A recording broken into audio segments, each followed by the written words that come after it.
Hello, everyone, and welcome to the Wild Rift North American Series brought to you by Riot and Wisdom. This is the Last Chance Qualifiers, literally the last opportunity for these teams to be making it on to the N8 Regional Championships. My name is Sierra Dawn, your host for today, and I am joined with these two lovely humans. First off, most ravishing man on the internet, Ravishing Ravish. How are you doing, friend? You know me, Sierra. I'm doing fan-freaking-tastic as usual, but I'm sure you're getting tired of hearing that by now. And you're always fantastic. The positive energy, love it, love working with you. As well, we have Elk Battery on the desk. How are you, friend? I'm doing great. I'm glad to have you two on here. I've had Ravish, from time to time, but I've been watching you guys as a duo throughout some of your shows, so I'm honestly excited to be inserted into the desk with you guys. It'll definitely be a lot of fun, especially for a weekend like this. I see that. Thank you from you, Ravish. Don't worry. I got you. Before we head into the nitty-gritty of today, though, we're going to have a little bit of fun. We're going to open up with some Pictionary. So, quick reminder of the rules. I'm just going to draw something. You're going to guess it. No team system. There's no, hey, I want to talk now. No buzzer. If you know it, you say it. Okay? Okay. Understood? I got it. We good? We're all good? All right. We're going to start off. We're going to start off easy, okay? I think this is pretty... Oh, that's okay. A little too easy. I am not a good artist. Yeah, just... I respect that you're still going. Is it... Oh, man. Timo. Zaya. Timo! Yes, there we go. I won this in rehearsal, and I'm going to win it again today, boys. No, man. Hey, I said we were starting off easy, all right? Timo, congratulations. It was a beautiful drawing, though. I gotta give myself props. All right. And then next up, let's see if I can do this person justice. This is a lot harder on broadcast, I'm not gonna lie. Zaya. Ravish.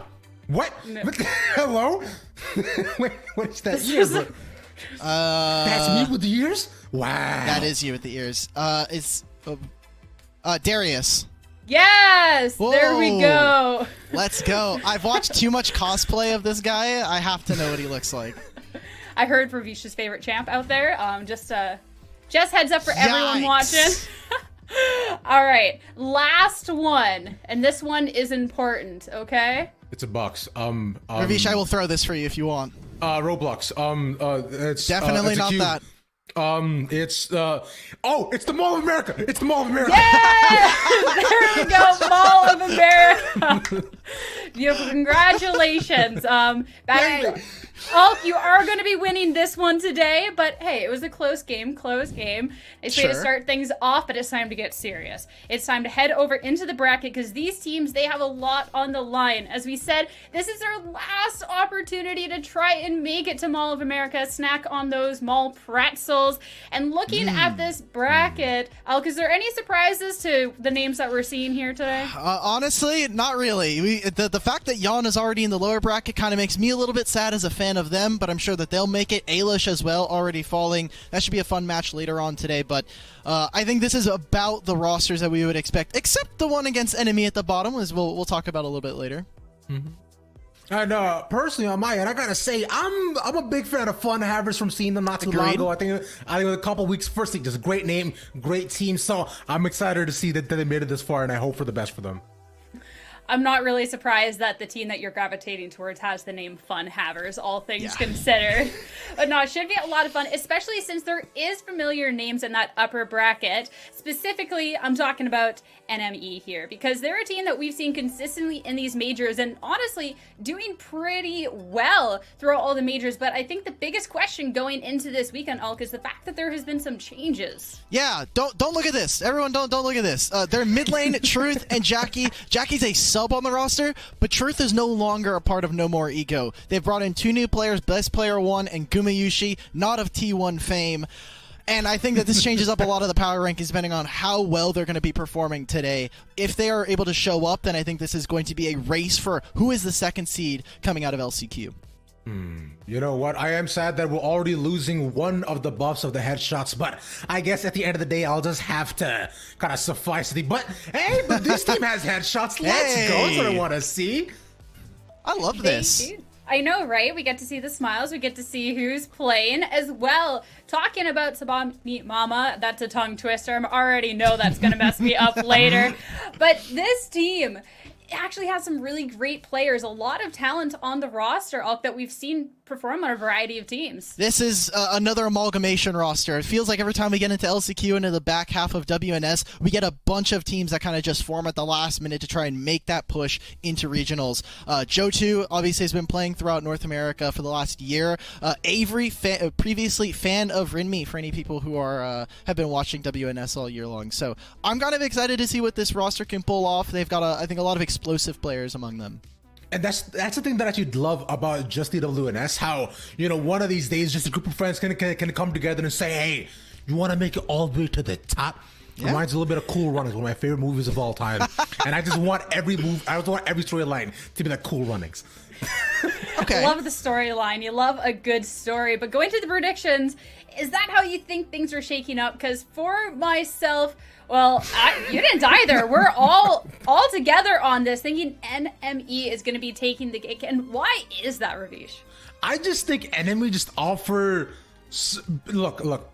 Just the roster's been together for such a long time, right? And although there have been some substitutions, but I still do think that they carry such a breadth of experience and mechanical prowess that, maybe SPW might not be able to contend against. Yeah, one of these teams, now that Truth is gone, one of these teams has a Katarina player, the other one doesn't. That's as simple as I'm going to get with that.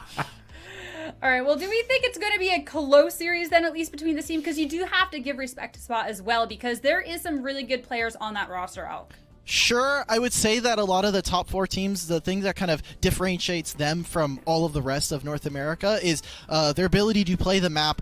I was talking with Iraqi on Immortals. He was like, look, there's some really good teams, and like mechanically, some of these teams can push us, but as soon as we start like deciding to start winning and start to play the map, the team just falls apart and we ended up winning the series. So I think for NME, that wealth of experience, even though they've been an unsigned roster for so long, they've been playing in North America for forever, since the beginning of Wild Rift competitive. So I really think that this team will be able to take it. And there's something definitely to be said for experience. But that being said, it's time to throw it over to the draft. So I'm going to let you two take over. Have fun. I'll see you later. Oh, well, look at that. We're already here. Thank you. We're now taking over, as you can say, as we're heading into the draft. Okay, fine. You caught it first, but I'm the one who took over. So there you go. So I'll be making sure to run this train here, chugga chugga choo choo, my friend, as we go to the next stop of what is this draft? Yeah, we're at stop number 1, which is game 1, draft 1, right, between these two. Enemy with best player. Now, they did play a little bit of a bracket before this to get to this position. These are not the first matches that these teams have been playing. Enemy, they were playing a little bit of games, and what we saw from, at least what I was able to pick up is set for this team is really big, and Corky for best player 1 has been their kind of go-to. So already taken off the board. I wonder what we're going to get from them. And Gumayushi picking up the Senna. Interesting enough. I wonder if they're going to continue to kind of pair this up with the set. I mean, they might as well, considering how on the other end for SPW, they managed to get the infamous Galio Camilo combo, as I like to say, 2 out of the 5 Olympic sigils, right? So that usually I find has been either banned away or kind of picked apart by certain teams. So the fact that they managed to get it is quite nice. And there's a set that you were mentioning that has been prevalent in the meta and just so good in Wild Rift for so long. Yep, especially for someone like Yikes, who has swapped between so many different roles. It was a support, played in jungle, played back in support here now. Again, he just has such a great mind for the game, like macro speaking wise. So I'm interested to see like what we come of that. Now, going into the jungle here, Camille has been taken away. I don't think this will be a flex for Chaos, but this is definitely a takeaway for someone like Tybe, who is one of his most played champions this year and has been kind of the bread and butter of this team in their highlight play, stealing Baron multiple times, beating some of the top 3 teams with it. It's been super exciting to watch this guy on it, and will they target him in the draft, right? We're seeing the rest of these bans come through. Interested to see now the Lee Sin is being already kind of targeted. Yeah, Lee Sin taken away along with the Fiora on the other end as well, but there's still a fair amount of jungle options still up, though, considering the Olaf on their side is still gone. So, I'm personally looking at Riven just as an option, and most recently too we've also talked about just the Aurelia being more of an option as well. So we see maybe if Enemy have decided to perhaps go for these brand new sort of off meta picks that have been kind of popping up, but as the Rengar gets taken away, and so does the Zed, so a lot of assassin options now off the board as well. Interesting to note here for Sabwa is that the fact that they have the Ziggs and now they have a pretty beefy front line, things that we've seen over in Korea where they're able to build out a relatively strong front line so that Ziggs can whittle away at those. Riven is a great way to kind of help piece that whole team together as she goes in and kind of is able to pick off and finish the kills that Ziggs starts up. But for enemy, they're going for some pretty strong just champions in general, right? Like strong laning phases from them all, provide a lot of crowd control. Diana is, I think, a pretty good answer to try and get into that back line. We saw it in the bans here, and I like how you noted it about the jungle getting rid of that Rengar. I was wondering what we're going to see from Chaos, because Olaf is one of his big picks, and the Rengar next would have definitely been has definitely been a North American flavor so far. Oh, absolutely. I know that personally one of our crew is absolutely terrorized just Silky Ladder with his Rengar pick. Shout out to Leo one time. It's phenomenal on that. But we do see what the final lock is going to be the Jackson pick that I haven't seen too often, but I've been looking out for as well, which has been like pretty calmly taken into the set. And I think into this comp for SPW, I think it plays quite well. Yeah, the Jax is going to be pretty fun, I would say. There's a lot of melee champions on this team. Senna also has a pretty hard time peeling the Jax off, so going to be, I think, very interesting to watch as we get through this. Now, depending on where they send it, it could still be a Jax top lane, and they can put Camille in the jungle. It's not going to be likely, like I said earlier on, so I'm going to wait for this to kind of come through, but it is something that we could start thinking about. Yeah, it's definitely a massive possibility, as you just mentioned. There it is. Okay, get it out of there. We all got it all mixed around. It's good. Everybody in the potluck ready to go. I got my mashed potatoes. You got your baked beans, and we are all ready to feast on this game number 1 that's coming at y'all between NME and SBW. Let's get it, Dimitri. Ravish, now I'm hungry. This is the worst time to be hungry. I'm going to be on broadcast for the next couple hours. Now I'm going to be waiting for Beat to come on through, take my position so I can get back to eating my tikka masala. Like, this was unfortunate timing for that reference. All right. So first, let's go ahead and correct that right here, right now. Okay. So tikka masala is a spice, brother. What kind of tikka? Oh, like, it's chicken tikka masala rice bowl. Like it's. Let's go. Yeah. I had to make it. It was in the oven for about 40 minutes. Very delicious. Very good. Oh, you know what? I couldn't agree with you more. I ain't got nothing in the fridge. I'll be honest. I'm gonna have to look outside for what I could possibly make. I think I have broccoli, and then I can go off of that. Okay. All right. That's a good enough base. You know, you got your greens in there. It's a good source of food and high in energy. Probably bad for after show, but if you want to like revitalize yourself. Kind of coming back into this game, we're already seeing Tybe influence some of the mid lane picks. Tybe has been, if he's not on Camille and Lee Sin, it's Wukong. Wukong, he made his name on. Colloquially, there's like a joke of him being the Wukong King. So I think this is really fun to see that him. Exactly, yes. I'm ready to see if he can bring out some of that Sun Wu inside of him. Oh, that's what we want to see, man, because as you know, according to mythical legend, Sun Wukong, right, was able to extend his staff 1,000 miles and be able to reach his enemies. So we'll see if, you know, Tybe is able to have that same sort of reach or just be just as good as somehow he is ulting across the entire game. You don't know where he's going to be before now. No. We know where everybody is, right? Everybody's staying at their stationary positions and nothing going on too much in this early game. Yeah, I think both teams are going to be relatively happy to scale. You do have 2 split pushers on the side of Sabah, and if this game goes even, right? Like if we just have absolutely zero fighting, trading objectives back and forth, Sabah can play a 1-3-1 comp where they have Camille and Jax on side lanes, and you can just have this Galio and Ziggs stand in mid lane, and you are just throwing waves back and forth. Where they permanently wave clear all the time. That has been a feature of the Dragon Lane so far this year. I'm hoping that changes thanks to Stormrazor getting buffed this patch, and we've seen a little bit of that in some of the community tournaments, but so far it seems here in the LCQ we're kind of sticking with that, where Dragon Lane has minimal influence over the game, I should say, in a nice way. You know what? It's understandable. You know, I do understand where you come from. I feel as though as a Baron You're a Baron laner. myself, I don't want to hear it, man. You're a Baron laner. You get to play all the cool champions. The cool champions. Brother, I have been relegated to playing tanks. I play Mundo. Darius? That is it. I'm not good at Darius, so that's the problem, right? Well, I didn't ask if you were good. I just said you play these champions. Look, you get to I'm play just playing- Camille. You get to play Fiora, Jace, like Renekton. You're right. I get to. Should I is another question. That's right now. I think SPW are looking to see what they should do as well as the first objectives are up in just very, very soon, about 30 seconds or so. As they look to move forward, they are setting up around topside. It seems like with Jax is farming out of jungle. Jax is going to finish out this quadrant, and I think the move here is actually for Chaos and Tybe to walk mid lane so that they have their options available to them, right? A lot of the vision has been already placed by both teams as to, both objectives. If they can make a pick here, it will open up one side of the map. Luan. Ooh, that was beautiful. Axe stick ultimate, and the Luan should be done. So the shield comes at the last second, but one more auto. The flash has to be expended. That's first blood, though, to SPW. Fantastic kill there. Again, opening up the play, opening up the map for them to make this pick. And so now it forces enemy to start up this dragon. It is a Cloud Drake.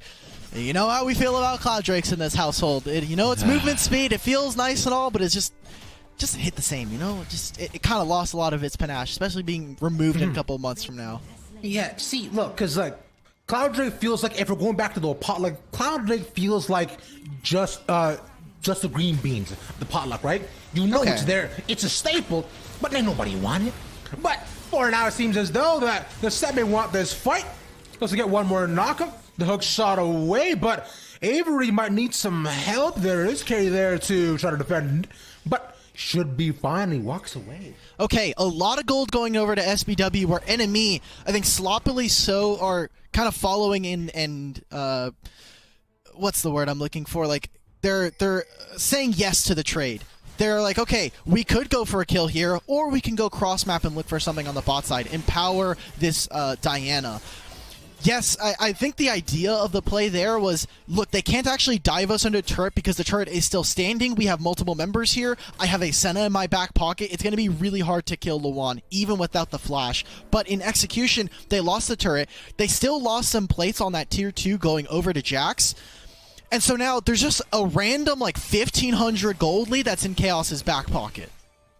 And just keep on doing it at this point, considering they're already 5 minutes into the game. And so taking this kind of significant lead does not bode well for the side of enemies. So they're going to have to find a pretty decent fight like for the next objective. So this might be it. Moonfall hits onto 2 as we want to go down and try to get more. The shielding is nice, but the showstopper is just a little bit better from Yikes. They want to try to extend the fight, but no hard CC will mean that SBW will get to walk quietly into the night. Oh, carry with tail between his legs. Tybe, can you find it? That's 1. That's going to be 2. And this is what I was wondering from the side of enemy. Are they still going? Okay. No, it has not stopped.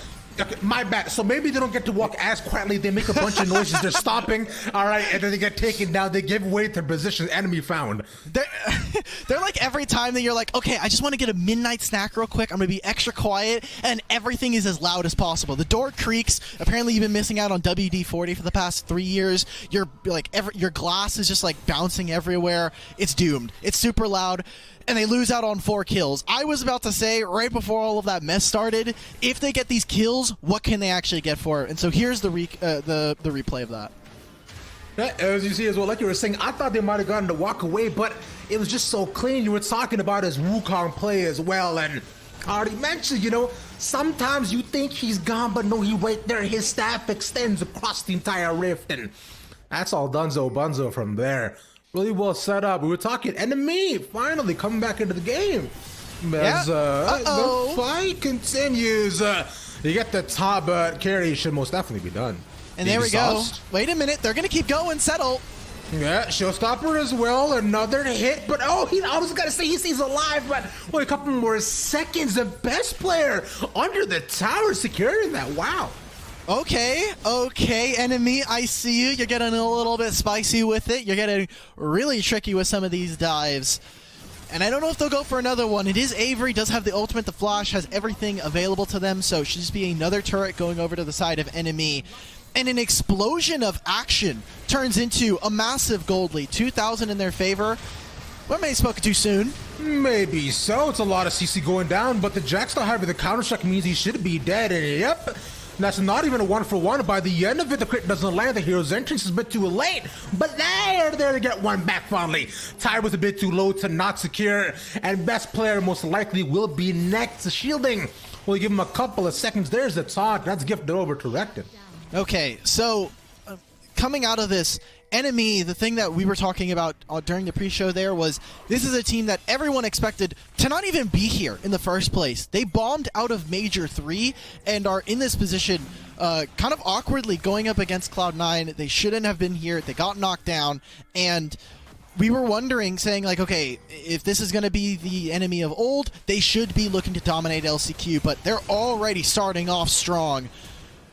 Rift Herald being started, flashes in, yikes! Yeah, Showstopper as well used. The healing is nice, but shielding only gonna save him for a couple of seconds. That's the Rift Herald secured though by Enemy, as they managed to get one. It's still a 1-for-1, but with Yikes going down, a double given over to Luan as they want to try to get more chaos. Gotta be knocked up. Too Young is way too dead. That's a big moonfall right on top of him, and a double kill for best player. They keep going. Oh yes, baby. Enemy, they're gonna drop this Rift Herald. I don't know if they'll be able to end. It'll get really, it'll get close. They'll drop the Rift Herald and instead say, look, let's just back. Let's take some of their jungle camps, set up for an Ocean Drake potentially off after the redeploy. Ravish, I was a little bit afraid. I know we all voted for Enemy to win, but I think it was unclear as to what state Enemy would be in after removing two of their very key marquee players on the roster. It seems like they really haven't, they haven't skipped the beat. No, but instead what they do keep skipping is this timings of the game. You think, okay, you know, maybe they might reset. No, there are no resets. It's just go, go, go. There's 0 red lights on this train, Dimitri. It's all red lights. There's no stops being made. We keep going, and it don't stop. It's all gas, no brakes. It's just constant forward aggression from the side of Enemy. Sabah cannot stop the bleeding. Seems like every single time they want to step up for a fight, it's just losing. And a lot of that gold lead that Chaos did have is evaporated, gone. Gumayushi caught. Can he find it? Locket's down. No, but he might look to get away. One more auto, but this is not in range. And Joe2. Oh, it was close, but at least Avery gets the trade. Now Carey as well is taken down as Too Young looks to get out, but Avery managed to get one for his troubles, but his shield saves him, and Tybe's like, yeah, I don't want this. Oh, man, I love it from Tybe. And for a player who, coming out of Major 2, the fact that they weren't able to win the tournament, had like a soft retirement. He had said, like, had a heartfelt message saying, like, that was potentially my last match playing, coming in and then, you know, coming back out on the roster, we were all surprised. We were really sad for Enemy. We were like, no, they didn't get signed, and they lost their star jungler. Loan, can you do it? No, but it's just really touching to see. And obviously, these Enemy guys, the No More Ego guys, really want to be signed. It's been almost we're getting close to a year almost from Summoner Series in 2021, and I really think a lot of these players have already proven their worth, proven their domination in North America, being in top 3.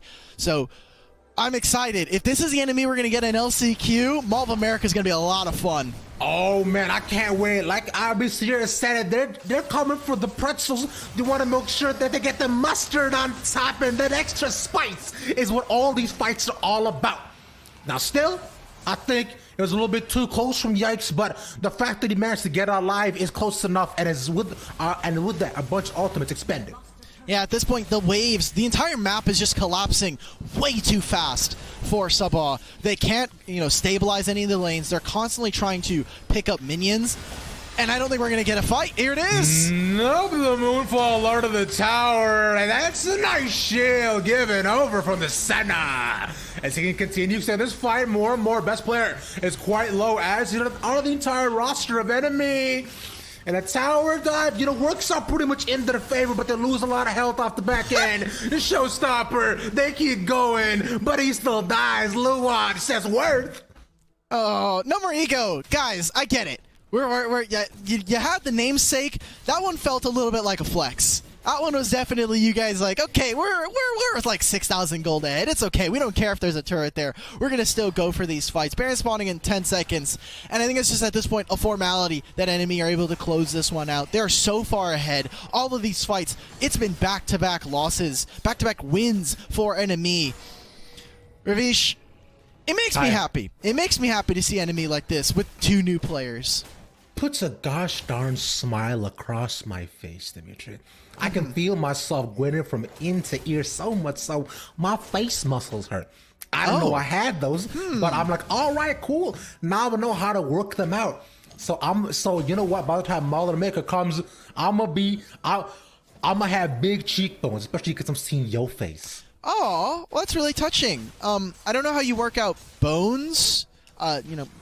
Muscle. You can probably get like bone density, which is really cool. Again, everybody at home, kids, drink your milk. Go ahead. It helps with that. Helps with bone density. And then also eat some soup. Drink some soup. Okay. How does soup help? Is there like what ingredient in soup? Because it can't just be is it just the broth or? We're not talking about that right now because you see, okay. Jotin is all right. Jotin was in trouble and now he's not. Everything's fine. Look, Wild Rift is happening, right? Yes, Wild Rift is indeed happening. For one team, maybe not for the other. Sabah is finding table scraps of waves. Ever since his mid-wave went down, it's been a kind of a tough ask for them to try to pick up all of these minions as well as stabilize each of the other waves. Here we go. Yep, and it's just a giant cluster yet again, but there's 2 different fights on 2 different ends, but they're right inside a choke, so that does mean the Wukong gets to go absolutely brazy with it as he gets knocked up onto 3 more, but on 3 go down exactly. Too young is far too long, and he still takes the Camille under the tower. But there's 1 wave coming in. Their nexus is wide open. Enemy wants to close out this game. Okay, let's see it. Can they save it? Oh, no. It's looking tough. Yeah, there's no saving going on, man. No control has to be done. This game is donezo, and game number 1 will go to enemy. Whew.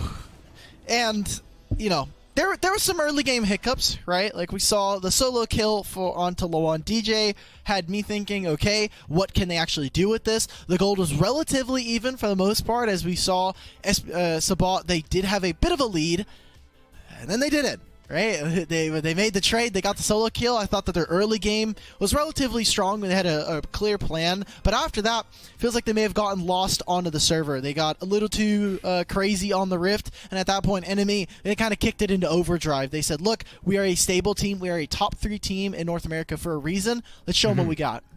Yeah, and it's time for us to also show what we got as well within our own thoughts as we try to pick out the star player as well because what this game was so wild to me, man. I'll be honest, I don't even particularly know who to decide because everybody played so gosh darn well. Yeah, that's true. I'm going to give it to Tybe. I think Tybe had a relatively really clean early game as well as some really good direction of where his team wanted to be. I think whenever we saw action, it was with Tybe being there, either in ganks or in team fights, and I think his target selection, as always, is really, really clean. So if we're going to give star player to anybody, I think it's Enemy's Jungler. Yet again, picking up another award like this. I agree with you wholeheartedly.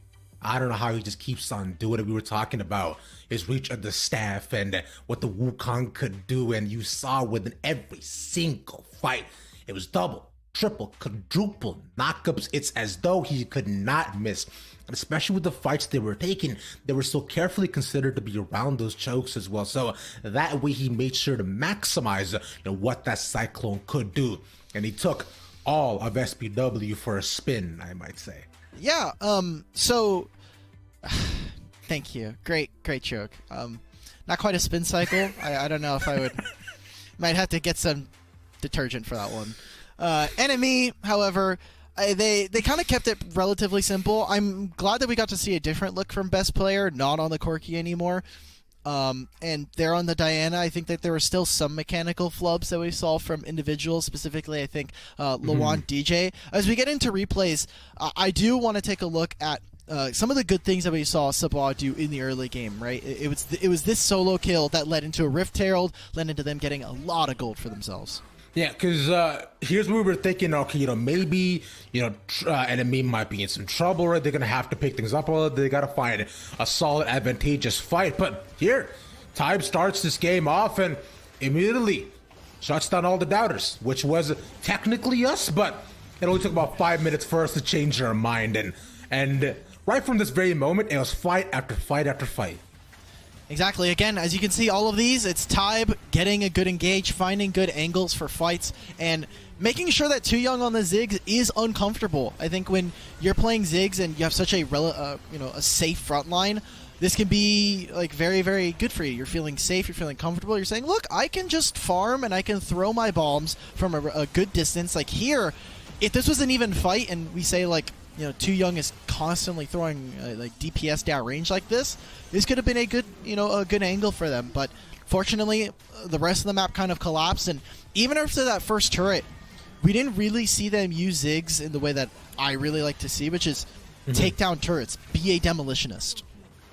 Yeah, because I believe even in many of the games that we've seen, even from just the SCA region as well, right?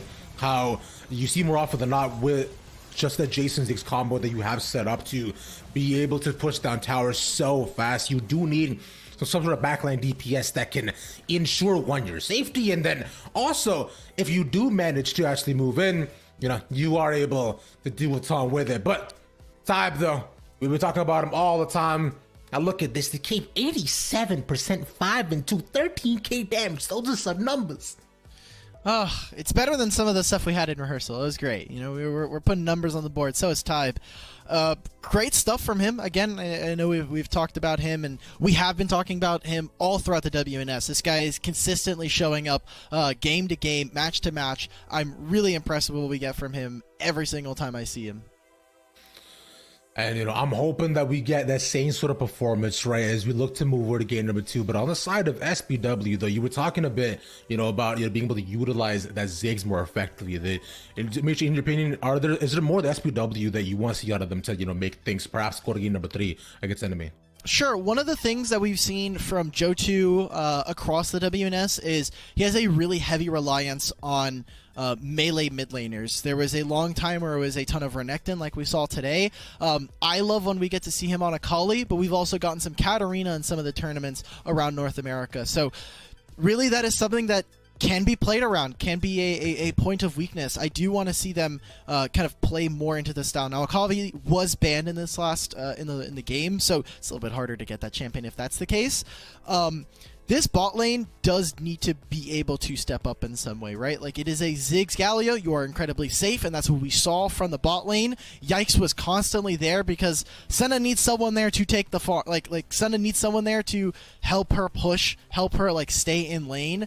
But as a Galio, you can move. And that's what I want to see from Carry. Step it up, take it to that next level, move, influence some of the lanes, especially when you have a Jax. Very easy to kind of lock down individual targets. Yeah, especially based on that, too. We were talking a bit more about just the Camille Galio combination as well with the Hextech Ultimatum at the hero's entrance. Now, remind me if I'm wrong, though. I find that we didn't see it too many times to really make proactive plays. Yeah. A lot of it was very reactive, right? How you saw as soon as Tybe went in, then it was, after which, okay, Camille would probably try to lock down one player, and then here's just to see how many they could get. But past all that, no, most definitely, it was enemy just catching them off again and again and again, and it just seemed as though the SPW didn't have a second to even breathe or think as to how they wanted to play the next moments of the game. It was just a stranglehold the entire time, and just the hand got closer and closer, near and near, until no air could escape their lungs. Wow, that is oddly violent. I got some young kids here, Ravish. We can't be doing that to them. I'm sorry. PG-13. Come on, brother. You get one. Everyone gets one. It's okay. I forgive you. We'll see if Prod does the same. With this, I consider set the same way that I would with this composition like you were speaking. With the Galio Camille, you can just remove one player off the board. Like, if we're just talking in chess terms, you just get rid of a pawn, get rid of a rook, and at that point, maybe the board collapses at that point, right? Like, you're at a piece advantage. You're already winning a lot of these fights. I would have liked to have seen some of the solo laners focused out in this point, right? Getting Diana to just be saying, look, you are in the timeout zone. You're going to get knocked up. You're going to have to stay in the cage. You're not going to move. You're not getting onto our Ziggs. We could have seen something there. I also will just say, with that early lead, we didn't see much come of it. They got the Dragon pretty early on, and at that point, they kind of stayed in that laning phase where Camille's just sitting there up against Luan. And Luan's like, I'm already behind, so I'm just going to catch these minion waves. I literally don't care. Like, I'm going to show up for team fights, and like, laning phase, who cares, man? Like, I'm just here for dragons. Exactly. Like, yeah, because after a certain point, it just seemed as though that, objectives were simply an afterthought. For enemy, it was about fighting him more. So it was they got the Dragon Trail. Hey, that's a big bonus. But what matters is that they got to fight around it. Yeah, and so now filling out the rest of this draft again, Akali is banned away from Johto. Sabah seems to have missed a ban, and so getting rid of the Set and Senna, we'll be seeing a new bot laner here for Gumayusi, as he has been playing Senna exclusively in their last game that they played before the stream started up. I wonder what this means for the bot lane pair, because now you're going to have to play an actual bot lane. You're not going to have to just play a supportive marksman. Does this mean that Gumayusi is going to be picking up mages? I'm excited. I mean, for now, it's the result seems inconclusive as we look to move on in, right? It's the same sort of assassin bans you saw previously, especially with the Olaf focus so far. But the Corki is actually one pick that was banned away the last time. To be picked up for enemy yet again. I like the Corki pick a lot, and they get the Camille on top of this as well. But Galio is still up. Okay, Camille here for Tybe or Luan. Either way, I'll take that as a win. And Corki for best player. Again, his most played so far, or their most played so far here in LCQ. And, as we get through this draft, I just want to remind everybody where we are in the tournament. It is the upper bracket. If they lose, there is a lower bracket to play in. So either team will still have a chance to play later on today and tomorrow. But it is top 2 of this event that will be going over to Mall of America, which that makes me really excited, especially if we have such a strong enemy after their Major 3 performance. They really need to kind of restore a little bit of faith in some of us before we kind of get back to singing their praises. I mean, so far, I think, my faith is slowly just rising above and above until it might rise like some bread that I'm looking to make later on today. As speaking of things that are rising up, Diana that's popped up as well. I'm so hungry. Look, as soon as this camera goes off, this fridge is getting opened fast. We're going on break. I'm getting me a snack. That's instantly happening. You already know what's happening. Exactly. Ravish is just me. He's just pantomiming what I'm going to be doing. But as we get through this, Sabah, they've picked up a Gragas. They've got the Lee Sin and the Diana. I like this. I like the 2 pairing with the mid and jungle. Lee Sin, Diana is very, very strong. Has a lot of backline access. And we're finally getting to see him raiding Rengar back out on the Rift. I wanted this. I was hoping for this. Now, I think Rengar is one of the most exciting champions to watch in Wild Rift. Just the unpredictability, right? What you can do. Look. As a bot laner, I guess you might not understand because you're usually the target, but yes. Look, as a big beefy boy, I know I'll be fine. It's just, for you, it gets sucks to suck, right? But Rengar fun. Big Kitty is a great time to be able to watch on what they can do in the game. As Galio gets taken off as well as one of the options, so no Galio Camille combo. I'm expecting probably one more assassin ban as well from the side of Sabah. Yeah, I do want to see some relatively good frontliners here for enemy. I think you have a lot of damage, but you will need some crowd control, someone that's going to be able to follow up reliably with the Rengar. And I think this might also just be a difficult Rengar composition to pull off. Going into Diana, Lee Sin, even Galio, or Gragas, sorry, it is kind of tough.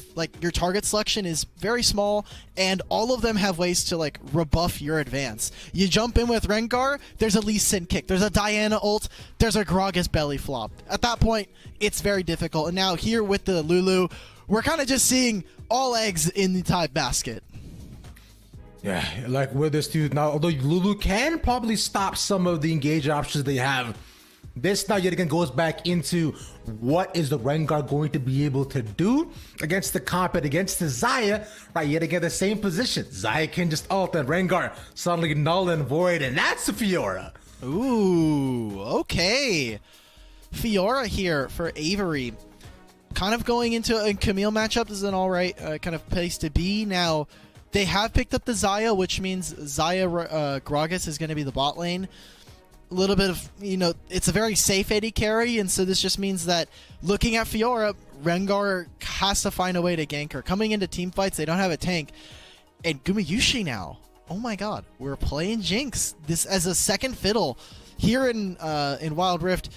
Jinx is not as strong. There's just a lot of poke champions in the game, specifically in the bot lane and even in mid lane. And a lot of the champions that are very tanky are very tough to kill, just with the items that are in the game. So Jinx, following up, if she's able to grab a kill, get an assist off of, someone like Rengar going in, that'll be, you're going to have a good time. I was personally expecting something like the brand, I'll be honest, just to be able to, put that down in the bot lane, and just even with the 5v5s that you can possibly have, brand just does so much damage. But yeah, like you mentioned, Jinx is definitely unexpected, but with enemy now on their end, they got a ton of poke options, right? But the question has to be, are they going to be able to take this off the ground? Because I'm looking at the early game, and it does look a little bit rougher to me. For Sabar or enemy? For enemy. Okay. Yeah, I would say Rengar does have some access to early game, but there's a Lee Sin. So good luck. That's pretty much all you can say. As okay, I guess one way to dissuade early game poking and control is to just fight before the wave gets here. Yeah, that's perfect. I mean, you're setting them off at a pretty early deficit. And Yikes playing an Enchanter. I know we've seen a little bit of Yuumi. Yuumi is disabled because of a bug, but I would say that seeing him on something like a Lulu is definitely a new look. He has been predominantly on Engage, Rakan, Set, these kinds of things. So seeing his Enchanter play, I think this should be cool. I want to see if they have this style open to them, because it does allow them to play some different kinds of compositions. Yeah, I mean, considering he did just get run out of options, I found at a certain point with the Galio ban, of course, the Rakan ban too. So, Yikes, maybe just playing a bit more anti-dive at this point. And maybe, I'm thinking enemy decide, okay, hey, maybe we don't have to go into them anymore. We just wait for them to come to us, and then we'll decide what happens from there. As Type is here. Can he do it? He's hidden, though, and he's using the new skin that's on this patch. For any of the Wild Rifters that are out there, you get to play with the kitty cat with... This is not Pajama Party, is it? This is something else. Oh, he'll get seen on the ward, though. So that's good. We'll get rooted as well. They want to put down some more damage. The Ignite will not be enough. There's Chaos, though. Still has to walk away, which should be fine. Well, thankfully for them, there's no Ignite. There's just Barrier, there's just Exhaust. Now, Carry is here. If they step over a little too much, best player!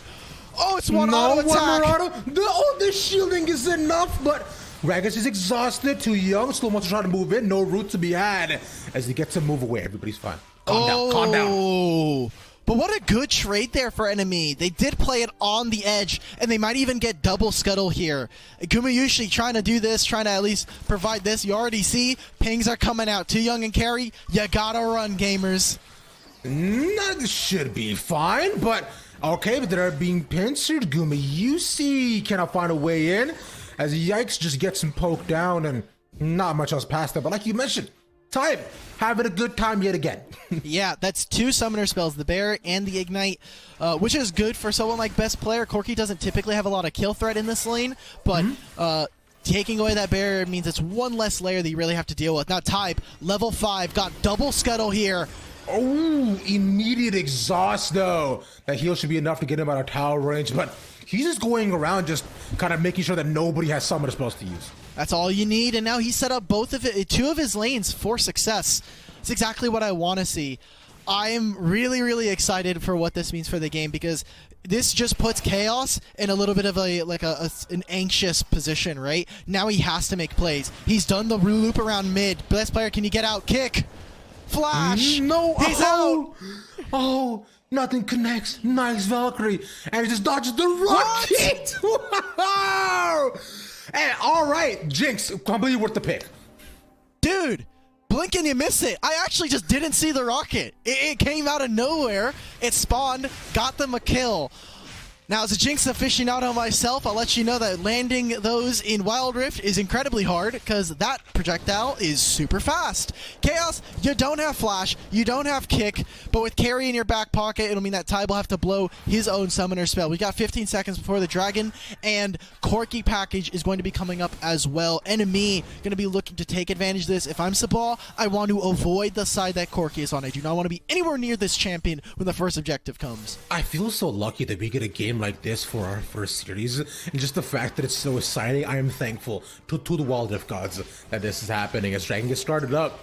But Sabal is first to the take, and I don't think Tybe has any kind of gripe about that. He looks to move toward the Rift Herald, but no one's there to help him. Yeah, so because of that trade, it seems like enemy have taken a little bit of a late recall, a late redeploy out onto the map, and putting Corki down here, I think, is a mistake. You want Corki near the objective. You want Corki in mid lane, and maybe you just kind of send Tybe to pick up this top wave. You have them sitting in mid lane, but for the time being, they're not going to have that package. I think if you're too young, you just have to avoid dying. You have exhaust, and you're kind of set up for success. If Sabal, you got to do something here. I think it's an advantageous fight. Corki package will mean that he'll get here a little bit sooner, however, as you see them already moving up the river. Yeah, and I think at this point, Sabab decided that this Reparo is definitely not for them, as they'll instead just look to get some plates down bot side. They've already done the Dragon Tate so far, so I guess they're just happy with it. But I think Rift Herald in the hands of enemy is exactly how this game got out of control last time. Okay, they didn't end up using the Corki package. That's that used right there to get right back into the bottom lane. Sabal, there was a small window there. As soon as they see Corki, they should just be willing to take it. Top lane, though. Hexic ultimatum, the crit to the land, but there's the duel, the Fiora. The Rocket gets it again. He's so fast. Gumayushi, my guy. It's a top lane 1v1. Why is there a comet coming on through? He just wipes across the screen. Boom. That fight's over and done with. That's a kill going over to Gumayushi, an assist for Lawan, and more time alone with that turret. The wave will crash. Carry and Jochu will be able to pick this up. But enemy are making cross-map plays with their Jinx. Man, the Rocket is just like, meow. That's his bite. You have no idea. Like you said, so fast, but the fact that he's been so accurate with it, it might as well be a skill shot at this point for him that is literally target locked on. It's really hard to hit because you see how fast it is. Carry's flashing in though. Barrel down. Oh, barrel into the wall. Unfortunately, but Luan is most definitely dead. Had no chance of escaping. So at least Sabah get one back. Okay, but this means a mid turret going over to Jinx. Really important. Not only is it the most important turret on the map, we may even see them make this trade. They'll lose this turret. Can enemy find a fight? I think Todd needs to probably go into a bush if he wants to try to get a proper engage, but with no setup in the top lane. Oh, Corki's exhausted. Oh, okay. So the Featherstorm will miss, but just barely. Okay, so they drop down the Rift. They want to grab this turret. However, it's not really low. It's going to get them 2 plates, but not much after that. So enemy, I think, wasted this opportunity and are really over-indexing on this top side, in my opinion. Putting way too many resources up here, especially after taking such a massive win in the mid lane. Yeah, and Tybe as well, too. He's looking to make these plays over and over again, but it is a 3v3. But I think at this point in the fight, Gumayusi's decently strong, but not strong enough that you can try to take this sort of skirmish as they would keep looking to force down this tower. One Marauder, would they get it? And after all of that, the hookshot now lands. Hexic ultimatum. One Marauder, Jochu gets away. No way, man. How does he get out there? Oh, so low. Adios mio. Oh, no. Enemy, you have to break the front line there. Oh, the misery. Everybody wants to be their enemy. As they can't get any one of them. How's that? Yeah.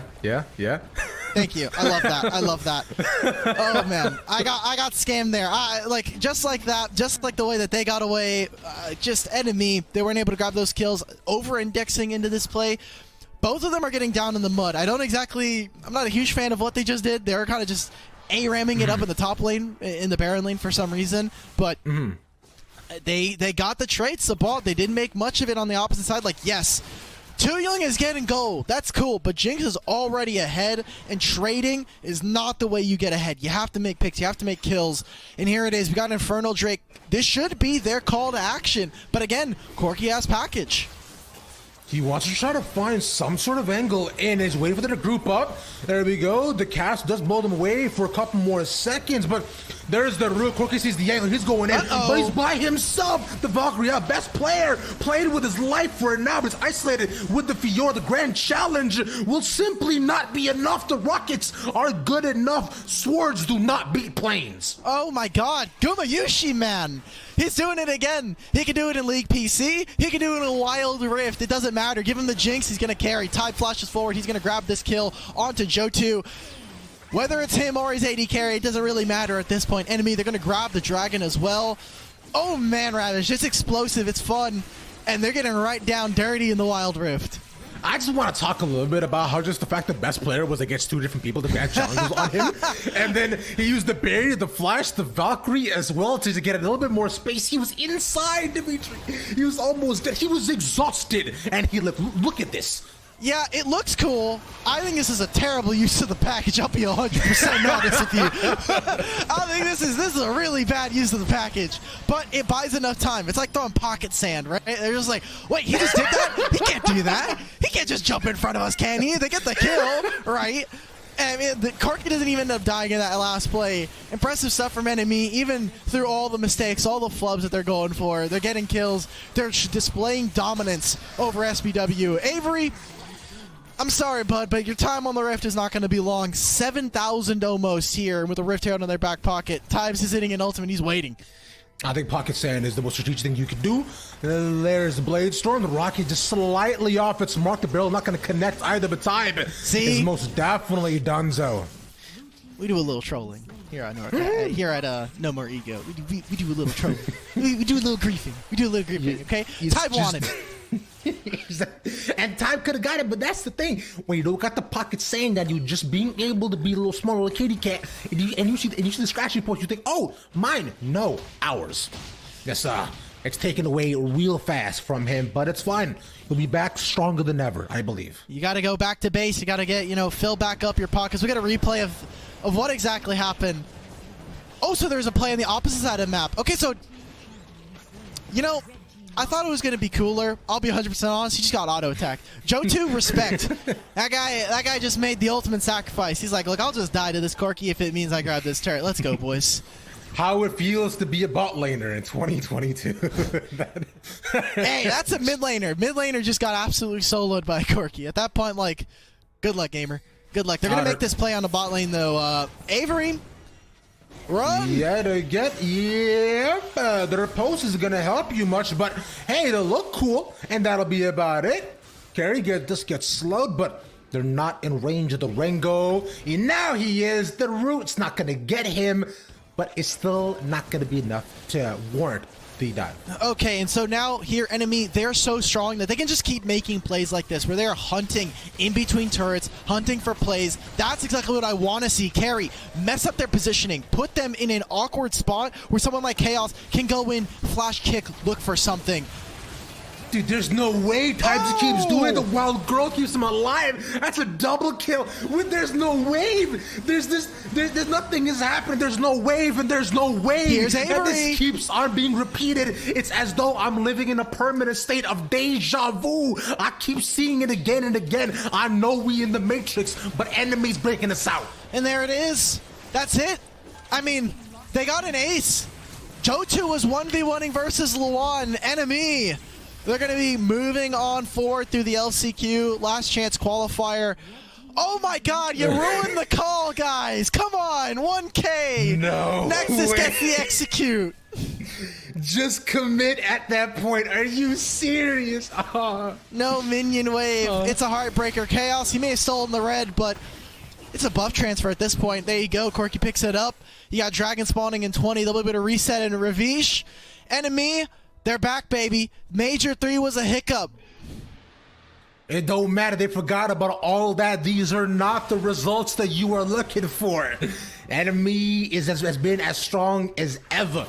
Not at this point, with them being 10k gold up at 13 minutes. They are trouncing SBW, but the Baron is still an option, right? They can always go for that if they wanted to just, move towards the end game, put the final key in the lock. But I think they might try to fight. Oh. Yeah. Oh. That's a package down. Can Too Young live? That's a no. Nope. That's not happening as well as it looked towards Avery, but he manages to just get away right under tower. But a lot of low health bar as well. Good big moonfall. But it's simply not enough yet again. Everything seems so good, but they just don't do enough damage, and the shielding and a healer is so good from enemy. It's too much at this point. You're losing out on trades. You can't find kills. You can't close out on that one. Avery, he's going to get the front row seat from his fountain as enemy go 2-0 versus Sabah. Wow. You know what? I expected a lot of things coming in today. I didn't expect this. That was just downright impressive. That was literally your prediction that enemy were going to win this. What's wrong with? Come on, bro. I mean, it was my prediction, yeah, but I thought it'd be a little bit closer, maybe a little bit more push and pull, but this was dominance. But I think from this we can definitely agree that enemy, they're here, they're chilling, they're fine. Yeah, I'm going to give Gumayusi a star player. It comes in a weird way as he was just so super influential. I'm okay with getting some pushback. We do have Sierra going to be joining us here in a little bit. I'm okay if you want to vote for Tybe. I know I took the vote from last game. If you want to say Tybe, I just think Gumayusi did way too much in this game. Cross map as a jinx set up for success. My heart says best player because of just that one cool play. Ew. And sure his packages weren't amazing, but I think you are right that definitely just Gumayusi's positioning, his fighting, and his two insane rockets were just so banger. Speaking of things that are banger, welcome back, Sierra. Hi. Hello. And to settle debate, Pretty Kitty Rengar, star player, just all right. Get it, Skin Deep wins. Go get it, Tybe. Tybe gets it again. Tybe wins again. Come on. I mean, deserved though, and I just want to say as well, I know predictions on the desk, we were talking about NME, and we all thought it was going to go their way, but that was a really strong performance, and I know the big question going into this was with changes, if it was still going to be just as strong as the team, and I think we have our answer here, Ravish. Yeah, I did not see a single ounce of drop off from the previous enemy roster. These guys look strong as ever, stronger even. Well, maybe I'm probably embellishing, but still, just like I already mentioned, just the mechanical prowess, the experience, and just how good these players are and have been for so long truly does show up in every single one of the games we saw today. Now, I gotta say, I'm gonna be the police officer here, guys. We gotta be responsible with the copium that we're drinking down here. Let's pump the brakes, right? Like, Truth and Jackie are hard to replace, and I think we're still seeing some of those flaws of bringing in two new players onto the roster. So these are good. Enemy, I'm glad that we're seeing these same results, but I do think that this team has a little bit of work to do before Mall of America. You're speaking the truth here, Vishy. Yes. I'll leave now.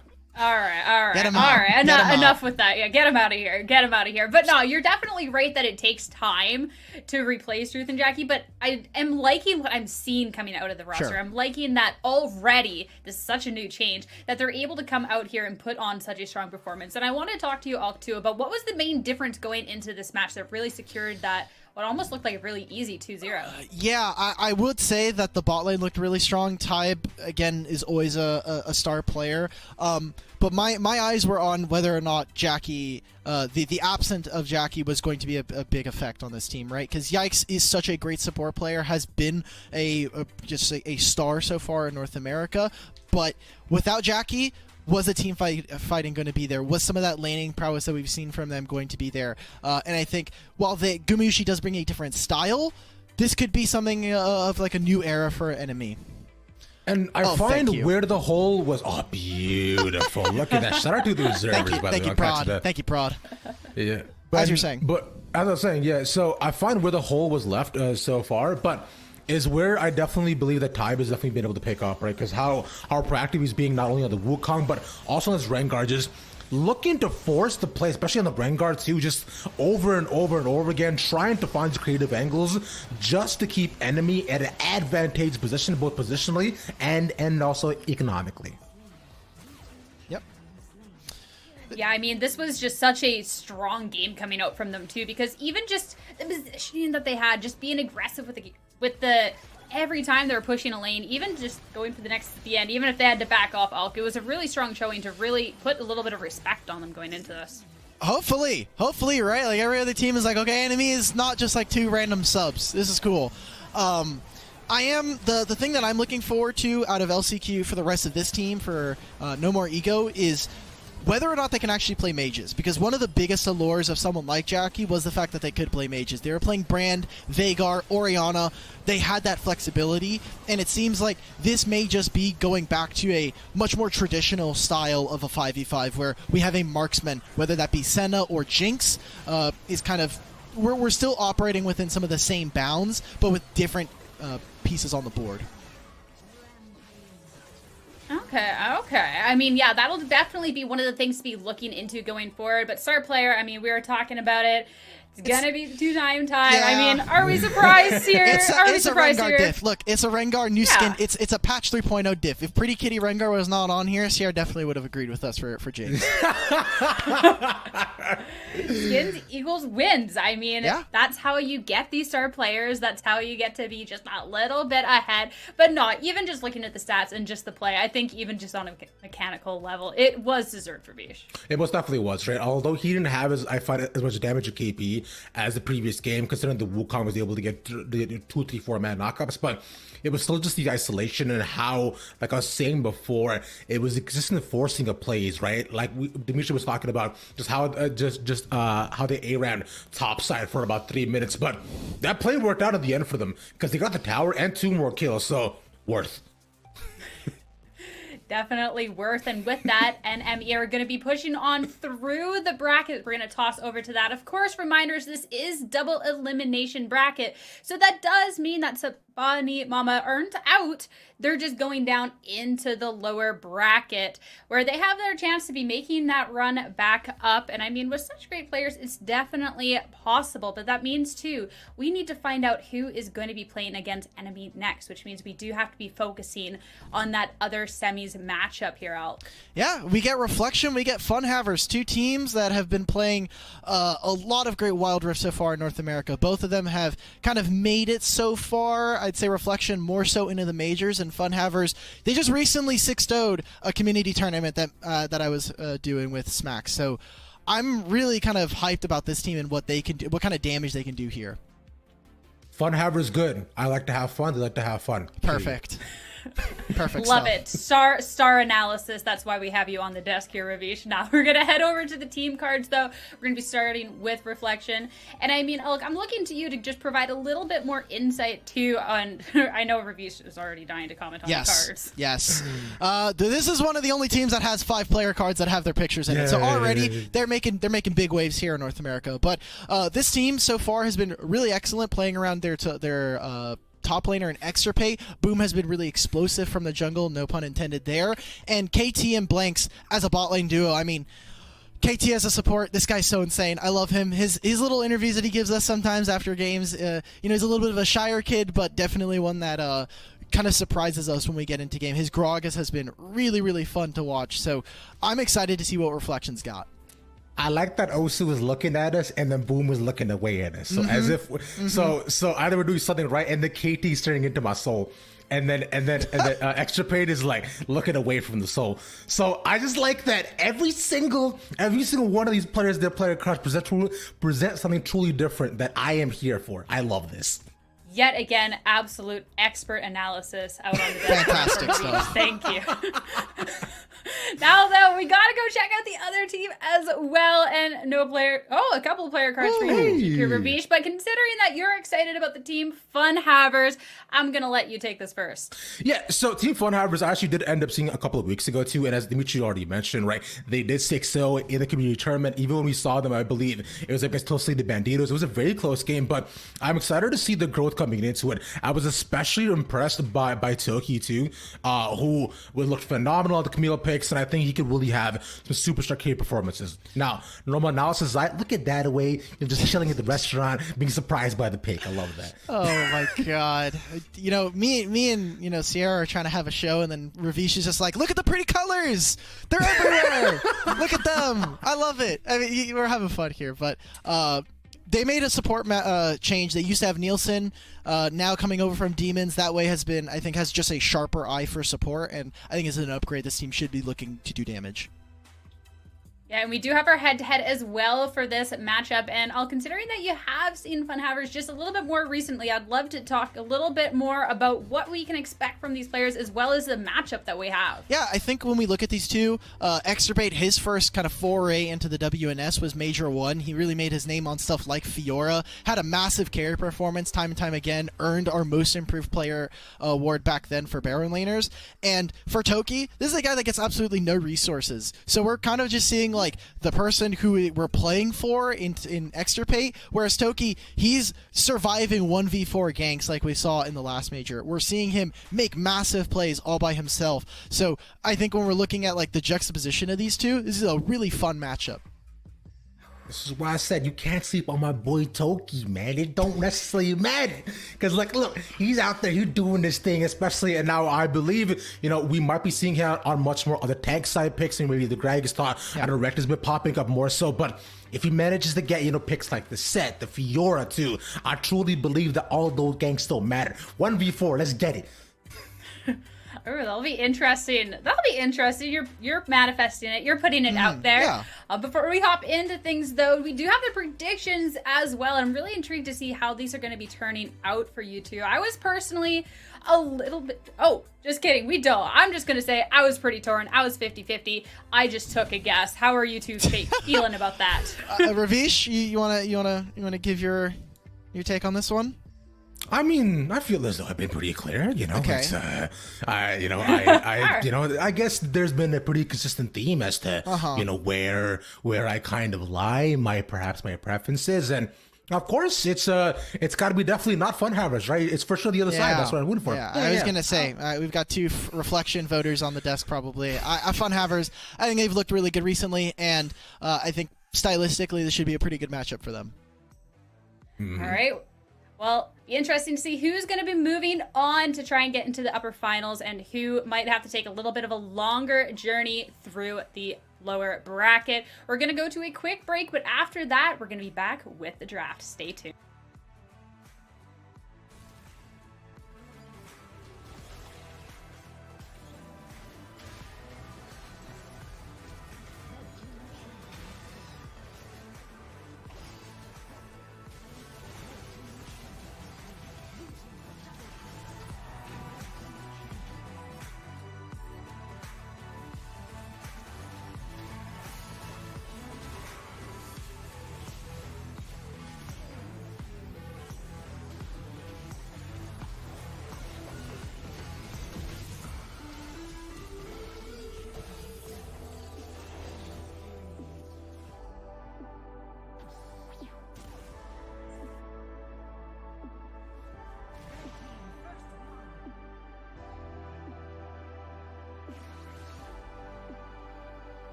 There's something about games. What you doing there gives you real chills. There is one thing that can't be stopped. Feelings. And if you can feel it, It must be real, right? and that's That's real magic.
Hello, everyone, and welcome back to the Wild Rift North American Series, brought to you by Riot and Wisdom. We are getting ready for our other upper semis match, Reflection, going up against Fun Havers.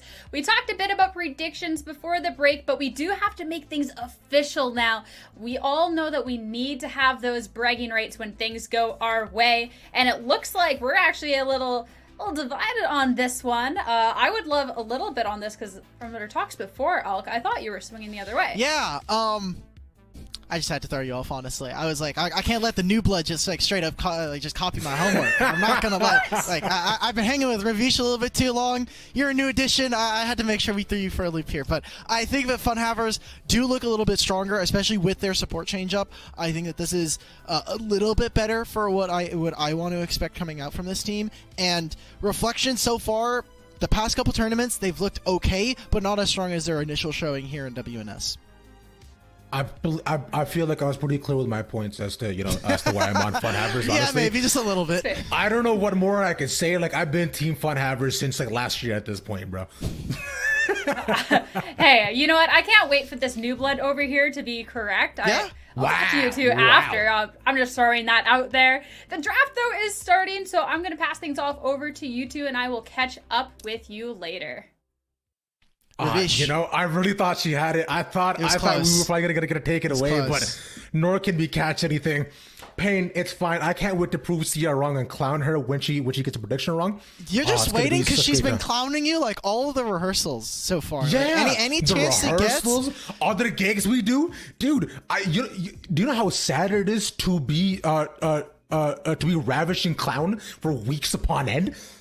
I can't relate. I've never experienced that in my entire life, so I don't get enough of that from Smacks as it is. Honestly, you're kind of like in a bad position, similar to some other the champions have been hitting the ban table. You got not only Sierra, but you also got Beatdown, who's clowning you constantly. This is great. I'm glad. I'm fine. It's finally not me, because I've been the laughing stock of WNS between the talent. At least it's been me. So I get to give this curse over to you, gamer. I'm happy. It makes me. It's not my problem anymore. Here. Thank you. Yes. I'll go ahead and hold that right in my chest. Perfect. Right? As we got a draft in front of us, right? Yeah. Now, standard bans we've seen so far with the Rengo taken away. I'm sad about that. But also along with the Camille, but Fun Havers get to take the Diana and the Galio combo. Interesting. So a lot of magic damage. Obviously has really good engage. Diana can be a primary initiation for a lot of teams depending on how they build it out.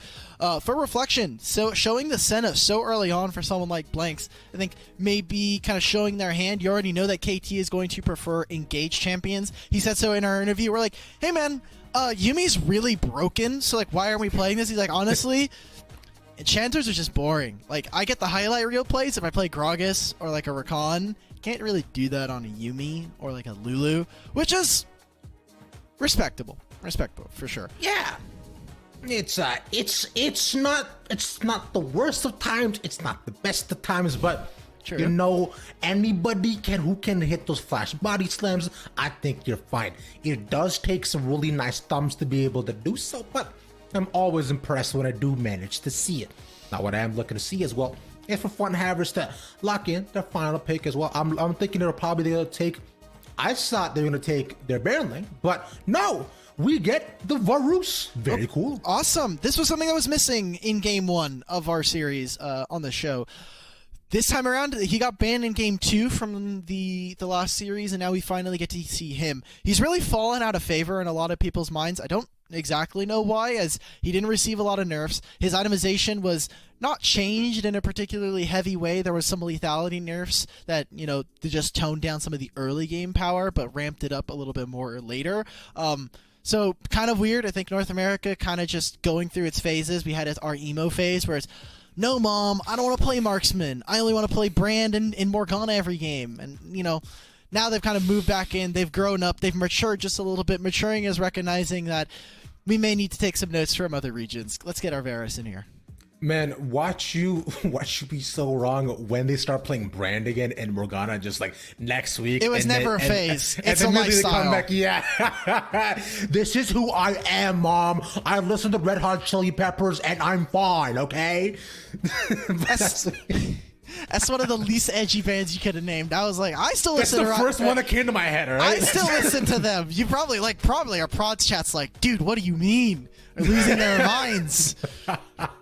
Anyways, look, okay, you know what? What else is red hot is a Xin Zhao pick. Nice. That we got coming in for Fun Havers. Xin Zhao or Fun hasn't been too popular in the meta for a lot of these teams. Oh my God, it's a Pantheon. Let's go. Oh, I love this. I was way more. Wow. Okay, we get a Pantheon here. Now, this should be for Extirpate. It could be for Osu, but I'm expecting this Jace to go to the mid lane. It's a okay matchup into the Diana.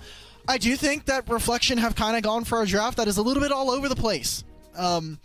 You got like some little bits of everything. You got burst, you've got laning phase, you got some nice scaling in someone like the Senna and the Jace, but honestly, for Fun Havers, I think their comp is a little bit more cohesive. The only reason that this game gets out of hand or is a win for Reflection is if the early game is just blown out.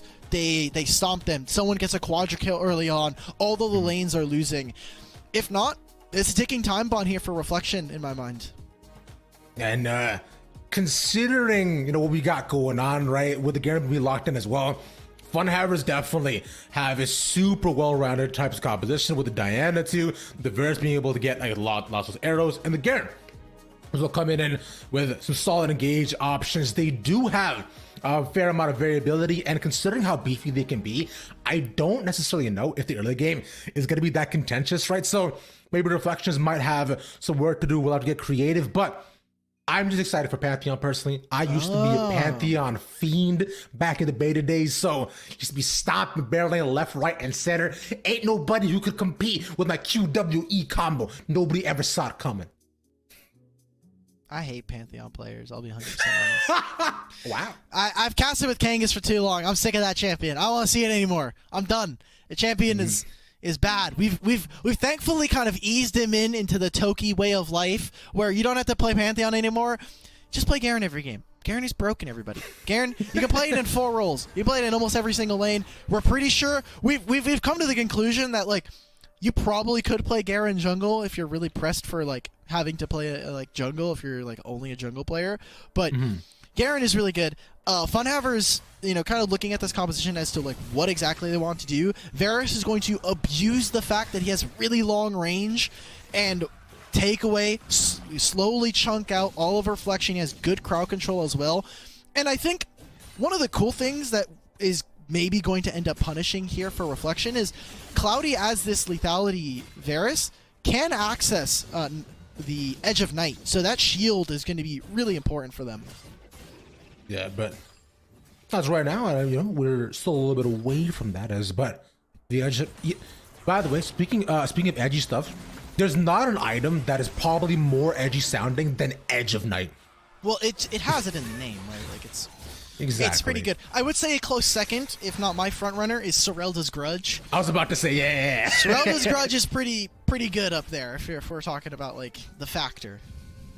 Exactly, but according to my sense of edge, you know, since I said Red Hot Chili Peppers, I guess, you know, Luden's Echo is probably edgy for me. Yeah, basically.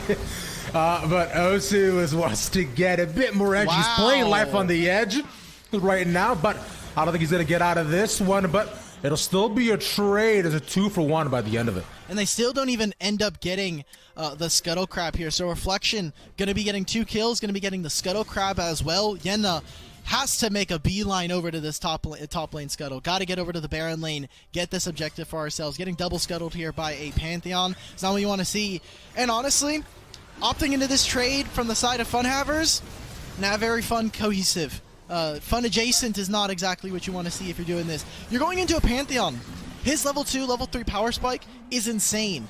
Yes, you have a Senna, but the Gragas crowd control is also going to be pretty deadly. So I think Fun Havers, not the best trade we could have gone for, as already moving in a top side. That way, making his first roam already known, wanting to protect his mid laner. There's no way you do that on purpose, right? Where you even said fun adjacent, right? Yeah. Just it's right. You know, whatever. We're gonna move on as we see demons, right? I just looked to pass down the mid lane. Wasn't able to make the early roams that we were looking actually from the team in the previous game, but for now though, it won't result in a ton as both supports have moved up, leaving Gragas and Diana to just take care of that bot side. They've already made the early rotation. We're still about a minute, a little over a minute before we get to any of the objectives spawning here, but this is basically stock standard. They're sending the Jace. Weirdly enough, they're actually having KT match the Diana. I think this is the reason why they're doing this is because they want to have top priority and set up for an early Rift Herald, but losing out gold and sharing that with someone like Osu is not exactly what I think you want to see. So I wonder if what they're doing is like trying to have like a starving Senna, but starving Senna in Wild Rift doesn't work. So sharing gold between two carries, not the greatest. Yeah, it seems rough though, especially since you're looking at Senna to be, you know, like a decent amount. Your Poker, of course, you do have the Jace and the Pantheon, but you are really looking to Senna to provide a fair bit of the backline damage, even with the roots as well, to be able to set up for the rest of your team. But speaking of which, there's a lot of CC as well available on the side of Flex, but we'll get into a little bit later as they're positioning around the Dragon. They're just sitting here. They're waiting. For Reflection, they can move out of mid lane pretty easily. Both sides, both of these compositions have ways of getting to other sides of the map, whether it be Grand Starfall or the heroic entrance from Galio. And for the side of Funhavers, they're just casually down almost 2,000 gold, like about 1,500 gold, right? A lot of that is coming from the kind of the jungle matchup, the fact that they did have to share gold there, and KT just naturally has 1k. That's a barrel.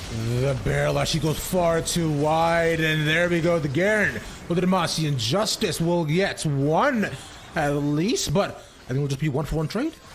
Ooh, Reflection, gotta be careful there. Yes, it is KT, but they were able to take away some of the HP bars, which means Funhavers, I don't know if you can start up these objectives. It looks like they're going to go back to tending some of their waves in the meantime. The kill is nice, but I still think positionally speaking, Funhavers not executing in the way that I want them to. Varus should almost never be on the same screen as another player unless there's something really going wrong. So here it is. Funhaver starting up the Dragon. They pulled it out.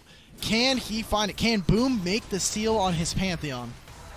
They have kind of pincered them as well. It looks to move in a beautiful flash body slam on 3 people. That's a second slam as well, as Demon Slam will not connect. And Reflections annihilate Funhavers. What was that breakdown? Wow.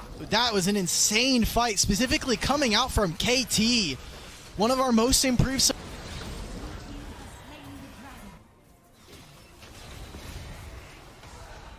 Division? I'm just flabbergasted at this point. Yeah, I couldn't agree more, considering just how their position is. Just seem as though that, Funhavers at that point were kind of in a really awkward position, and all Reflections had to do was just close all sides of the calzone before they put it into the oven. As he tossed that one back, Asami looking to get another, but I don't think they're gonna be able to do it. Yeah. Not able to find picks there. That is the ultimate and the flash coming out from Asami. So key picks being taken away. Key tools are constantly being blown by Funhavers, and Reflection playing this out really, really well. We talked about how they need to have an early game advantage for this composition to really have any legs to stand on. And so far they're doing just that. Cloudy, I don't know if it's just like, we haven't really practiced a lot of Varus recently. Asami's about to get solo killed. There you go. But the abilities are just not landing. The point of this Varus is you need to land arrows, and hopefully does this onto Osu. That's another arrow missing. If that's the case, then you're not having that damage we were talking about from the Varus is just not there.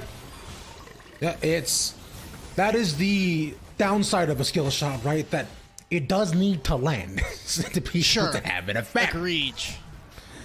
Indeed, my friend, but that's a skill shot that has not missed all day. The Senna keeps on doing it, and although they poke them down, that will force the backs from Funhavers. As top side, the Pantheon is here to probably poke down Toki, but Extra Base should be able to do this by himself. He's like one, bro. He uses the flash, and there's a slice of dice. There we go. Extra Base picks up that kill, and if it wasn't him, Blanks could have finished that as well. Reflection all across the board. Looking good. They're not letting them, kind of say, like, okay, Funhavers, you want to turn a community tournament? One of those teams DQ'd. So there was 3 teams instead of a 4-team event, and you smashed a team 3-0 in the finals. We're not going to let that event really kind of taint our minds with any bad thoughts. And they're looking good. Again, as I was saying, you have 2 of the 5 players that we have in our most improved players. If you haven't really been watching a lot of WNS, a lot of the teams, if you're playing in our events, specifically in the majors, the LCQ, you'll just get $1,000 if we think by day 2 you've been having some of the biggest impacts for your team. And it was Extirpate and KT who individually got $1,000 just for playing in Major 1. They didn't have a very deep run, but the fact that they were able to show off, we were kind of keeping our eyes on as we saw more of a reflection throughout WNS this year. I mean, so I guess we go see that how Extirpate performs this time. As so far, it's been doing quite well. Tower goes down. And Yana is rooted the hero's entrance to form. Just a little bit shielding, more CC, tries to allow him to get away. And even Galio has to use the flash, but Becca still going in, the crit not there, the spear out of touch. Just super close, but still not able to find that kill, and trading. That seems to be name of the game here for Reflection. Not given much, but taking a whole lot from Funhavers. They're even proxying this wave. Oh, we could have a replay of this one, Ravish. I want to see how Asami ended up going down. It was just another solo kill from Osu. Osu just like, all right, cool. Which angle am I going to kill you from? Are you going to be walking to my tower or your tower? You get to decide. And you know what?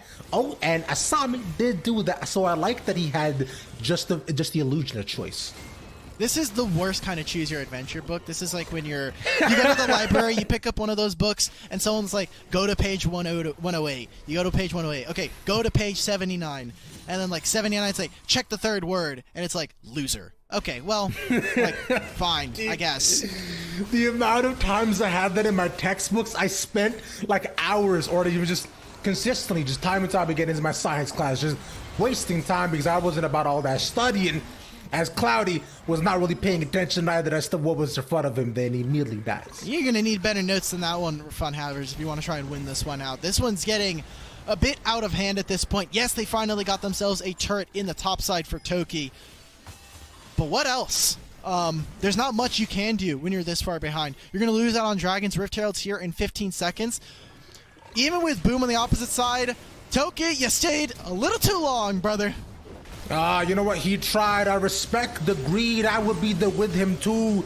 You see the towers in front of you, but now sadly all you see is gray. And the rest of your team, and Red Feral also gets put down, and this should easily be Reflections. I thought it was draw 3 cards, not go gray screen. Maybe things have changed. Patch notes hit everybody, but Dragon being started, or sorry, Rifthild being here. Yeah, no, I don't think you're making the steal, brother. So, Funhavers, they're going to have to just walk away, heads in their hands, and try to find something. They're picking up gold, but Reflection are constantly hammering away at these structures and objectives. Which, considering right now as Funhavers, they managed to get one out of it, which is where we saw Toki a bit too far forward. I think at this point, they have taken a sizable lead in this game. They're almost, 8,000 gold up, I believe. And so this is not exactly out of hand just yet, but Funhavers will need to either get a really big fight, or I'm assuming just get at least the next dragon to possibly keep themselves alive. Yeah, they need to make a few plays, and I think they have a lot of damage on their team, right? Cloudy has finished the Mirror Mana, and Asami going for a much more damage-oriented Diana build. We've seen a lot of Rod of Ages, but this time around with the Ludens. Here it is, baby. I mean, the Lotus doesn't do much right now, but the CC might. The shielding is nice, but Asami has to get out. The slam comes in again, as Cloudy is likely going to go down. Yep, you can't run it fast enough, brother. You're on the same screen, so that means you get to fall as well. But Toki, okay, he gets the silence. He is ignited. Looking for that slice. Get the dice, and you roll that 6. That dice comes through. There it is. Also, the Rift Herald being dropped in the mid lane. Boom, he went down, we traded his life for a couple of turret plates and to help his team get the mid tier 2. All of the Reflection gamers, you gotta be feeling happy. Funhavers, me and Ravish, not Sierra for sure. We gotta start hitting some copium. It's okay. It's a best of 3. We can win the next 2 games. It's fine. Yeah. Everything's okay. You know what? I know, like, our predictions may have been looked iffy so far, but they're called fun habits for a reason, right? You know, they have some fun and they bring it back. Because at the end of the day, it's guys. I can't be ravishing Cloud again, Dimitri. It hurts too much. Well, at least this game we're gonna be wrong. We're definitely gonna be wrong. But we only predicted for the series, and we're expecting for Fun Havers to bring it back in Game 2 and Game 3. But this game's just over. Asami. Yep. It's a merely kind of just waiting game at this point for them to finish this, and we've talked about this a few times as kind of like a feature. When you're losing like this, you can kind of use this game as like a virtual waiting room, like a timeout. Like, okay, if you're Fun Havers, how do we fix our draft? How do we fix our game plan? How do we not have this happen? I mean, it's just look at this. Look, every single time you see that in all these fights, Blanks manages to stay safe. Now they go for the tower dive with no minions. Okay, at least he allowed him to get out, but maybe we might see Toki at least get one back. The other players are dead. They finally managed to get onto Blanks, but the shield is good, but I don't think it'll do him much more good. One Murata looking for it, and Greggy will take that. Oh, Jace, Osu. It's Jace from Arcane Bat Chest. Look at him! He's done it! He got the snipe man kill. of tomorrow! Yes, he shot over the wall, he found Asami. We'll get the replay of this as they finish off on the Dragon. And look at this. Whittling away, massive engage coming out from KT yet again. And here it comes. Everybody get in chat. Jace from Arcane. Boom, that's a headshot right there. He's done. That's just a fight from the Foundry right there. They're getting rid of all the chem tank soldiers. OC, fantastic performance hit again on this Jace, but I mean, they're just kind of finishing it up. They're done. It's, as I like to say, we're in the end game now, Dimitri. Oh, it's been end game for a little bit, baby. Yeah. He's been there for a bit. See, all that matters because if you're looking at chess, right, it's as though you have the king cornered. You just got to make sure that you just move the right pawns and your queens and I was going to say, isn't the queen the more important piece? I don't have very high chess rating, but I'm pretty sure I know that the queen is the more important piece. I mean, I would disagree because the king literally either wins or loses you the game. Is it? But yeah, it literally does. But you know what? We'll get that aside as you may not know. But what they do gotta know, welcome Riot Games followers and LCS viewers to Wild Rift. Yeah, sadly we've got some items. Boot and Chance are a thing, and for everybody at home, we do have Rod of Ages, but we've got a few champion changes. Nothing I think in this game that is too out of the ordinary. Reflection are just kind of ending this one out. They've gotten 3 Jakes to their name. Baron is a little bit harder to take this champ. This is just like a secret killer, but it's 25-6. We're basically in the late game at this point. It's 15,000 gold in the lead for Reflection. The game's over. Yep. It most definitely, absolutely, positively is. And Fun Havers, like you were mentioning, they kind of just have to watch this happen to them. It's as though having front row seats, but as my friend Beatdown Boulevard likes to say, sometimes front row seats aren't worth it because you get to witness these awful things. Extra pit, all right, slice, dice, heal, but Toki's a little bit too tanky and he cannot poke him down. And you gotta remember, brother, Bork was nerfed this patch. It's good, but it's not as good. That's probably why you killed Toki, right? Not enough healing. Who cares about Blade of the Ruin King? I had to go through the whole Ruination event. I had to do all that. That was an event and a half. They're just gonna try and chase off Toki. I still think this is just deja vu. We've seen this like 3 times at this point. Garen, King of Demacia, get out there, run it, brother. Get the Benny Hill music. This guy's going on the full elite chase. This is fantastic. He actually... You're committing the... What is this, bro? Okay. Instead, they'll fix they'll turn their focuses to somebody else, but we see Yana might be the next target, and most definitely is. There's only so long these Ninja will save you. As Toki comes back to watch his team, he's exhausted, he's running, he'll finally fall. They did it. Reflections finally managed to get almost everybody in. They still can't full ace, but they'll get the game. They'll finish this off. There's a Diana Moonfall. It's 1K, but there it goes. Finally going down. Reflection take game 1. You can run all you want, Forrest, but there's just not enough room. You can run from state to state. You can run coast to coast. But it's 30-6, baby. It's like 15,000 gold in the lead. And we're talking about star players.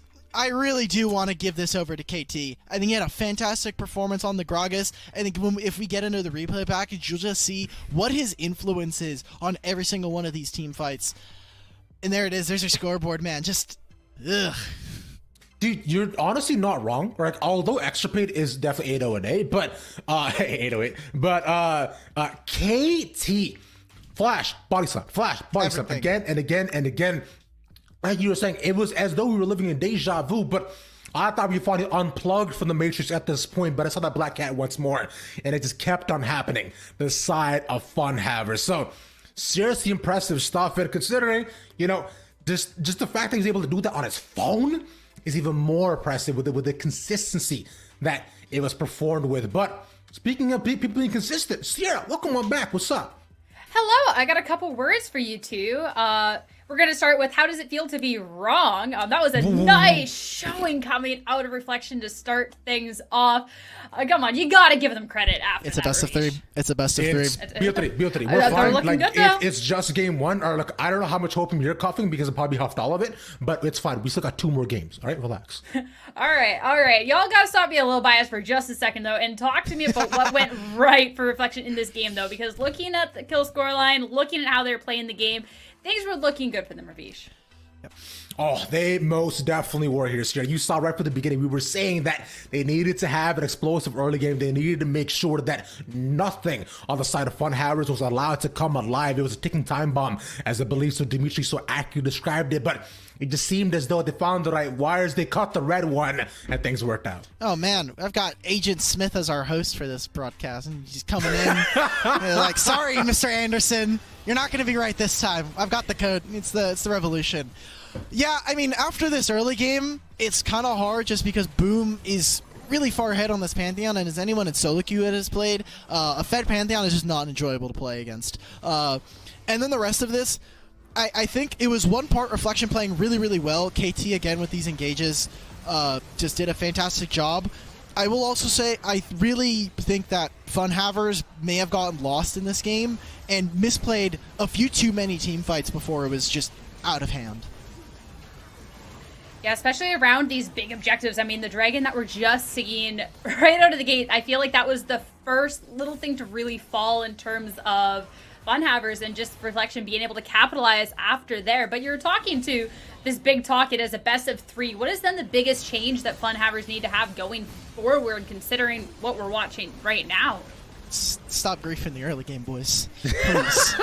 I need you to stop. Look, laning phase in this game is a little different than League PC, as I know we have a bunch of people coming in. The dragons spawn at 4 minutes, and so there's not really a lot of time in the early game to like mess up massively. But when you lose out on an early scuttle, you lose out on 2 kills, and then they continue to compound some of that advantage, it gets very difficult to come back. And as we saw throughout the replays, like you mentioned, around the big objectives, I think they made a few too many mistakes before it got out of hand. So for the side of Fun Havers, take a breath. You're in the upper bracket. You don't need to be playing 1,000 miles a minute.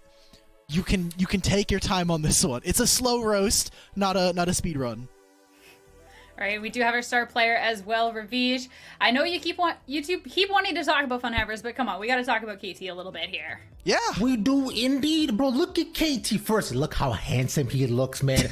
My man giving me that side eye, right? Like, you know what he did. You know he doing this thing, right? But look at that, 3-2-17, consistently part of so many of these fights. But even if it was only 67% KP, it was the setups from him right from the beginning. That early game going right in their direction. You saw around the objectives, right? The barrels were big. He was tossing them a drink, but it was one thing that they didn't want. Yeah, and we do have to say as well before we hop into the next game, welcome League of Legends fans. Welcome over to Wild Rift. Things are a little differently over here, and we're going to talk about what these players are fighting for and just welcome you to the game with a short video.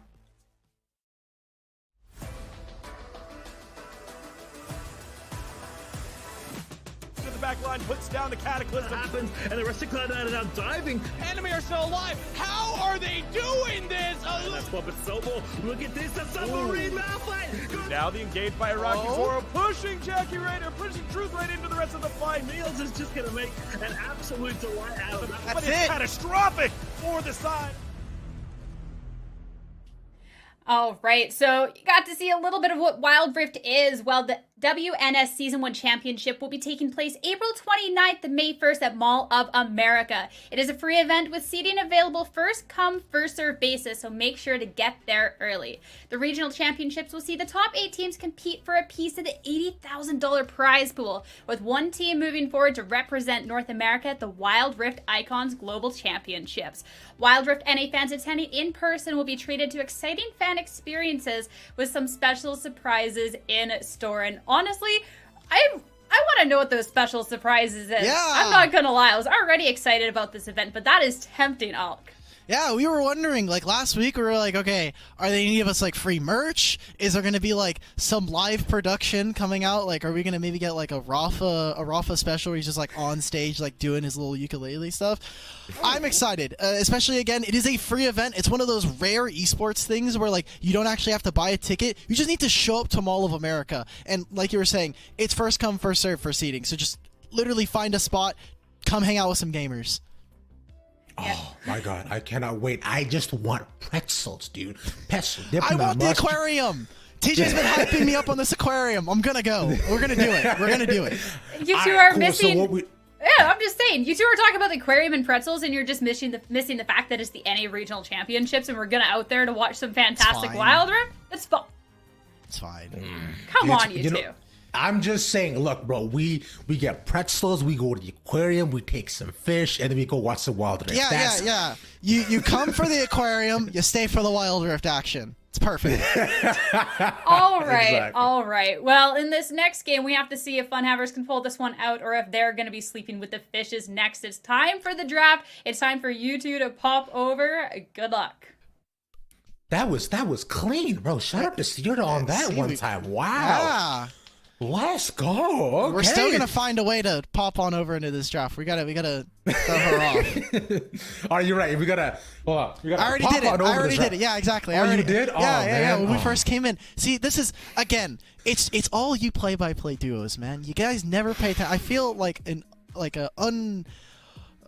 unsupported like partner. This is the worst. You're just there. We know that we're the most important parts of the show consistently. But no, speaking of other things that are important is this draft that we see in front of us. Look, Dimitri, you're handsome enough as it is, right? You don't need more Thank you. The players are the most important part of the show. Come on, Ravish. We're croutons on the salad. They're the rest of like the good stuff that's there. But what if the croutons are my favorite part of the salad? Well, then we've got a problem. We've got a major problem, Ravish. As Reflection this time around, they're going to kind of keep some of the similar bands. This time around, though, Olaf is going to go through. I wonder if we'll see that the Pantheon come through again for Boom, as it just it was such an explosive pick for him. He did such a good job in the early game setting up them for success. Yeah, and like you mentioned, the Pantheon was something that I was excited about, right? You personally were not. You were thinking that at right around the level 2, level 3 power spike. Oh, I'm still not. Things were going to get a little bit explosive. Things were going to really turn up. But yeah, definitely turned more so in their direction. And we're already seeing just the changes coming out. We said we wanted to see a lot of different looks from Funhavers in this game number 2. So they're bringing out the Vayne alongside the Olaf, so a completely different look. Yeah, especially the Vayne. Vayne is such a different champion in this game to like what we typically see from the bottom lane. Sorry, I'm having my dog is fighting me right now. Okay, I'm like trying to like focus. Yeah, exactly. Grace is not exactly happy with the Vayne pick either. Vayne is a champion that requires a lot of resources, and I just don't know if I'm like super about it. It is a champion that has very little skill shots, so like. +1 from me on that one after last game, but I want to see like what exactly they build around it, because Reflection can very easily target this with some long range poke. As seeing right now, no real only the Jace so far is being present as the long-range poke, is the Galio and the Jax locked in. So just essentially what I like to describe as AoE CC for all, right? So like, hey, you want me rooted to stun? Well, too bad. I'm right here. And that they have a ton of options there. As more CC options get taken away, the Orianna banned away from the side of Reflections.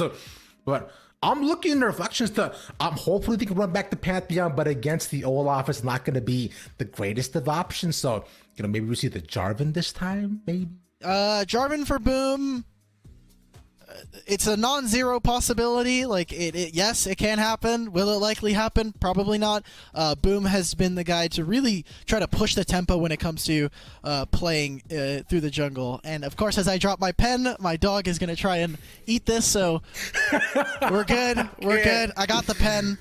Saved. Exactly, saved. I'm not letting her gonna be eating ink anytime soon.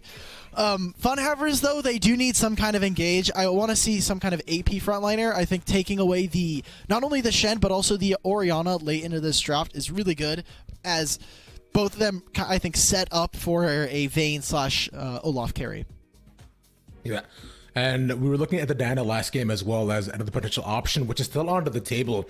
If they want to possibly bring that on mid lane, that the Kaisa gets locked in here for probably blanks, and there's the next setup that we were looking for as well, as Cloudy brings out the set. Okay, definitely a great champion to try and take him.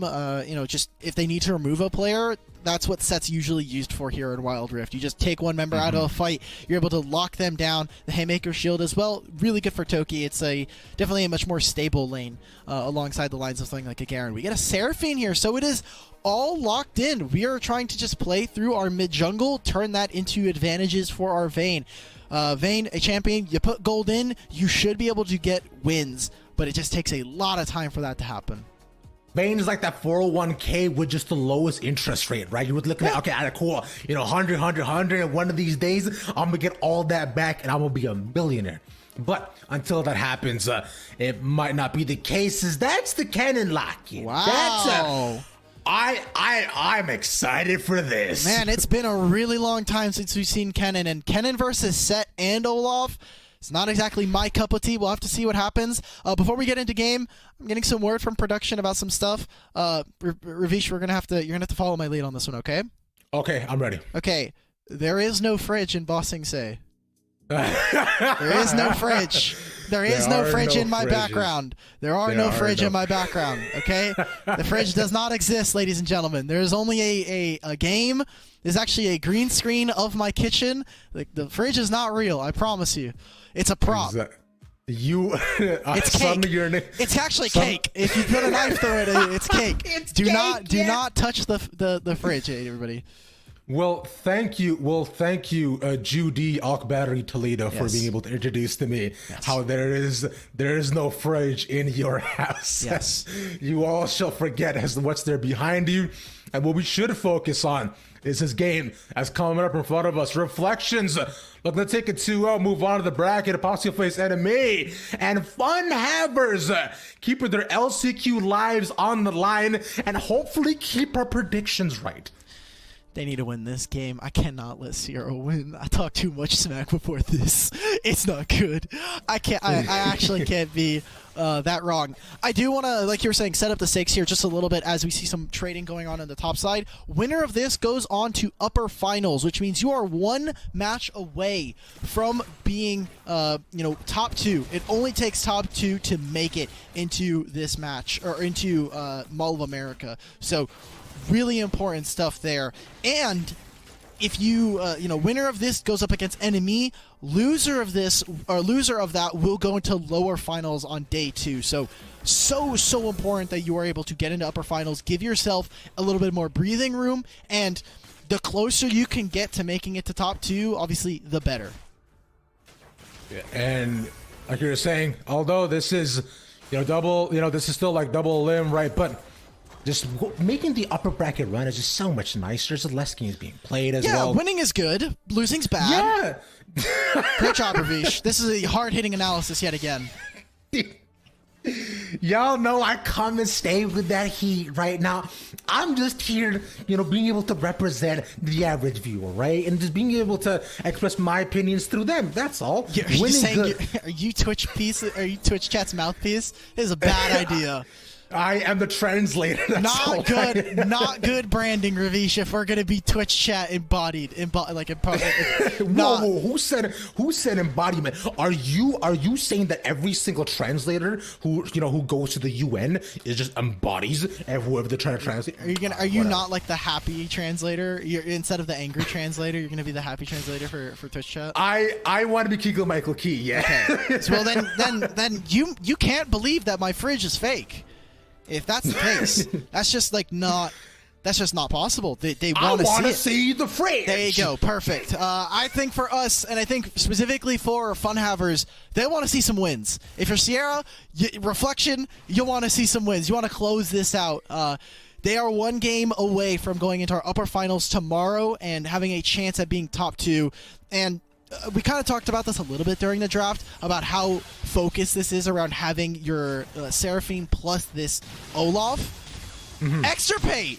You gonna solo kill him? I mean, he was pretty close. Look, poke melee matchups are never super fun, right? Although the second counterplay weak side. But like you're saying before, laning in this game is a little bit more contentious as well. So things go a lot faster here at this point, and Extirpate was actually pretty darn close just to getting that solo bowl to start things off in this early game that was so explosive from Affections. Yeah, he had a level lead. His ultimate should be back up before the dragon spawns in about a minute, so just going to be looking for that. The thing that I'm interested is he will not have barrier, at least I think so anyway. And getting that flash out from Toki, he's going to supplement that with getting a proto belt for his boot enchant. So making sure that he has the mobility to be able to take out certain members. Key things to watch in this game, I think if you're Reflection, you have to make sure that this cannon is not only set up for success, but is also in a good spot. Someone like the Set, also just the stopping power, someone like a Seraphine can very easily turn the tide of battle come objectives. Yeah, especially with the Olaf too, who won't necessarily care about any of the stuns that the cannon does bring out. And cannon is usually squishy, so if Olaf does manage to get out in first hand, especially when he pops out Ragnarok, then things get really tough for Extirpate. As he's looking to set up for this 2v1, Toki isn't spotted, but the wave might have possibly given the way. He looks to dive in, the showstopper, Extirpate has to flash. That's a lot of damage, but he stays alive. And boom, with the secure. And they secure not only that kill, but now priority over the top side. They're going to try and grab this Rift-tailed for them. That way, he moved, but it was the wrong timing. It was just a little too late before KT and Boom could make it on through. So it's going to be Ocean Drake going over to Fun Havers. If they can survive the early game, this is a good spot. I think both teams are going to be happy about this trade for different reasons. Getting this early Rift-tailed means they can start to kind of put the pace, kind of set the pace of the game against this Vayne. But as Vayne, getting the Ocean Drake, that's a pretty good way to kind of stay back in it. Mm-hmm. All that healing is going to be quite good as Rift Herald only just gets 2 plates. Extirpate takes a fair amount of poke, but I don't think much more can be done off the back end of this. It'll just be some gold given over. Getting into the side of the Reflections, who have set themselves up at a 2k gold lead once more. Although, they at least Fun Havers this time are surviving just what is just the brunt force trauma that is being thrown their way. But from where I see it, Dimitri, it's only a matter of time until we get us laning phase that Reflections start to do more to this. Yeah, especially with how quickly we went to take first objectives. We'll probably see a few more minutes of some laning phase adjacent stuff, right? Like they're putting Vayne on a solo lane. They can have Asami here in mid lane. Have both of the enchanters actually sitting mid lane would be good, in my mind, as again, you're letting Vayne solo. She is a solo carry threat, and you can have both of them move at a moment's notice alongside Yenna, who we haven't seen too much of so far, right? It has been Boom who's really taken the early game lead by surprise. That way, you're Lulu. Oh, but he does not want it that way. Yes, nice little start into the wall, but Galley doesn't manage to get his. Ignite. He's fine. The shield, maybe the ignite. They managed to get it. Oh, man. Lulu, you're stepping too far up, bud. Like, they changed heal specifically for this, so that the person that is doing the healing, that has the summoner spell, is healed significantly less than their counterpart that they're trying to go for.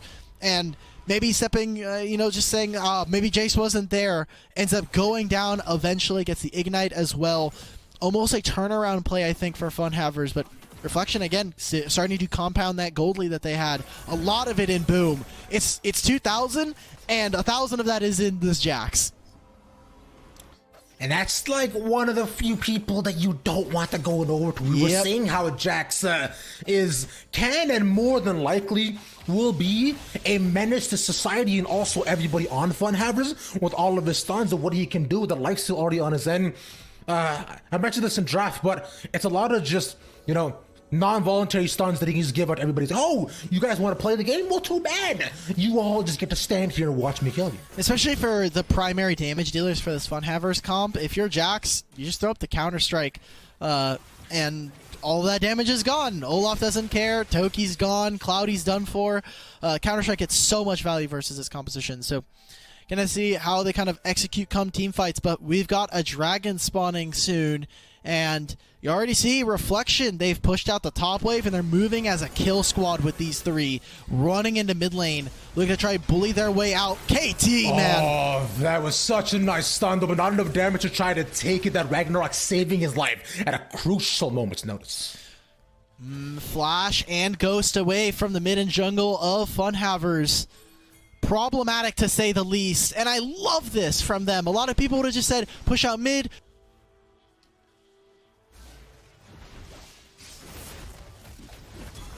Dimitri, I believe we lost you for a couple of seconds, but it's fine as the play goes on. Boom, you manage to get the tower, but extra paid.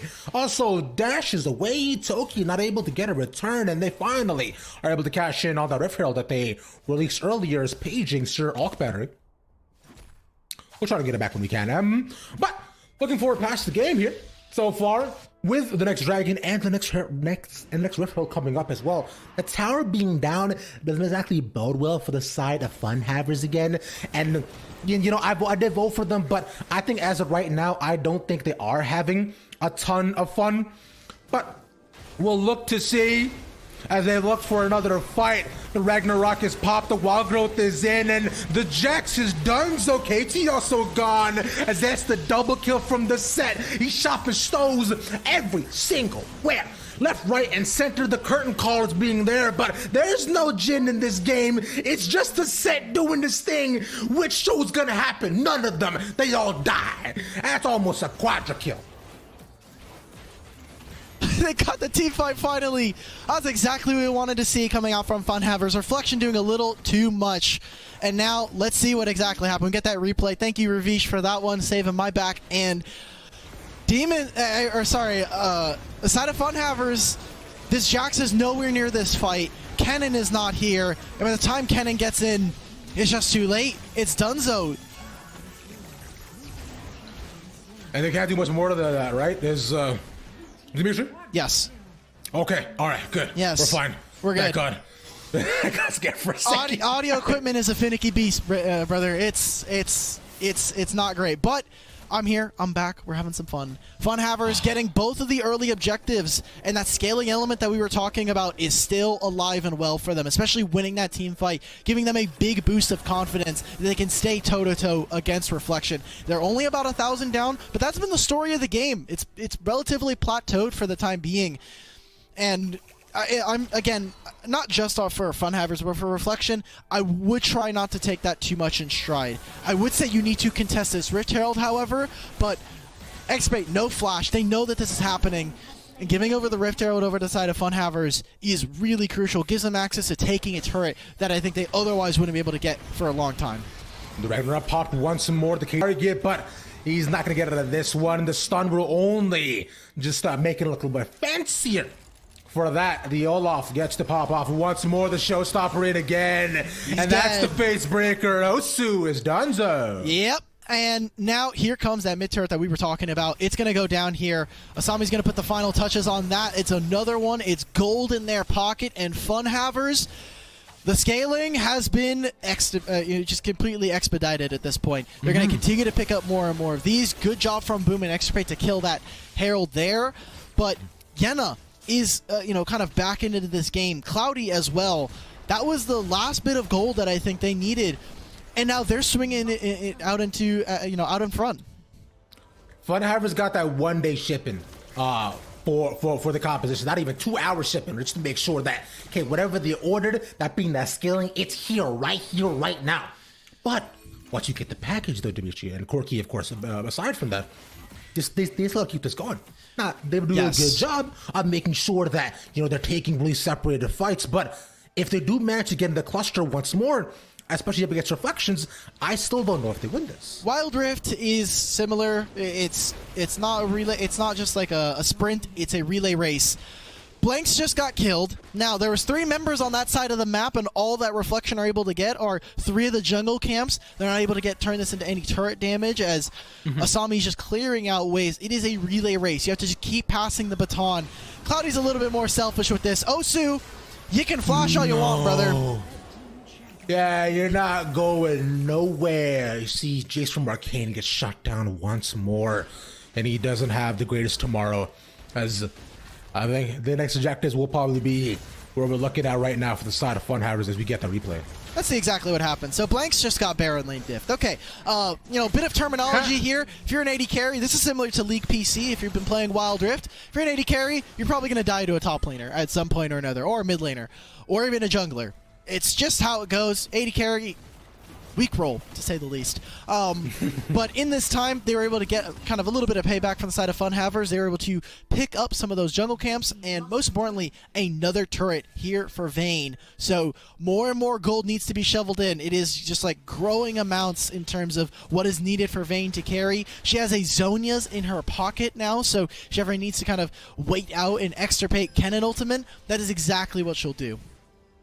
Yeah, I see actually a lot of Zonias and a fair amount of stasis as well being taken, right, on both sides so far. But considering, we're looking at Cloudy, who is just in short range, but if she can survive this fight, from what I see, almost everybody else on Reflections should not be able to survive the brunt of the final hour, as their time shall come too soon. Boomba looking for a way in? Oh, but they need to find a flank. They need to find a flank. They cannot play front to back versus the Olaf Seraphine. That is basically like an unwinnable match. She'll be running straight into a brick wall, so watch where Extirpate is on the map. He's sitting in Fog of War, he's sitting in the blue buff pit, and the dragon is being started by Yenna. If Reflection want to go for this, they're going to send their Kennen in. Kennen just getting a ward in, so they know someone's over here. They know exactly where Boom is. They get the root back as well, and they find KT once more. He can't get back in. He used the heroic entrance, but he needs a hero, and he will not find it. That brick wall is impenetrable, like the high walls of Date Cole from Haikyuu. Nothing is being broken down. They find the exhaustible killer instinct into the set, but he managed to get under tower for 4 more seconds. Why is he alive? The stun will not land. That's 2. It's a double for Toki, my man, doing his thing. He just lived for so long, and they may have not gotten the dragon. They don't care about it. They're going to go for Baron. But let's check this replay. And I said before this fight, they cannot go at them from front to back. KT gets caught. That's the first death. And this Extirpate ultimate, I'm sorry, bud, but it's absolutely useless. The Slicing Maelstrom is nothing but cheese at that point. They send the Seraphine ultimate down range. It hits 2 different members. And then this is just the most BM part of this whole entire fight, I'll be honest. Toki, just watch how many tower shots. That's 1, that's 2, that's 3, that's 4. Most people would have died, but he has double enchanter in his back pocket. He's got a Baron buff wearing purple across the rift. Funhavers now. They have faith. They heard our copium from the desk, Ravish. They're bringing us to game 3. Oh, finally. And it just maybe, we can prove Sia wrong once again. But for now, we'll look to see, how Funhavers can close out this entire game. They have a lot going for themselves. There's 6k gold up, 3 dragons themselves. And it is also going to be that Infernal Soul too. So all they got to do is wait things out and just try to push towers more and more. So I think crack open the base, and this is definitely just the final nail of the coffin. Yep, they will be immediately just. I mean, look at how fast these turrets are taken. And without any room to breathe, without a jungle to kind of walk through, the flanks that we want to see from someone like the Kennen isn't going to happen. They're going to have to get extra creative, maybe use a TP flank. Reflection. might not happen. The hero's That's just why. been looking extra pain. He gets charmed and exhausted, and the Kendall doesn't matter. And he's the first one to fall. But look at all those Cloudy. low health bars as Blanks can do nothing more as well. He's donezo bunzo. But yay, it's still a 3 for 2. Not a bad trade, but Cloudy's still alive. But He's just dead, man. Like, okay, Boom tried. I don't know what he was trying for, but he tried. yeah, he tried. He can go for it if he wants to. Let's see if KT wants to add 1 death to the board. But that's it. We're 1-1 in the series. We're going to game 3, Ravish. We did it, baby. We gonna make it the way. I'm not spiking it. I'm not spiking it quite yet. We still need to get to game 3. I don't want to throw it in anybody's face, right? We still have to get there. This is still only like a quarterfinal or a semifinals. You're right. You're right. We're good sports. But that was a really well played game coming out from the side of Fun Havers. I think Reflection, they understood what their they identified what their win conditions were, but it's one cannon ult that completely changes the game around the dragon, and from there, it's over. We got to start thinking about star player here. It's got to be Toki, right? Yeah, I'll give it. I think it's got to be Toki. Yeah, I think it's got to be Toki because look, I think both the Sami and also Yena all make really good cases, but just Toki at the beginning with that Quadra really just made it so that all of this was unrecoverable. And after taking 4 tower shots, if you're not a star player, you're just the biggest beefcake on the grid. I like it. Hello. I like it. Speaking of things that are also phenomenal, Miss Yardal, welcome back to the desk. How you feeling? Doing great? Doing good? I was expecting a lot different of a welcome considering how much trash you were talking the second I left the 3-box, but that's fine. That's fine. I just want you to know I did predict this would go to a 2-1. Production can back me up on that, so this is just a storyline to make sure that we're extra right in here. But no, it was still a good match to watch. It was a lot of fun, and I'm really liking that we got to see some changes come out from Fun Havers to bring us into a series, Ravish. That is 100% correct, right? We were looking at a completely different look and wanted to make sure that the same sort of early game stride that Reflection was able to have, they needed to shut down, and they did a solid job of that. In the first 4 minutes or so, although it did seem a little bit closer, you thought, okay, maybe they might be able to do this, but Kennen not able to get a solo, and Set starts to pop off, and things just fly from there. At that point, you really have to put the Vayne behind either in laning phase or just have all of her lanes collapse. I think there was maybe an angle for them to go through the mid lane to try and attack Asami on the Seraphine, but it was close until it wasn't, basically. That's the story of the game. Yeah, and I feel like that's going to be reflected really heavily in the replays, because after the first game, the replays were just... It was just the story of Reflection and how they were steamrolling in the game, basically. Every replay was, okay, well, they're pushing this lane and they're getting kills. They're pushing this lane and they're getting kills. Whereas this game was such a different tune. Was really, really fun to watch, though. I do agree here, Alf. The Quadra at the beginning by Toki was just nuts. This one hurts. This one hurts, especially if you're a Reflection fan. You're just like, oh, I don't want to see that again. But there are some good things to take away from that from Reflection, right? Like, this is still a winning game for them. It just comes down to, can this Kennen flank make the difference? This is what we want to see. You have to get onto the Vayne. You have to be able to kill Asami. And it's just kind of doomed at that point, right? Like, we were talking about the Quadra kill. We're talking about how beefy Toki is throughout all of these fights.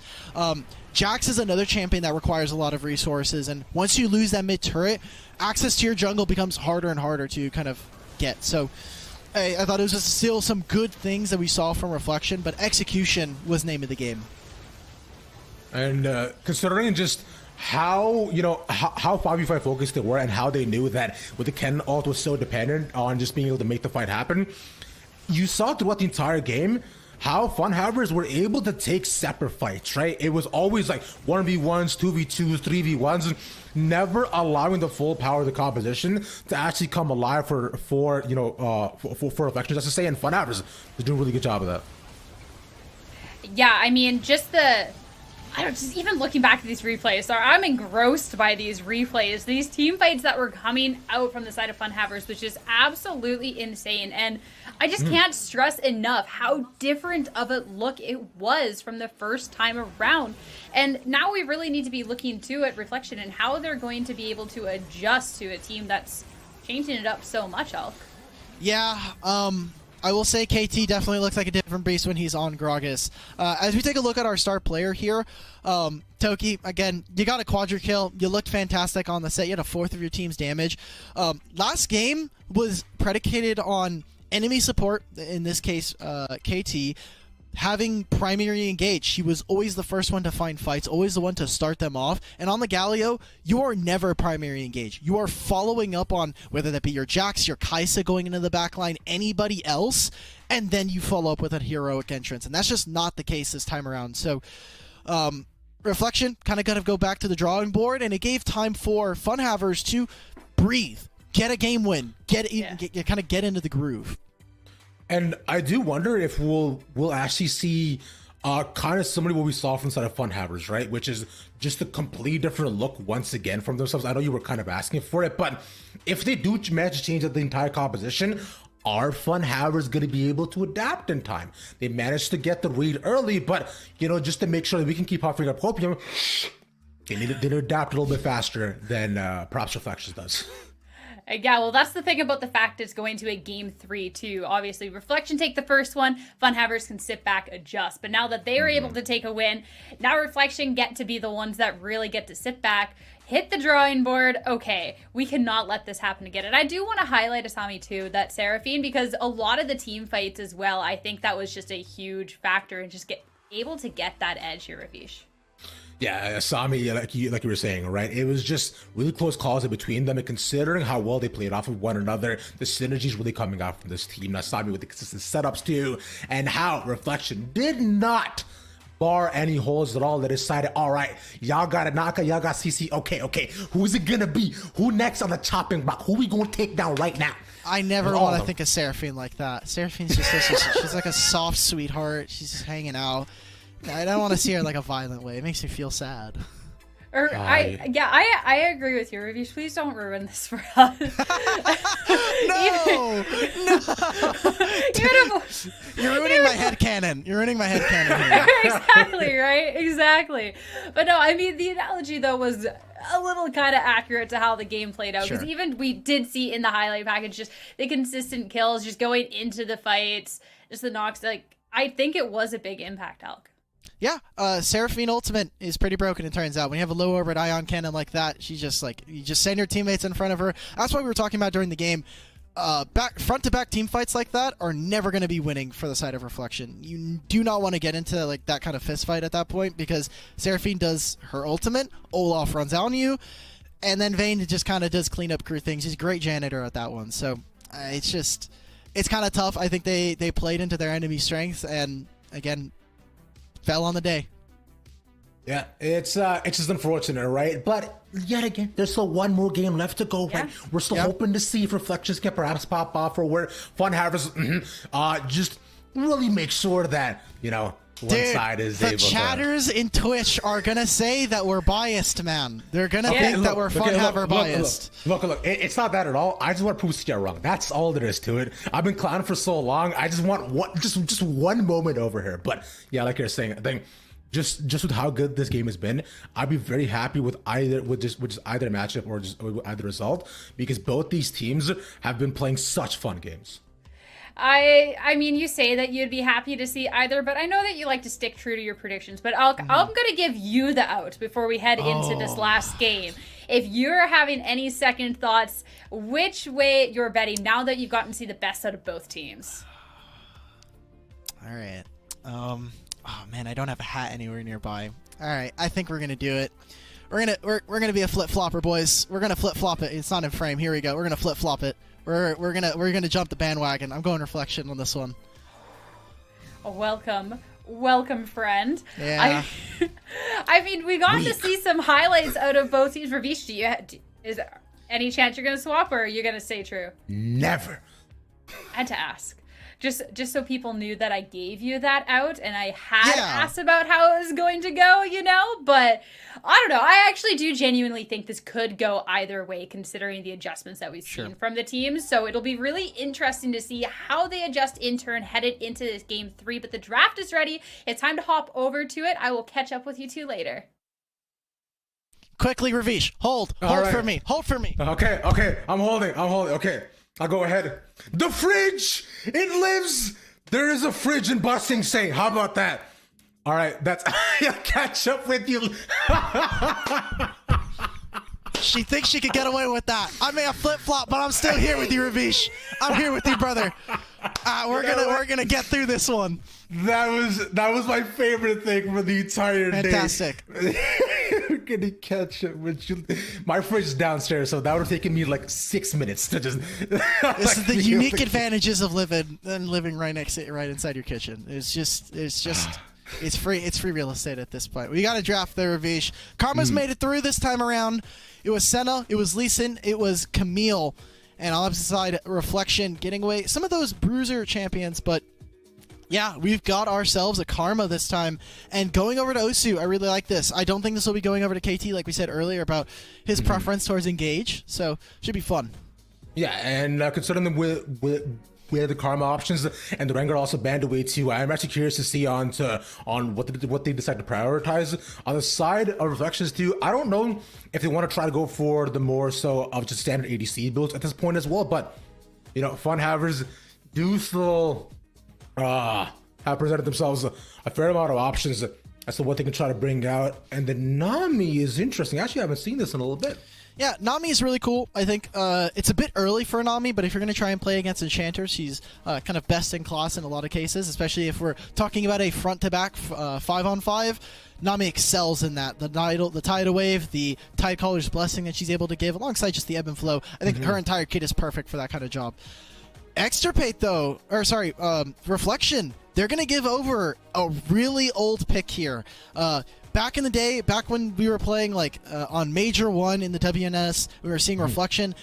Jinx was a huge pick between them and Ailish. So I think this is really, really cool. And Boom's even picking up his Nunu here.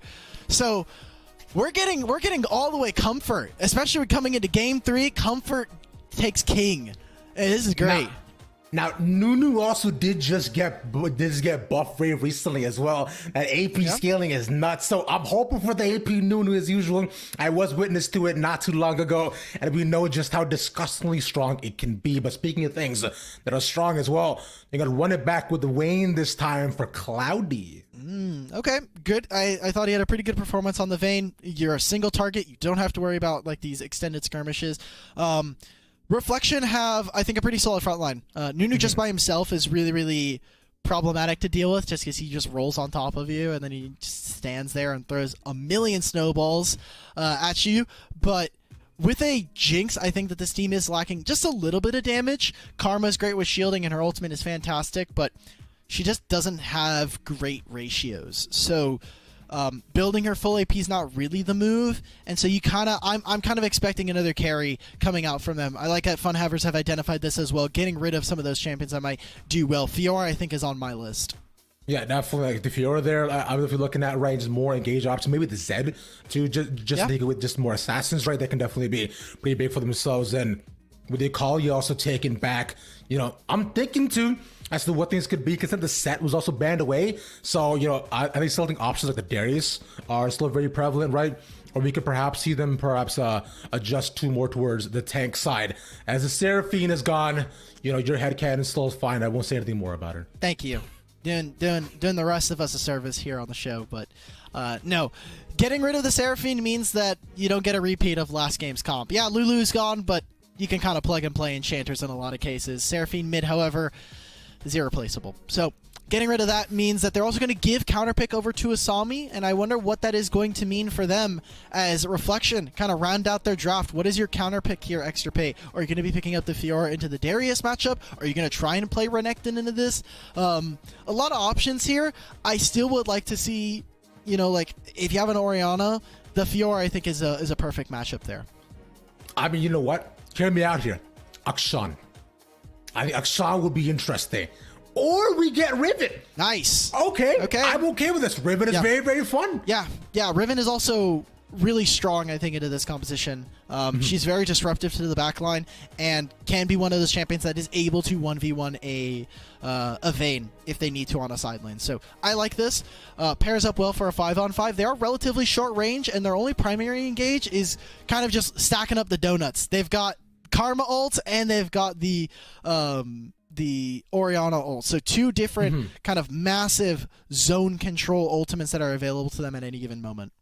Yeah, like you're mentioning, so it's going to be interesting to see how Flashy Funhavers decide to get it in the fight, right? I think any vision control and being able to set up around rejectives is going to be really contentious considering who they have. So I'm definitely looking at them to play back in the same style that they had in game number 2, where they just go for pickoffs and then kind of just snowball it from there. But as of right now, Dimitri, with all these combos locked in, you mentioned a bit more about the 1v1s, but let's talk a bit more on the macro scale about the 5v5s and how these two teams connect.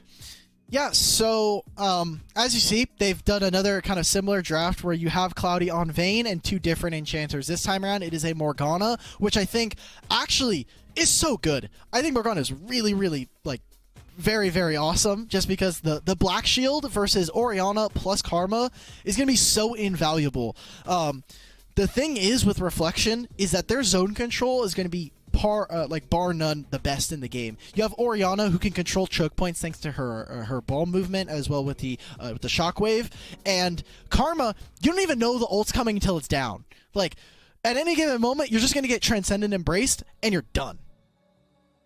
Indeed, my friend. It'll be, as I've said, just smack down, taken away, dunzo bunzo, as we've been expressing throughout the entire day. Before now, game number 3 is in front of us.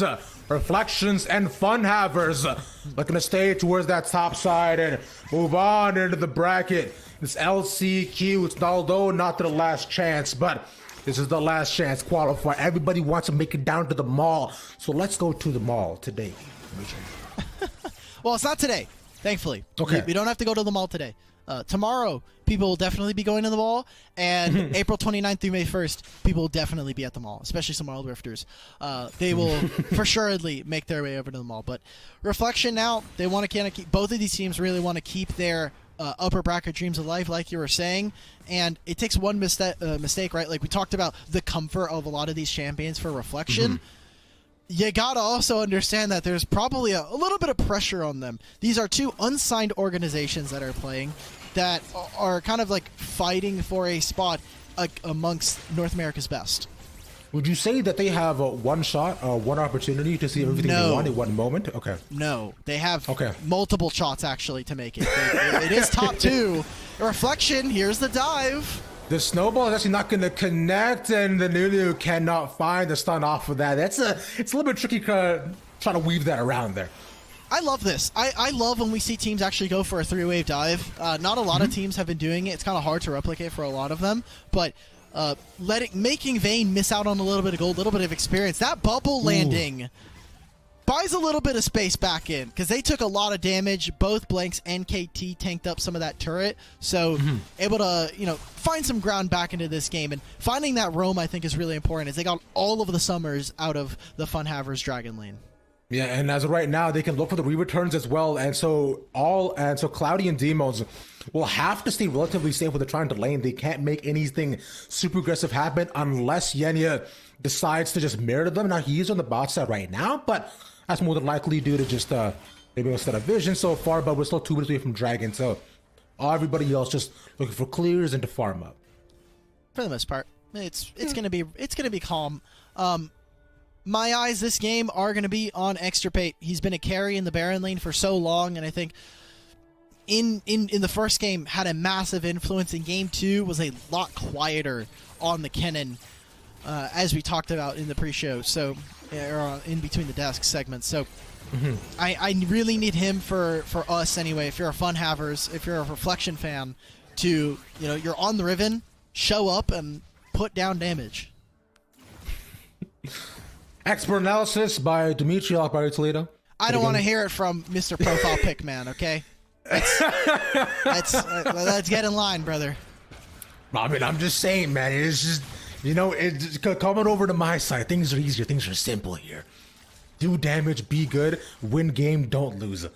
Right? Doesn't it just sound beautiful? That does sound rather enticing, but I'm a man of less simple pleasures, I'll be honest. Exactly. You were a man I'm of an 80 fridges carry and player. ketchup. Yep, basically. But right now, though, we'll see Blanks, though. Starting to the wall. The wave gonna just slow down the Nunu at least. He gets the heal back with the Q. Has to use the flash, though. We'll stay safe. Yeah, so cool. You know, like grade A marks to Reflection. You stopped Vayne. Bad, though, is you're going to lose all of the priority over this dragon. And it takes you a while to get back out onto the Rift-Herald. If Vayne was here, I would actually say that they could go to contest for this. But I think it's just a little too long. Reflection are going to move over to this Rift-Herald. Can Funhavers make their way over? You saw the pings already. Darius, Toki should see them on this. They want to try and contest. Potentially Morgana can move mid lane, but a little too late. Reflection, they're just going to grab themselves a Herald. And this so far, you know, has been pretty solid for Reflections as they usually use this to move top side. You know, probably get Toki some more gold, and considering what kind of performance Toki had last time, it's a pretty good call. Oh, but the snowball's gonna hit the minion, and Toki will be fine. He has demons there as well. But the Herald summon there was a beautiful bubble, and he also dies from that. That's a heal. Look at that. Demon's that way doing his thing. Oh, they're so close to dying. Reflection. They go 1-for-1, but that's not what you want to see. They finally grab the turret here. Oh, Blanks. Blanks, he's getting resets. He's getting excited. They have to get out of this play. Asami with movement speed, with flash. The flash! But the no lockdown, he gets dead. the root as well. One Marauder, he's looking for it. And he gets it, Asami. Funhavers. I'm so sad I flip-flopped. I didn't mean to hurt you, my loves. Oh, man, the gamers are gaming. The Rift Herald gets dropped. But Toki, he makes a hero play. We saw this in the qualifiers last time around. Last time it was on his Camille. And now on the Darius, he makes a 1v3 situation, a 1v4 look easy. Reflection, they get the turret, but the fact that two members die here is just not worth. This is why you stay consistent, Muji. This is why you don't flip-flop like lacking. that. Yes, you did, but so did Toki. He's also gotten out of there, with which will give bot side control and more so probably a couple of plates as well over the side of Reflection. Yeah, they'll definitely get one. Let's see if Yenna, he has something to say about it. Flash from Osu, he's dead. Yep, that's another smite down. Lightning can strike twice here. And he manages to get out. We'll get maybe some more damage to the tower for himself, as that's a nice route. Asami, the pullback, but the rocket will only hit down onto one. They're far too tanky in that front line. Yenna protects them as they kill topside. Oh man, the picture-in-picture. Thank you to Observers for showing us that. Cloudy making excellent use of the exhaust on the Vayne, takes the 1v1 versus Extirpate, and wins it. And the thing that I will say for Funhavers with this composition, it kind of exudes this: you cannot be greedy if you are Reflection. You need to take what you can get and leave. If you overstay, we will punish you. We saw it in the bot play there, where Boom tries to find the play, tries to stop them on that wave, but they get caught. Top wave again. This here, Reflection, just too far up.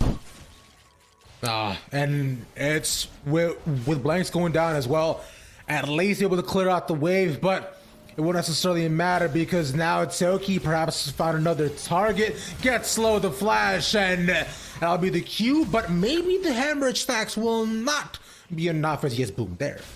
Oh, it's so close here, Ravish. Funhavers, they've got a commanding gold lead, 3,000 at 7.5 minutes. Toki's gonna go for Boom.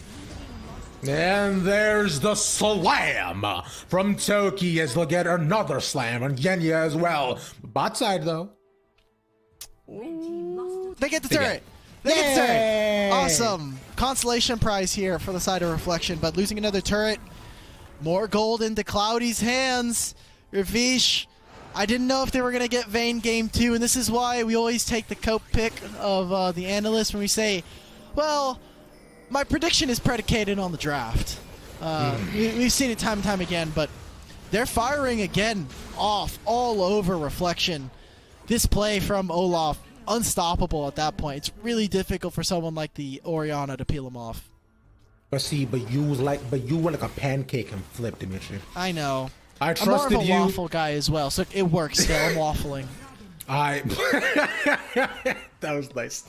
But you know, I'll be honest. I actually like pancakes a lot more than waffles. Really? Yeah. Waffles, they have the divots, man. They're perfect for that, and they're easier to make. You just pour them in like the waffle press, and you're good to go. Yeah, but the pancakes, you can pour some stuff inside the pancake batter, and on top of it, I can get chocolate chip. You can pancakes do that with on waffles. Strawberry.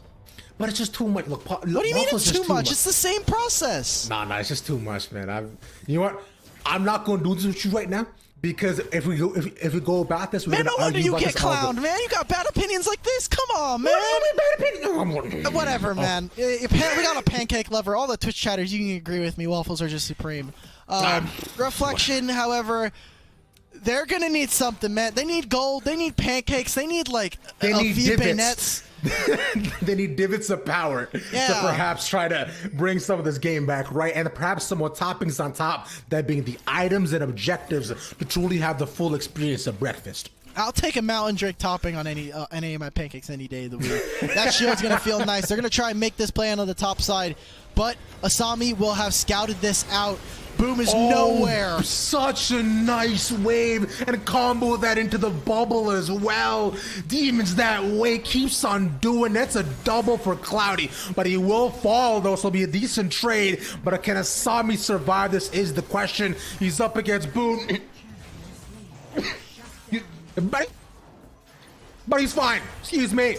Things are okay. Boone will most likely die. There we go. All right, I think we lost Dimitri again. But look, bot target opened up. So as we look towards the rest of the game, my friends, we'll try to get Dimitri back as soon as we can. Man, you had to go and I had to sneeze. Get the sneeze in, brother. Get the sneeze in. I'm just getting scammed. I'm getting scammed by the fact that I shouldn't have flip-flopped. It's okay. It happens. But here's the play. We get to see it all over again. Cloudy goes right on in, but the fact of the matter is they played over the wall. I mean, like, Boom is already out. It was really well played between that way and his AD carry, and Asami as well playing backup. And the entire time, Funhavers, they have a Rift Herald on the bottom side, hitting inhibitor, and they're just running it down in there. Yeah, it's tough at this point, man, because these... You need water, brother? Do you need me to take over the next play? No, I'm okay. I'm okay. Look, like I said, I just had to sneeze. I just had some waffle dust go on my nose, and I was like, I can't have this right now. I've never heard of waffle dust, so I already know there's some cap going on. Reflection, I mean, they're trying their damnedest, but their engage just doesn't exist without Boom there. They have to find any kind of snowball. It's just not possible. As Funhavers, they're putting the finishing touches on this one. They're going to push out on mid-wave. They don't even care about Extirpate at this point, as long as they're playing as a 5-man. Osu flashes to look for something, but it's nothing. It just turns into absolutely a wasted flash. Yeah, I think if he was in range of at least he could try to look for the shockwave and maybe just delay the back so that perhaps Extirpate could have continued pushing and probably gotten this bot tier 2. But with that not necessarily happening, now they're set up for this next dragon as well. Now Funhavers looking towards that solo point. We know that Reflections wants to try to fight for this, but they're simply not in range. Like, Boom is around the area. I don't think he's going to fight for this, though. There's just no way. He has to flash over this wall, and his flash is just coming off of respawn. Maybe they can go for this if they want to sacrifice their jungler, but it's just not enough.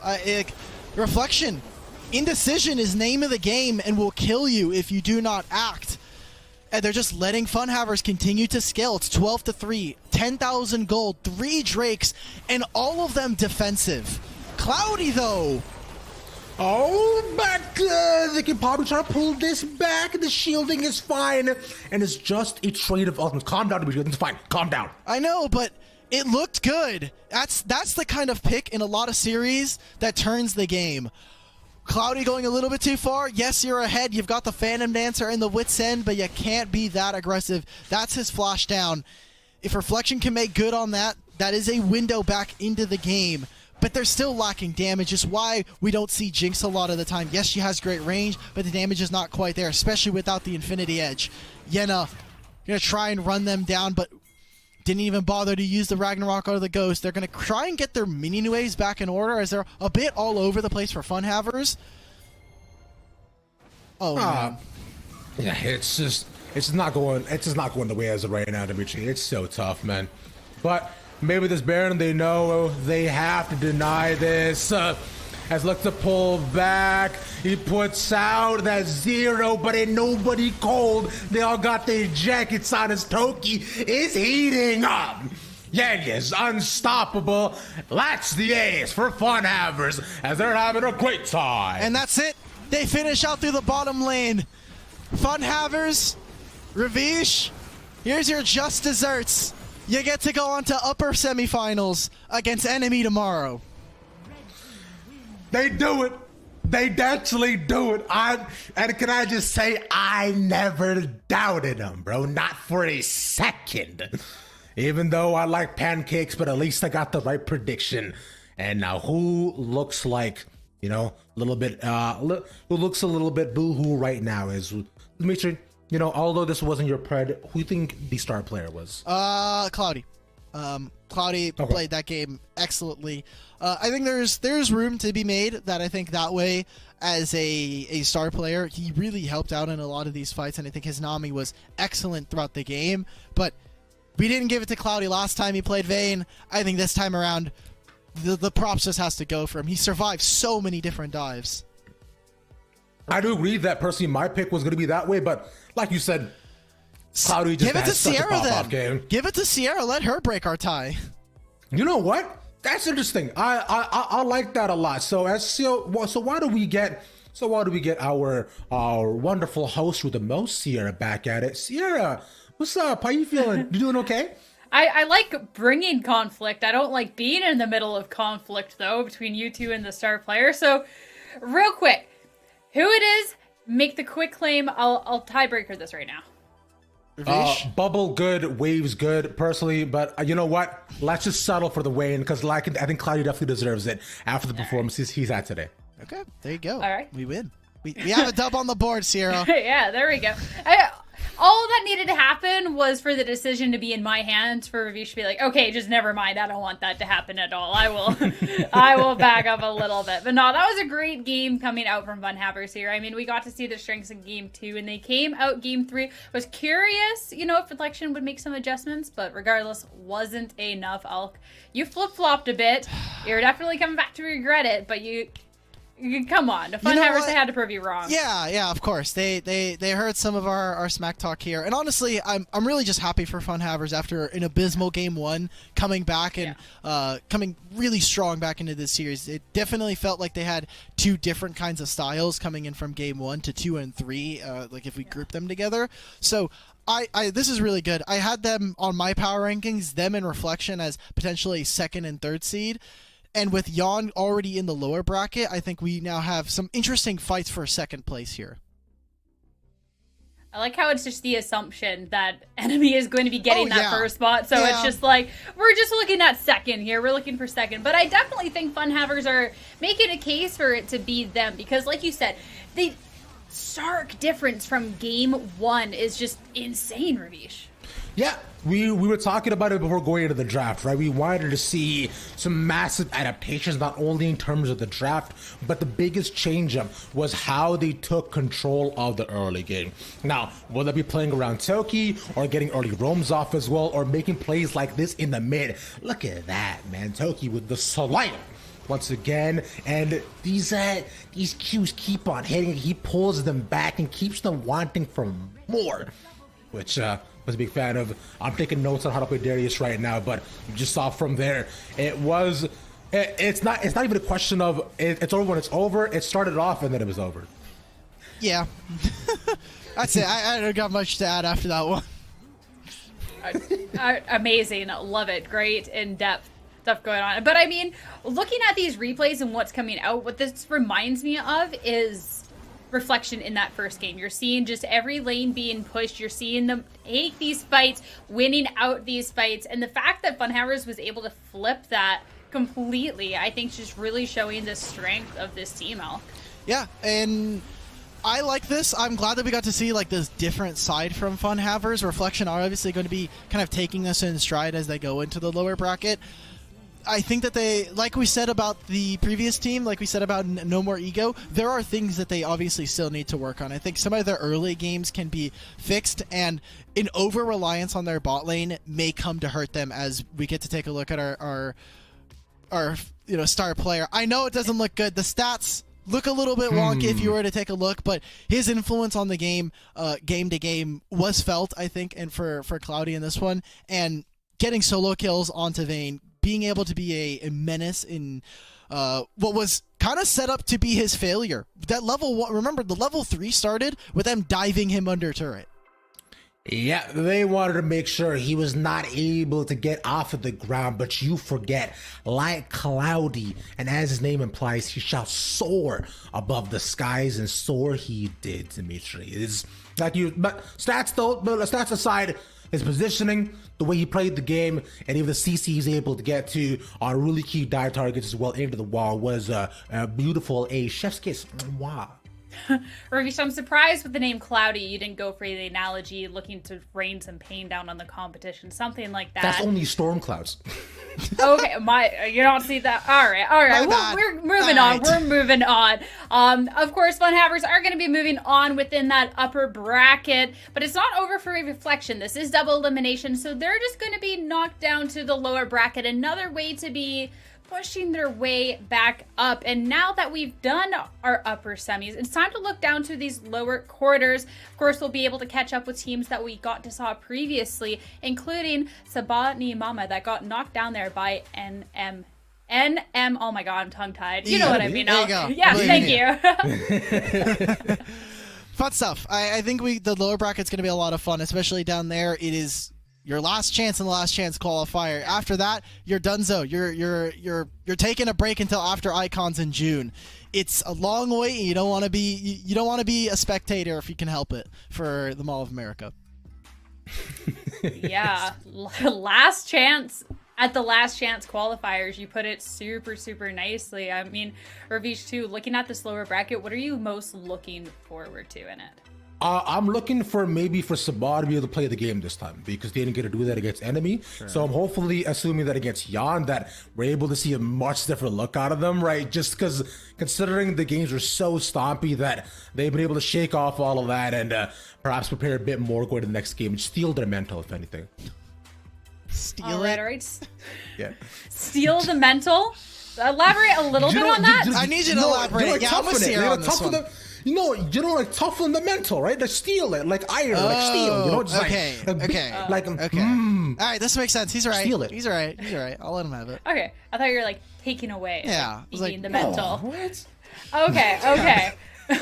I mean, it's been a great time so far today, and of course, being able to see these teams make that run through. We're gonna be sending to a break, but real quick, I'm gonna give you a last chance, just a couple of words as we say goodbye to you. Reach you first. Ha ha and ha! I was right. Funhammers won.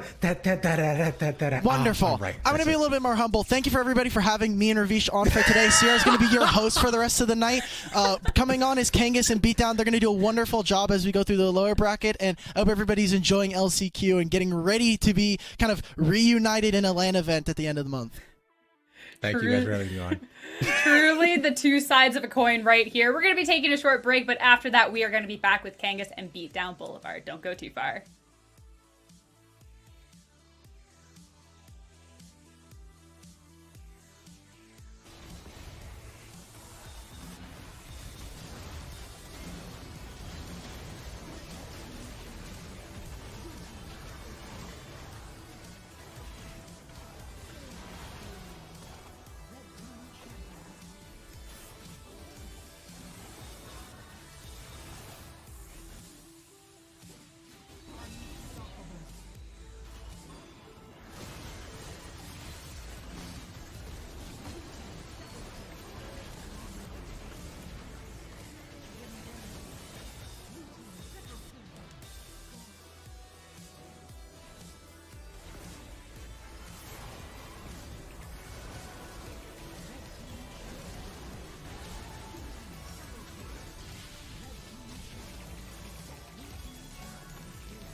Hello, everyone, and welcome back to the Wild Rift North American Series, brought to you by Riot and Wisdom. A little bit of swap around on the desk. We have 2 new faces. First off, Kangas, hello, Nice Beard. How you doing? Thank you. Of course, this is, for anybody who's not aware, this is the Pride of NA that's still growing in strong, getting ready for the next international event. This is probably the longest it's ever been, and it's getting kind of unyieldy, hard to groom at this point. But awesome to be here. Happy to be on the show.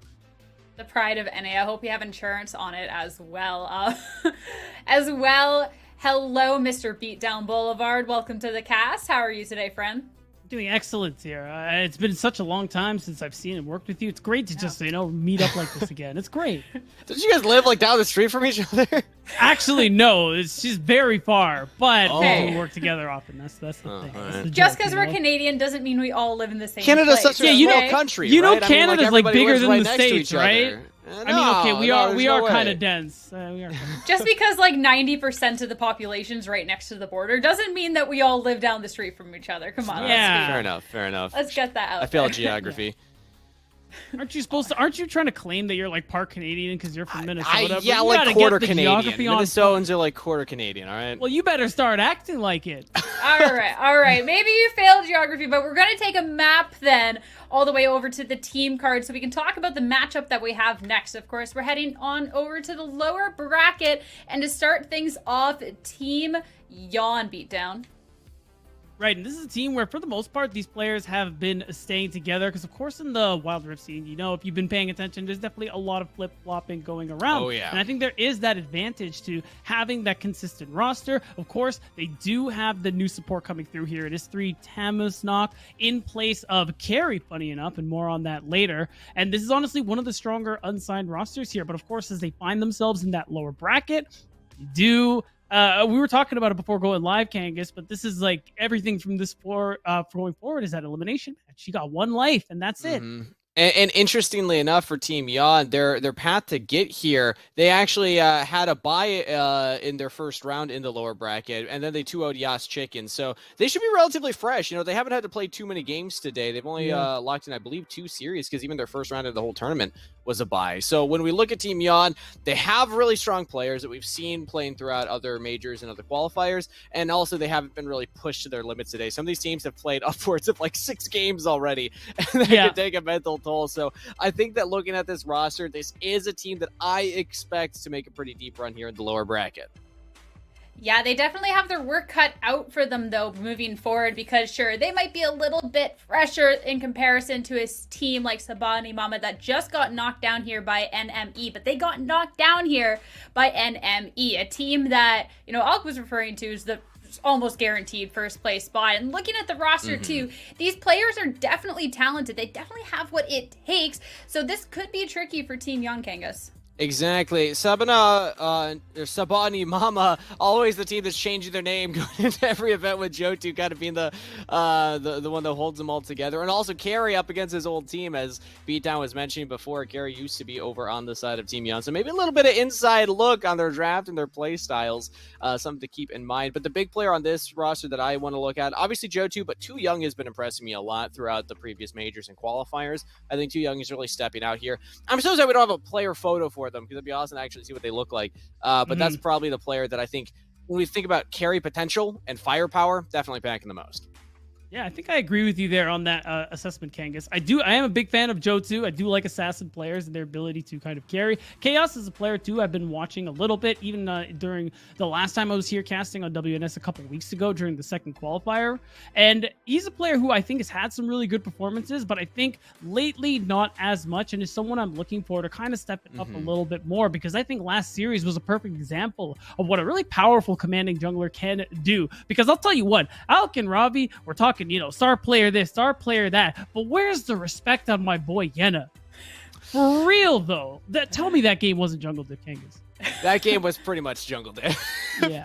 It was a little crazy. And when we look at the big match that we want to highlight, though, it is, of course, the support matchup, because Carry's a player, last qualifier or last major that they played in, Carry actually had some incredible performances. I remember specifically Carry's Thresh being one of the champions that I was just blown away with, sniping hook after hook. And now I don't know the situation behind this roster swap because, like Beatdown had also said earlier, at this level in Wild Rift, we see rosters changing constantly, players moving all around. Sometimes it just doesn't work with a roster. But without knowing the context, all we know is Carey's now up against the roster that he used to be on and up against his, the player that is now replacing him.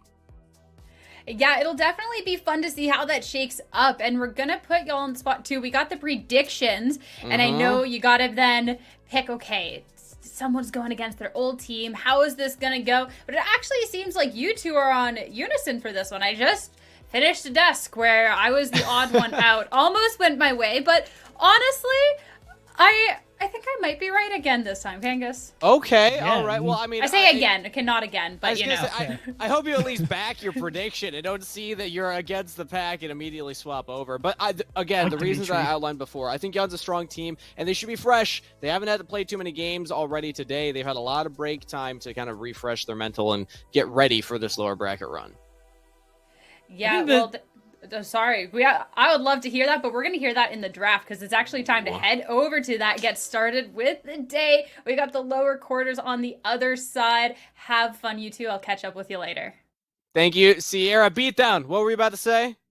The thing that was interesting to me, too, is that it's true that Yon are pretty fresh right now, given the lack of games they've played on the day. But a different kind of way you could use the term fresh is to describe Samari Mama, because you're right, this is technically the team that used to be Demons, but Johto is the only returning player, if I'm remembering correctly. So you got a lot of, despite talented pieces, new pieces into this one ecosystem where you got a lot of things you need to be working out. And I think that's what's going to be the most difficult thing for them going into a team like Yon, who, like I was saying at the top of the show, that kind of playing together a lot definitely has its advantages. Exactly. The players are used to each other. So let's see what they decide to prioritize in this draft phase.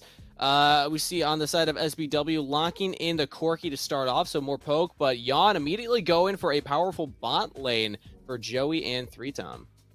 Yeah, and actually, so I like the pick from Chaos there on the Rengar. It's something he plays a lot. It's the Rengar and the Olaf I've seen most from him. And in a previous series he did recently, I was watching last weekend, I believe it was during the major, he had to play it into a lot of tough members. You see Lucian Nami, though, in this time, you're feeling a lot better about this one and your ability to jump on and just basically explode targets. And you also now get Carry on that signature Thresh. I was talking about it. Usually Thresh is banned against Carry. Instead, Yon banned 3 other supports that they could play with the Galio, the Karma, and the Senna. Leaving up the Thresh is dangerous against this guy. So let's see what Carry's able to do on it now. But Lee Sin is the answer for Yon. They still get at least a comfortable jungler for themselves.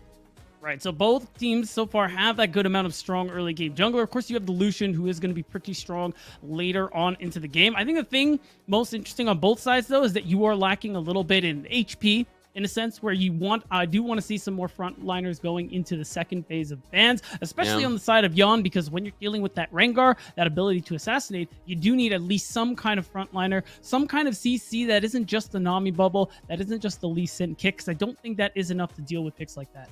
Extra, peel options would be fantastic for them. Things like Diana were up, and now that's banned away. So I think that SPW have the exact same read. Saban and Mama saying, all right, we're going to take away these other solo laners that they haven't drafted yet that can peel away the Rengar, and there's that set as well. Yeah, so a lot of the thick boys taken out of here, but Shen is left up and available, which I think is interesting. I haven't seen him played a lot, but I think his recent addition into Wild Rift definitely is shaking things up, especially with the teleport enchantment not being very popular as a boot enchantment. I think now when you see Shen into the game, that's something you have to start thinking about, because the cross map, look, Kangas, I was playing it. That game I told you that I lost earlier on, it was early today. That was a Shen. It was so annoying because he just keeps showing up. There's a concept that's very popular in a lot of MOBAs. Wasn't as popular in Wild Rift until Shen was added, and that is called cheating tempo, where you're able to get around the map much faster than any other champion can. Teleport's a way to do that, but you're right, you have to commit to the enchant, which is not really worth it most of the time. Shen bypasses that, and that means that you have to be aware of that if you're going for aggressive plays, especially onto isolated members, because suddenly they're not isolated. And we see that Saba and Imama are kind of doubling down on that. They have the Ari charm with the Thresh hook, so a lot of pick potential for this Rengar to set up, but still, anybody you pick, they're going to have that Shen on them. Yeah, it's exactly it. So it's a really good way to kind of deal with pick potential that's going on here in Sabani Mama's team composition. Of course, you still have windows when that Stand United isn't available for you to be able to do these things. But for the moment, those initial engages aren't really going to work out. So I think Sabani Mama early on is where they want to be trying to get some of these advantages. Get before level 5, before those ultimates come online, so that you can hopefully generate enough of a lead where Shen can't just come in here and completely turn the fight around. What they do also have a front line and some poke though with the Garen plus the Corki combo. So if it comes down to brass, I mean they still can go for a team fight style, but Team Yon, I think they're a little more flexible in what they're able to do here. There's counter pick of the Jace in the mid lane too. Actually, I'm not sure if I like that too much. Now that I think about it more, I mean, conceptually, sure, I understand wanting a little bit more range in your composition, but the matchup into the Ahri, from my understanding of it, the Ahri can actually win out on the push and have some kill threat with the Rengar, so this could be scary for the side of Team Yon. Of course, it always comes down to execution, but when you're in an elimination match, this is a bold call going into game 1.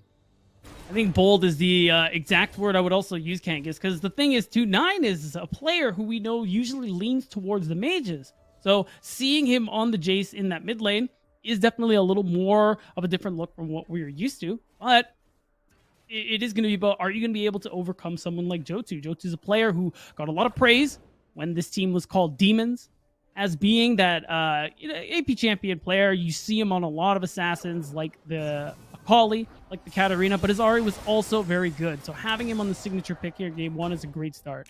Johto even played the Renekton earlier on today, plus the Diana. So yeah, Johto's been going for a lot of the melee champions, but you're right, 9 was piloting more of those mages, had the Akali game and then the Ahri game for himself. But of course, we got what we got right now for this game, and already we got a first blood. Joey goes down and Too Young picks up the kill. Yeah, really nice early kill already coming through here on the Corki. We already know how impactful Corki can be later on into the game, but accelerating him early is great. Of course, he's already going to be so good for these objective fights coming in a couple of minutes here. Oh, this is so dangerous. You can see it. They're not done yet. Johto's got Flash Charm. You can just go straight for it. Nine's playing very defensively, and now Carry will show. That's actually really good positioning from Nine right there. Not every mid laner will have that kind of foresight to position on your side of the jungle. Yeah, you always got to stick with your jungle, especially when you see a pick like that one come through. Is the safer way to be positioning yourself, and you don't want to give away any more early gold here. So this is hopefully Yon's way of just kind of stabilizing things out at the moment here. And now we're seeing Yurdum go for a bit of an invade here on this Lee Sin, seeing what camps he can take, and we could very easily see him make a move to that top side to go for a gank on the Shen. It's traded here as Chaos is also going for an invade, so a little bit of vertical jungling. Slicing the map down the mid lane and actually jungling on opposite sides there with mutual invades. And it looks like Chaos will go for the full invade. Does he actually go for the Gromp now? I don't think Yurdum can go for the Wolves. And we'll back. Yeah, so Chaos has even a ward there dropped by Avir. This will be an advantage for Rengar. Yeah, so that's right. So I think that's how Chaos knows he's going to be able to stay, because he sees, oh, well, he's just going to go ahead and stay and take the Gromp. I'm going to take one as well. So basically, nothing really lost here as that vertical jungling does come through. And so far, the only play coming through is for Saboni Mama, the team you and I, Kangas, weren't so sure about. But Yon, they definitely have a lot of opportunities to be able to make some of these plays happen, especially now as the ultimates come online. This is the big thing I was highlighting in champs. Like Zenith now has that Stand United, so he can join any fight. Yeah, anytime that Threshold lands in this bottom lane now, probably not going to find a kill. But the fact that they got that first one, that's not how the Lucian-Nami matchup is supposed to go. And we didn't get a replay of it, but I imagine it's just because Carry landed a hook. Like, if I have to think about where does a Nami-Lucian lose the 2v2, it's by getting CC'd first. And that's the kind of player Carry is. But now the taunt comes in onto Avir. Aaron has Flash, will use it early, and stays alive. That's right. I mean, you're under threat of that Dragon's Rage, so it's good for Avir to just flash and get out of here early. And I think the interesting thing, too, that Garen, we know, already really strong champion in general, but uniquely good into the Shen because, of course, as we know, his Q silences. You can use that to cancel the Stand United coming through from Zenith. So when you're using that ultimate, that's something you're going to have to be very mindful of as the Baron laner for Yon. Although, something I actually don't know. I'll have to keep an eye out for it if it happens. I'm not sure if you're aware of the interaction. If the blind goes through in the Spirit's Refuge. Because when Shen has his little circle around him, that Spirit's Refuge, auto attacks don't hit him. I believe it also blocks on hit effects. So if you're in Spirit's Refuge and then you stand united, I think you can actually get through that. But it is important to note, I think silences would otherwise cancel that. But catching us up to live, we do see a Rift Herald trade for Dragon. Yeah, and I end up liking this one for Sabani Mama because you do have this slight 1k gold lead going in your favor, and getting that Rift Herald, getting the pick of the litter, because that's usually what happens when you have the Corki on your team, and you can see that package there ready to go. This Herald is a way you can snowball this early game, take down a turret, get some extra gold into your pockets, and hope that you can continue to snowball this game into those later stages, especially because you still have Corki on your team, who is just a monster later on. It is interesting that they didn't go for the contest, though. Usually the Corki package team will go for one, but look at Chaos with an invade right now. Nami immediately throws out the ult over the wall. Here's the Ahri. They actually get the damage. 9. First kill over to the side of Sabani Mama, and they're going to get out fine. But top lane, there's a gank happening here. You're dumb looking at a Veer. Will trade one on the opposite side of the rift. Yeah, it ends up being a pretty nice play coming through, but now you got some problems. If your team yawned, you lost some members, you're going to lose this mid-turret, and if people don't start moving soon, you're going to lose more. And okay, so Sabani and Mama are going to respect it. They're just going to take the one turret, and they know they can't take more. And we can just take a look at this replay here. Chaos was thinking of the dive, but he sees this opportunity onto 9 instead, and thinks he can do it with help from Johto. Lucky for him and Carry, he was right, and they get to walk away scot-free. And Too Young was there as well. I'm, again, surprised at how, reserved Too Young is being with this package. The team could have gone for a dragon fight. They could have gone for even more there with the package, but Too Young doesn't use it. They still come out ahead. They're 1,000 up. They had that Herald, and they've taken the mid-turret. That one dragon for Yon is really the only semblance of an objective lead that they have for themselves. And now, with a more early game-focused composition, they're going to be struggling to come back from this one. Agreed. It's going to be tough for Yon as it is. You still have the Stand United to lean on, which is something that's going to be impactful. But as you fall further and further behind, it's going to be less so. You still have so many playmaking options here. You can tell Sabani Mama using the tempo so well, always looking for these plays, always trying to shut down Joey, and by the same margin, enable Too Young to pick up all this extra gold.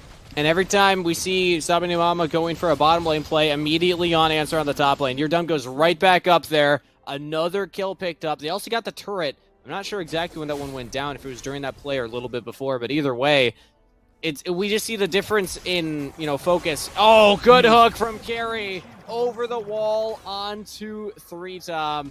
That was a snipe.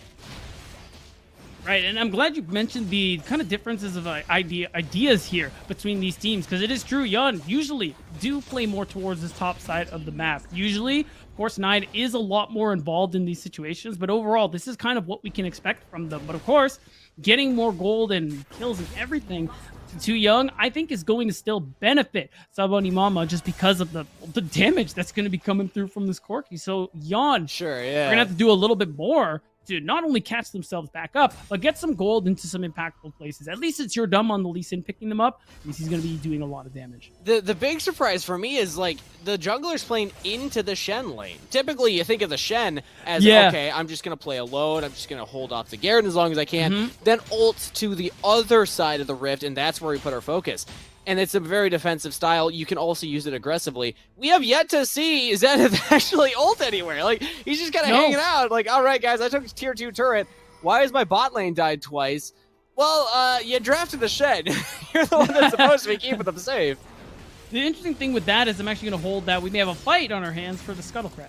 Navier doesn't want this, though. Carry was nearby, but they don't have enough firepower.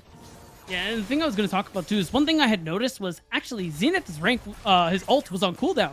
So it looked like he tried to use it. So either it was someone who died right away, or it did end up getting canceled by a Veer, who then got played on by your dumb.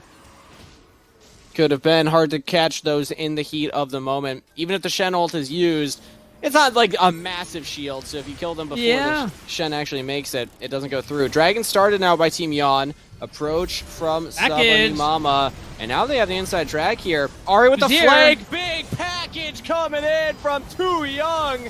Exhaust as well goes down, but good position from Jan so far. They've actually gotten themselves in a really comfortable position. Focus down Chaos. He's in the stasis. Carry with the Nice playback. bubble. He's still alive. Chaos never went down. 9 can land some pop shots here.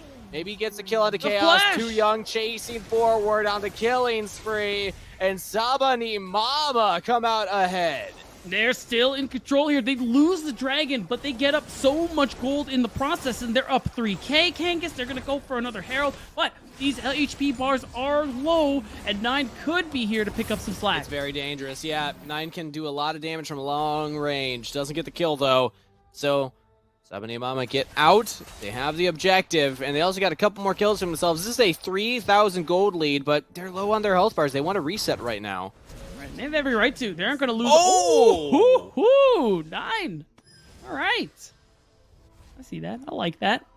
Those are those rough moments. You know, you get all this stuff on the map, but sometimes you stay too long on the map, and you're too low health bars. And this kind of composition from Jan can look to punish you in those moments. But they won't get too much. It's just the kill. They don't actually push mid-turret. They don't get any structures for that. Yeah, that's the big thing. Like, you're still a good amount behind if you are Jan here, and you have a lot of trouble getting back into this game. Because you highlighted it earlier. We talked about it, Kangas. Jan's come definitely more early game focused, although they do have tools that can play well into the late game. You think of things like Jace, Lucian is okay.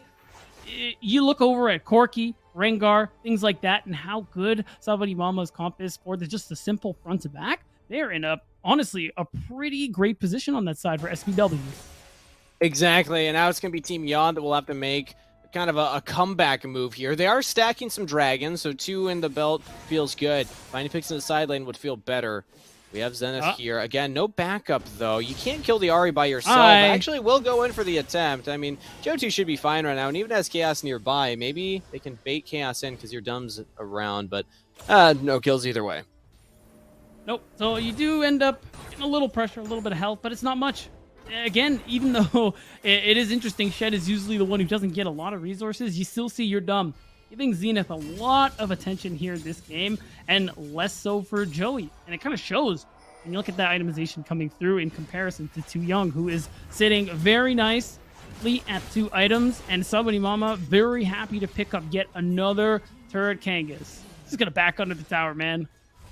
Yeah, they're getting a lot of gold influx into themselves here, and they just keep the snowball rolling. At least we see Jan getting the turret on the bottom side, but now, Carry with the flash. Looking for the hook onto Joey. Really good from Joey to spot that, though. Oh, we're going to see a replay from earlier. goodness. Oh, yeah, they're just done, right? Yeah, it's easy. There's nothing to say, Kangas. This is Ari's good. Just 100-0 burst. Absolutely insane stuff right there. But now we're back to live here, and again, the gold lead's kind of shrunk a little bit. Sabani Mama no longer holding that 3,000 gold lead, but turrets even across the board. Honestly, Jan are doing a decent job of coming back in this one. Next dragon is coming up here, and I don't... Oh, no, Corki package is up, so Too Young can look to back and pick that up before the fight. Yeah, that was going to be my next point, too, because the thing is, you want to be fighting around these objectives so you can try and secure another dragon, but you're doing this against the Corki, who's really strong at the moment here. You can see it, too, in the gold. Too Young is 2,000 up on Joey, and it shows in the damage he's doing in these team fights. So you need a pick, if you're Jan, to set up for some of these objective fights, or do you try and take a risk and just let this particular dragon go because you managed to get the first few for yourself? But it's looking like they want the former. I like that they have Shen in the top lane, because now they can go for 4v4. Shen can ult in. As we see, actually, Zenith's going for a back right now. Your Dumb finds the kick! Big onto Joe2, has to spear rush away. Now the package out of the back line. This is massive from Too Young. Big damage down, but now nobody's peeling Too Young. Everybody's just chasing another Corki. Goes into stasis. 9 stays alive. Avir now joins in. Joey goes down. It's a completely split fight, but Team Jan are coming out on top. Chaos, the only remaining member from the side of Sabani Mama, and the taunt over the wall. Your Dumb can go in, clean this one up with the help of 9 on a rampage, and Team Jan with the comeback fight. In one clean stroke, Kangas, Jan gets themselves back into the game. And Sabani Mama, everything they've worked for is gone in that instant. And it's the kick from your dumb, which was spectacular. As soon as you lose Johto, you lose a good amount of your pick potential and your damage, of course. And the way things were split up now, where Too Young didn't have access to his support in carry to be able to peel, means that once you lose your two big damage dealers, you don't have a team fight anymore. And the way that they played the fight, too, they were very split. Avir wasn't there. Without that extra frontliner, nobody can peel for the carries. Carry tried to, but Carry ran a little too far to follow up on Chaos's invade and then misses the death sentence that would have peeled your dumb off of Too Young. Maybe Too Young can survive if that lands. A lot of little micro moments there that Saba and Mama are going to be kicking themselves for, because that fight gets Yon right back in the game. They got the gold lead and they got the dragon. That's the thing that gets a little hard, even if these are a lot of good players. Oh, hold on. I'm looking for more, but Johto just goes right on to 9. That's a big shutdown. Shen ult now comes through. Stand United saves the life of your dumb, but that's already a pick now for Sabani Mama. They're looking for more. Chaos jumps in. Your dumb's out. Okay, that was a tough one, but it was a really nice pick off there. It looked like Yon were going to get the jump on Johto, but it was really the other way around. And you see the pings, Kangas, they're using this man advantage they have to go ahead and start the Baron. Yeah, I agree with you. This is a little dangerous. The health bars are pretty low. I think they're using it as a magnet to pull Team Yon in, and then they're going to want to look to jump back on him. But Yon played that pretty well. They don't group up. They don't walk next to the Garen. They just say, all right, we're just going to walk up and just kind of pressure them off because they called the bluff, essentially. Yeah, I really like that one. I like the attempt from Sabori Mama, seeing what they can fish for, what they can grab, even though it doesn't end up being much. And even though we do praise Yon for being able to come back, get this 1K gold lead, like when we look at where the gold lead is, and it is in the jungle here, or the side of Yon, but we stressed how important the damage was here for Johto and Too Young, and they're the ones actually ahead of their respective lane opponents, and it shows in the damage they do. So realistically, especially now that the gold is even, I still favor Sabani Mama. We have to see another clutch team fight from Zenith going on the split, coming in with the Stand United to get that numbers advantage here, and especially with that Elder Dragon coming up pretty soon, that's when you're going to want to see it. And I will say, pretty easy play to pull off. And, like, Avir's never in a position as the Garen. I've played this matchup. It sucks. You're never actually going to threaten the Shen in a 1v1, especially with this build. He built a lot of armor because he's got to survive Lee Sin, Jace, Lucian. You're not really in a position as Garen, as the only frontliner, to build full damage and actually try and contest this Shen, which means you're not going to have stronger pushing potential. You're not going to be able to kill the Shen in the side lane. And if you don't get that silence out of him while he's Stand Uniting in, then your team's always going to struggle in that 4v4. That's pretty much the angle you're looking for as a Veer when you're trying to match this Shen into the side lane here. But for now, everybody's just going back to farming, trying to set up what bit of vision they can just to get a feel for where everybody is. It's worth noting, Corki package up and available as we get closer and closer to that Elder Dragon, or maybe a potential play for the Baron. That is going to be a very impactful tool that Too Young is going to have access to. And we saw it off screen there. It was on the minimap. Zenith actually went in on Avir while Avir was backing, gets another shove. So if Avir has to run to this bottom lane, there's a small window here where Yon have a numbers advantage with the Garen shoving the wave. They're not going to look for anything, though. They just want to push these side lanes. Oh, wait, as I said, Zenith is there. Straight up taunts into the brush. Finds two members. Namiol comes out. This is a really big engage from Yon. The kick from your dumb sets it up even better. Now they're on the back line. Maybe Joji can do something right here, but the Ahri just doesn't pack enough damage right now. They're in the meat grinder. A double kill to Zenith. Make it a triple kill on the Shen. And Yon win another team fight.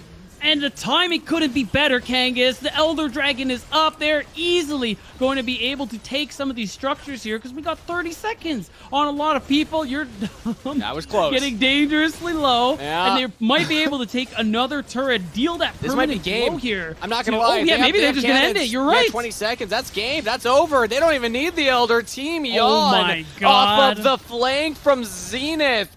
Massive heads-up play from that Shen, finding the angle, pushing in the wave, calling the Garen down there to catch it, and saying, hey, we got a 5v4, we can take this. Yeah, and what a great play there from Zenith to be able to find the taunt, just to kind of set that team fight up perfectly. It was such a good call there from Yon. And, okay, I just want to jump right to the next part here, Kangas. Star player, it's your dumb, right? Please. Please. You're saying you're... Oh, I'm saying you're actually dumb. disagree. I was going to say Zenith.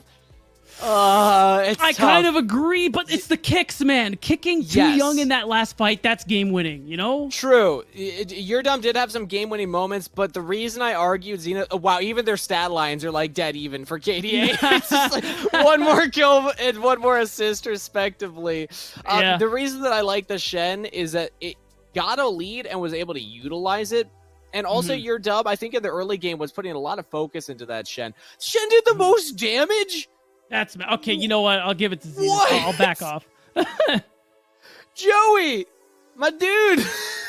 Okay, to be fair, when you put all that Wow. pressure onto the top side of the map, that's what Sabani Mama were doing on the opposite end. They were smashing Joey True, and yeah. 3-Tam, to be fair. So it doesn't feel bad. I know Alk is probably listening to this cast like, come on, Kangas. He's getting ganked all the time. What's he supposed to do, man? He's tilted, bro. I can tell. Classic 80 carry mentality. But you're right. Jodu and Chaos were bot side often. That's where they got their lead and started the snowball rolling. But again, the reason that Jan, in my opinion, was able to come back was Zenith there on the Shen. So I'm going Zenith for star player. No, I'll concede Zenith. We'll give your Dumb the planetary award. That's what TJ likes to call it. Orbiting around the sun is always the planet. He's that first in the solar system.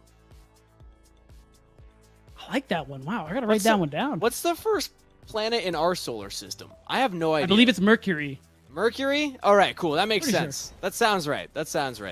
Again, failed geography, failed solar studies. Astronomy. There we go. There you go.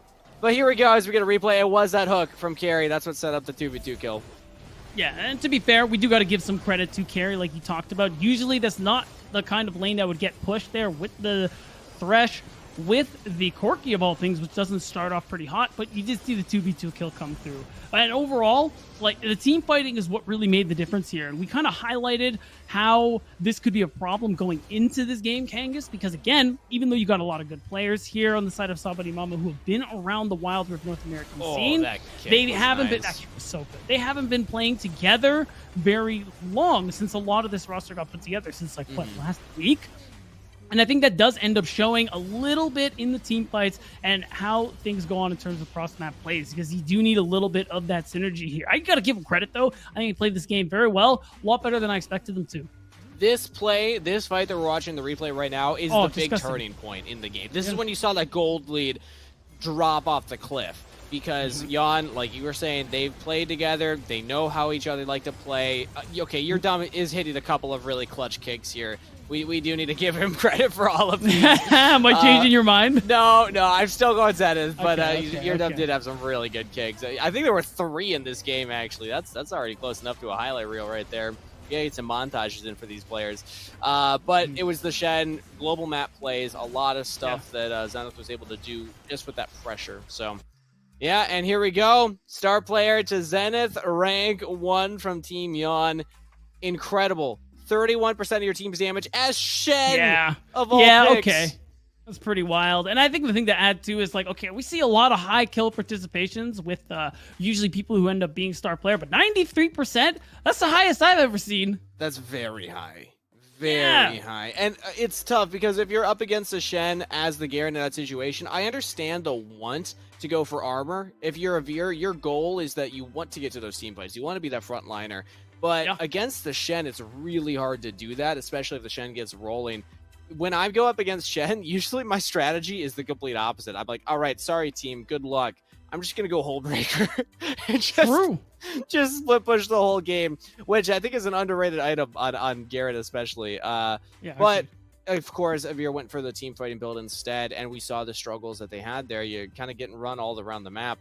And Zenith, I think, deserved another star player because of how he was able to pull Avir everywhere that he went.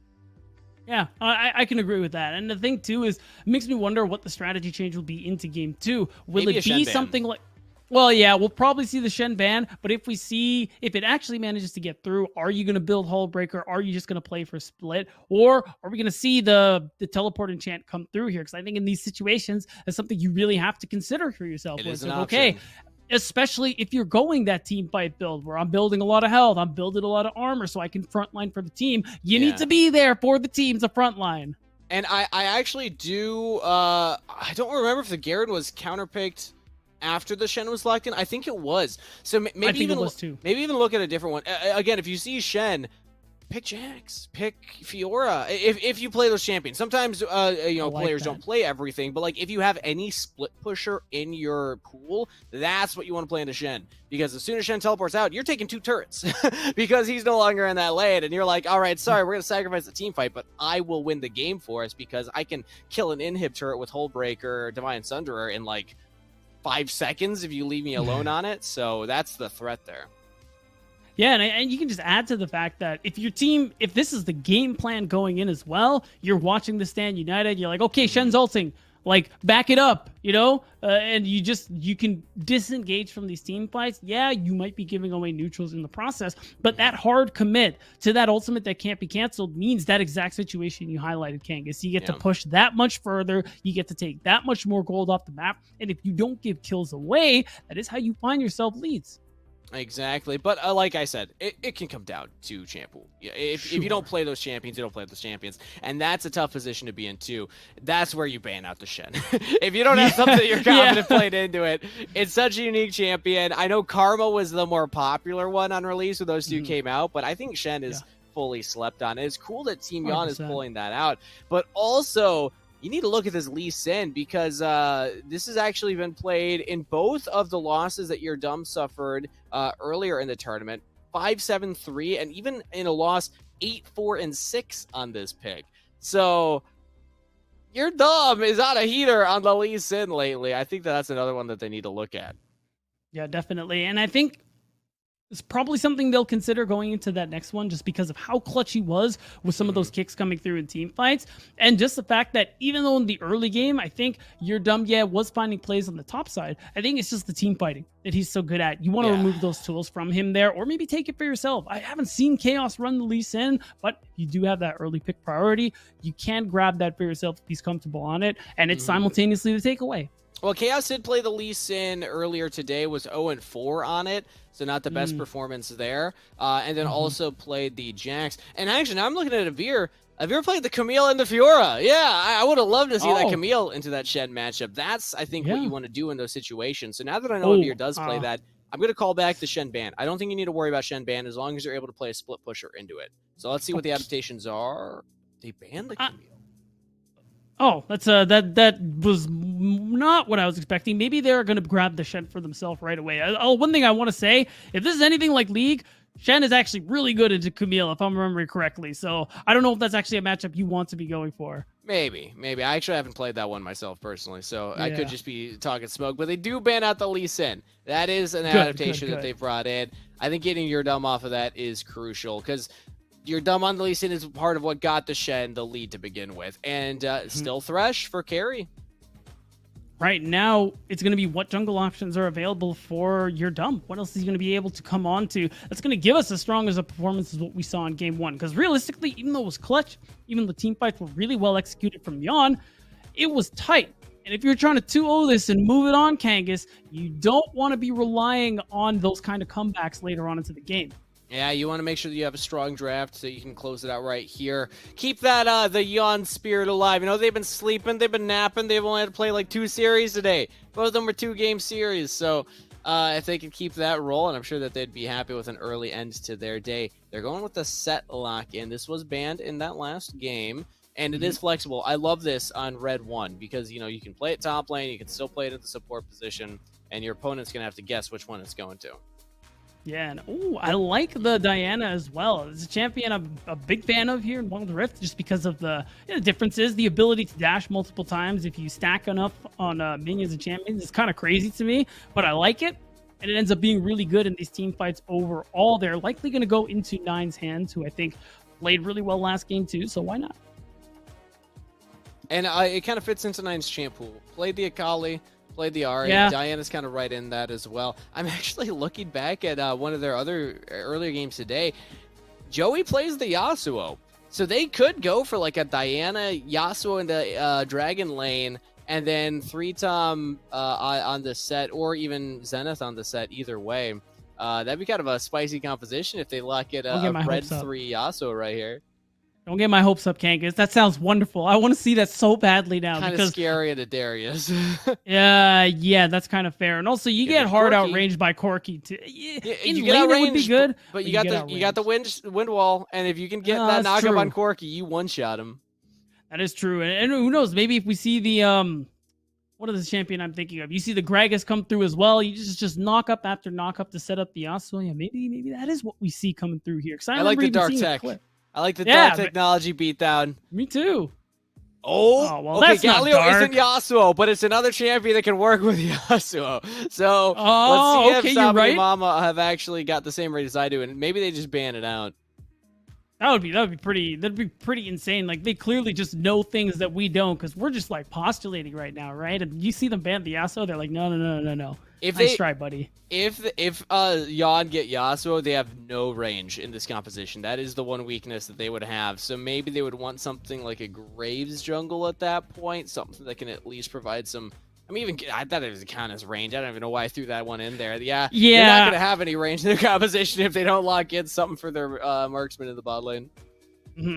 And the interesting thing too is, I mean, there's a lot of marksmen up and available, like Jinx, Vayne, things like that. It's worth noting too, because you saw a priority on other lanes instead of jungle for SPW. Now both the Rengar and the Olaf are out of the way. And I think those are the two best champs we've seen Chaos play on in these last couple of weeks. So what else does he have into the tank here? Is that actually just going to end up being Darius jungle? Is that a thing? Am I making that up? That's not a thing. Okay, I'm glad. That sounds maybe bad. You could force it, but I think Chaos would probably go back into maybe that Jax as that kind of third string that we've seen play. It is a split pusher. It could, be that answer potentially. But they also get to ban out another jungler themselves if they want to here. And it's Riven. Yeah, Riven does flex between jungle and Baron lane. So Lee Sin, Camille, Kha'Zix, Riven, Rengar, Olaf. That's a lot of potential jungle bans here. What is your thumb going to go back to now?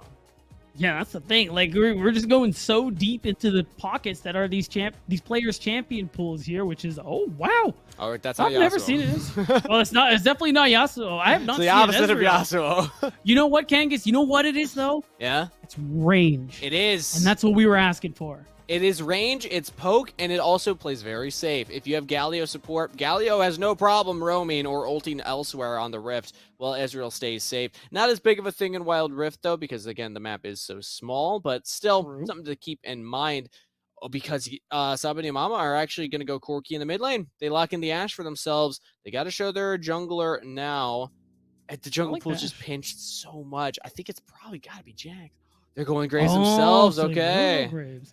All right, that's going to be an interesting one. I like the Ashe too overall, just because it's pretty good in lane, and I like the ultimate because you look here, Thresh.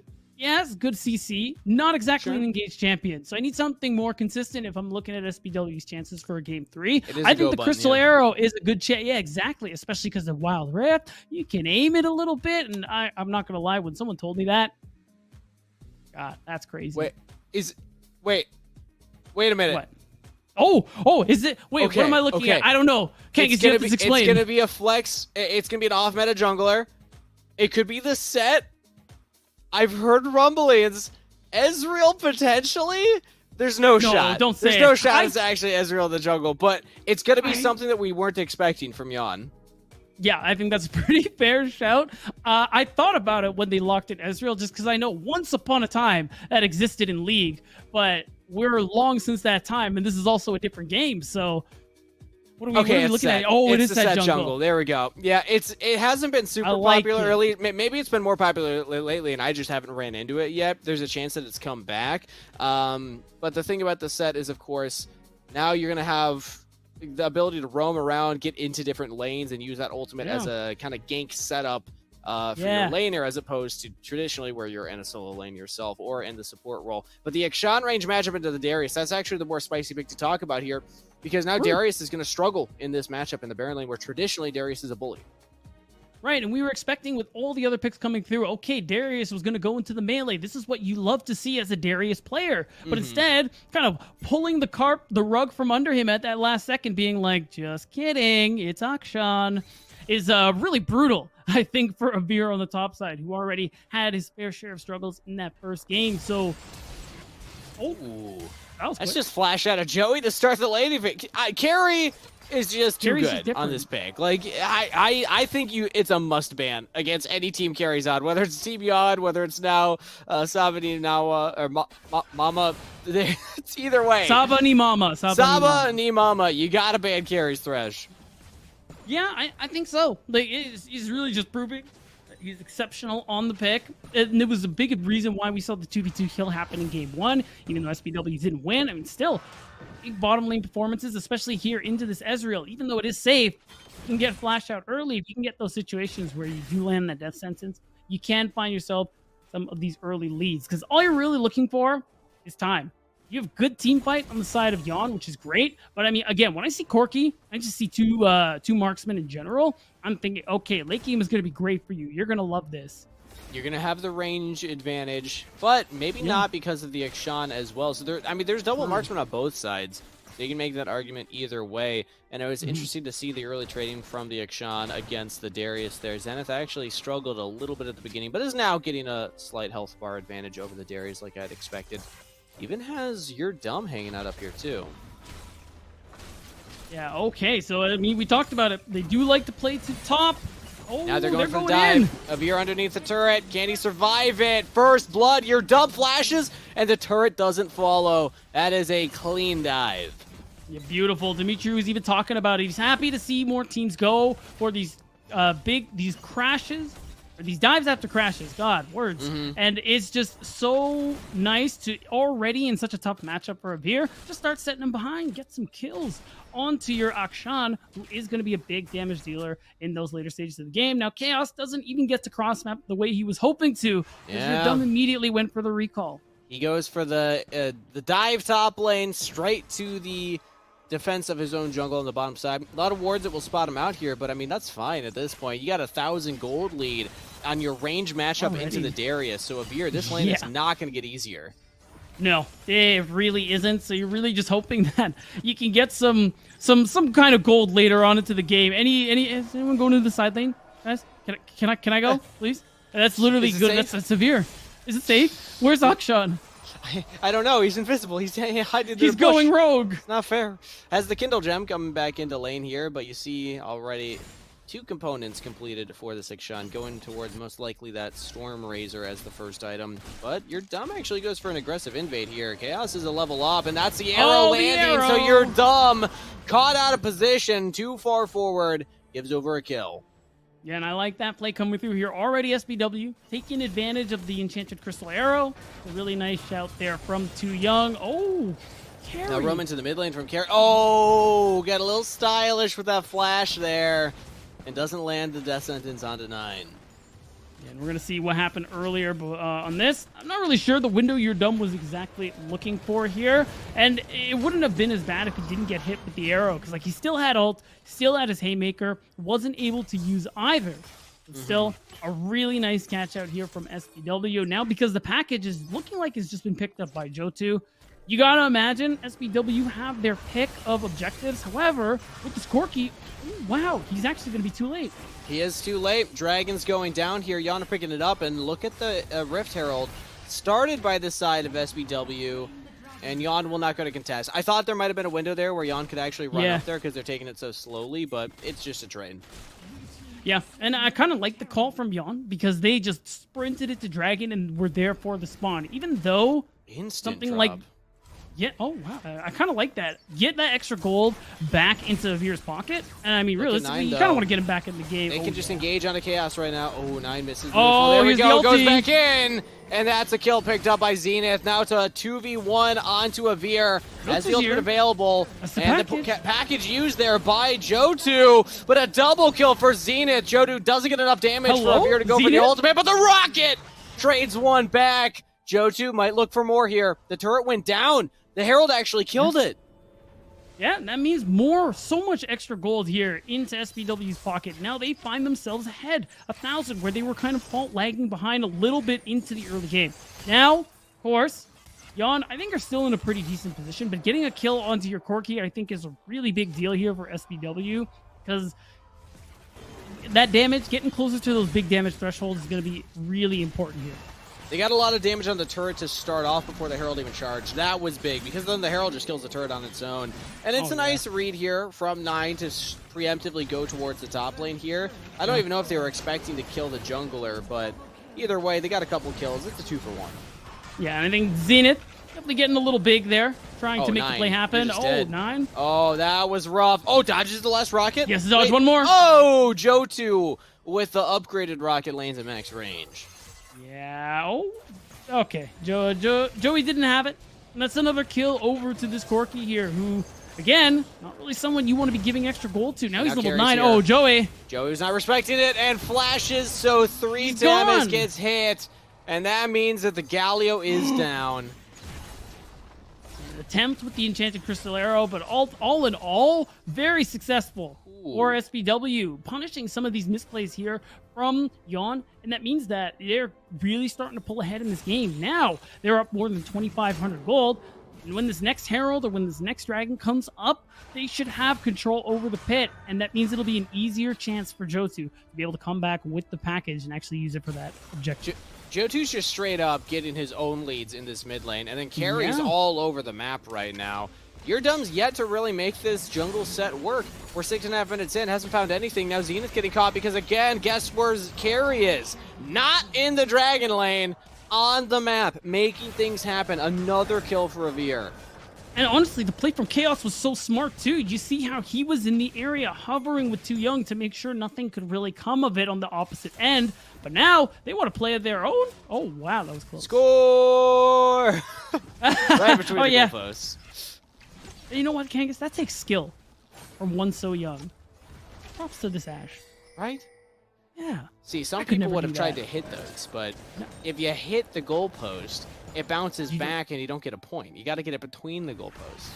These people don't even know the rules. It's We're ridiculous. playing 4D chess. We're playing football. 9-dimensional underwater football. That's what we're playing, Kangas. Exactly. Dragon's coming up here in about 30 seconds, and you were talking about the Corki timers. Johto will go for the reset and pick that one up. I think we're going to get another fight at this one. We may have one top lane. Or wow. not. Oh, really good play there from your Oh dub. my Revere God. can't get out of this one. Oh, it He didn't charge canceled it. the Oh, ultimate. Ignite. All right, it's fine either way. Yeah, it's going to end up, you're going to get the turret, you're going to get more gold into your pockets, and I think you're just going to focus on this Herald, depending on the direction you want Johto go here. But SBW could very easily just go ahead and focus. Oh, wait a minute. Now the Death Brush lined up here. That's the package used package. early. It's down. It's not going to be up for the fight. Honestly, really big deal here. Now they're going to be able to go for the Herald very easily. They don't care about this Infernal Drake, even though it looked like Joey may have gotten the steal off. And this Herald's going to be how they get more gold into their pockets, catch themselves back up in this game. But the Herald's only a potential turret. A turret's a turret, and that is one picked up here by Sabani Mama. But can they get out now? Carrie's in trouble. The Moonfall lands. Oh, here we That's a kill go. picked up there. Zenith goes for more. Flash over the wall. Taunt onto Chaos. Beautiful. Everyone onto the graves right now. Chaos is getting this pretty well, but he will go down. That's another kill over to 9. 2 picked up. No one traded. I think it's a little more than a potential turret now, Kangas. With this numbers advantage, that's going to be the mid turret down. They That's could tier get 2. another charge if they wanted to. Yeah, you can see a few people are sticking around to make sure it goes off. But these numbers, it's full health. It's going to go off. I'm actually surprised that everyone backed off there. I've seen this a lot. Okay, they just get the charge. Sometimes you can actually greed and pressure for them. I like seeing teams go for limit tests rather than the safer plays around some of those, but maybe they figure we don't want to throw it. But when you're behind in gold, sometimes it's worth it to just guarantee the double plates on the next one. Either way, 9.5 minutes in. Relatively even game state, just a slight gold lead over to Sabani Mama. Yeah, it's Yon who are slowly pulling themselves back up into this one here. Trying to, at least, because so far a lot of what's been going on early game has favored SVW. And with that Herald, you're able to close some of the gap here, but it's going to take more than that.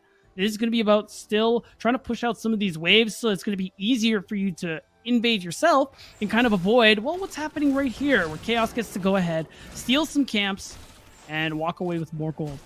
They're also pushing this bottom side. Everyone from Yon is grouped up right now. They, I think, have realized that they don't have a lot of vision down, and this invade, they don't even spot it yet. Very dangerous for them to walk into their own jungle when they don't have eyes on any of the opponents. And Jan are playing it relatively safe from this point on. There's nothing to fight over, so I think that we're probably going to be in a lull point here, maybe until the Baron spawns or at least this next dragon. I think that really just favors SPW, though, just because it means that the current state, which is them being ahead, is, well, it's going to maintain unless Jan are the ones to do something about it here. And you can see they recognize the Baron is spawning soon as well, because you can see how much pressure they are applying to this top side of the map, kind of foregoing bottom, just trying to keep mid and top in the best position possible so that they can properly contest when this Baron comes up pretty soon here. But it's going to be tough because look what's up in the base, Kangas, another package. I don't expect Joe to grab that too early. I think that Jodu's a player that's going to be smart enough to save that one for the objectives. Deathbrush set up again. Yurdom spots it out, drops a ward and walks away. Tense moments here as these Deathbrushes seem to be the strategies from both teams. And when your back's against the wall here, elimination on the line, Sabane Mama, they have to win 2 games in a row here to continue their tournament forward.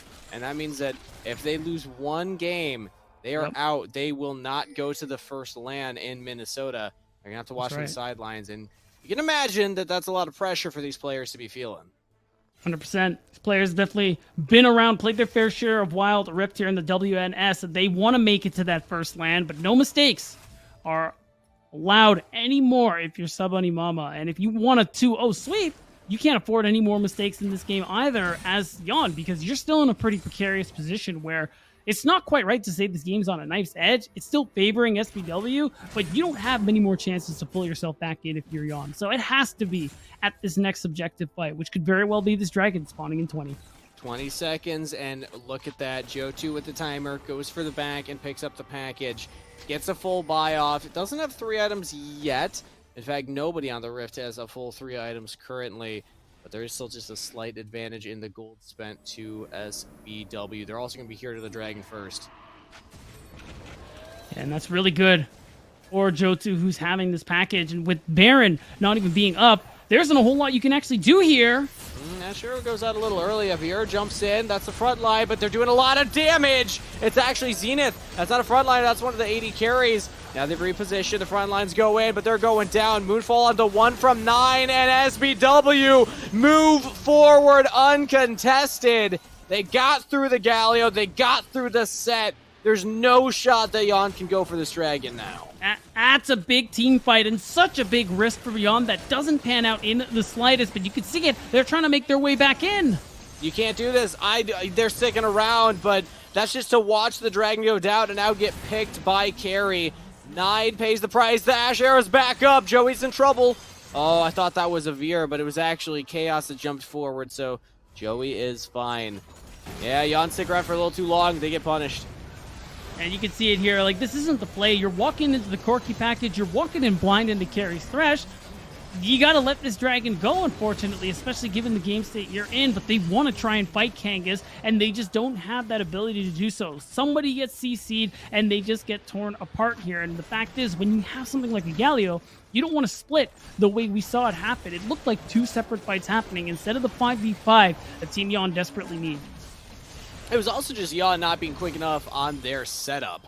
As we see, 9 stuck around and gets picked up at the end here. When you see that dragon coming up, you better be there 15 seconds before it spawns. Because if you're first to the river, hey, now they're face checking into your set, into your Galio. You can poke them out with the Ezreal and control the zones. But Jan were really late on the reset. Good on SPW to get there faster. And now, with an even bigger gold lead, SPW can just push out Jan from their own jungle. Yeah, and it's even a consequence of what we were talking about earlier on with Jan spending all their time keeping top lane pushed out, keeping vision on this top side of the map for the Baron spawning soon. And because of that, that's the situation we just saw about a minute ago. But now with Baron up, you're going to see SPW move their attention to this top side as well. Whereas Nine says, yeah, I can't be here anymore, can I, guys? Unfortunately, has to back off. Can't contest the top wave there. Also, man, I just love watching Carry. Just shout-outs to the Thresh player who's just flash hooking over walls. He hasn't hit one yet, but once he does, it's going to look really cool, all right? Yeah, definitely will. Set up by Jan. They don't commit to it, though. It's because they know, too. Like, the deep vision is there. It's been set up really well by SPW. They know that something is a little amiss here, and it's going to be easy for them to keep this Baron pit nice and dark. the side of Team Yawn. We're still a little while away from that Elder Dragon coming up, so this top side of the map is going to be everybody's focus here. And now, 6K up, it's all SBW. It's very likely we're going to go towards a Game 3 unless we see another miracle team fight from Team Yawn.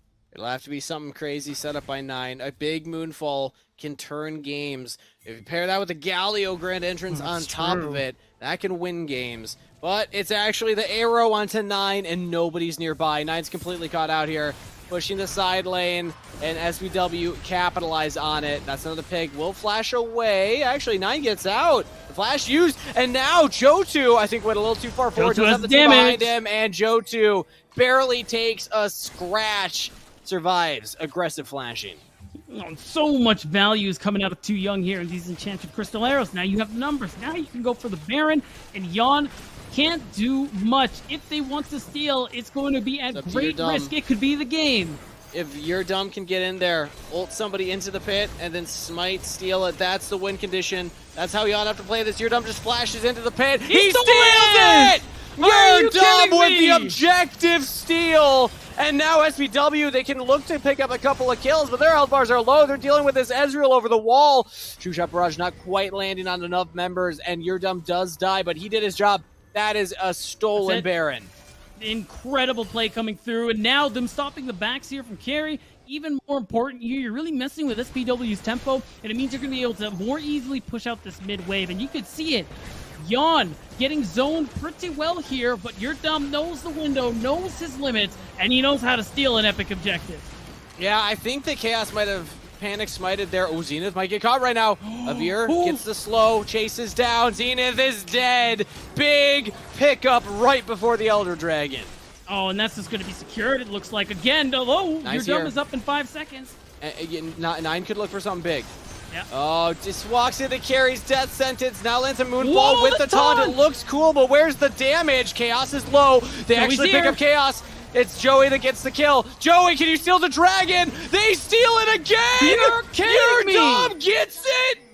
The Baron's all gone, but that is Elder Dragon stolen by Team Yawn.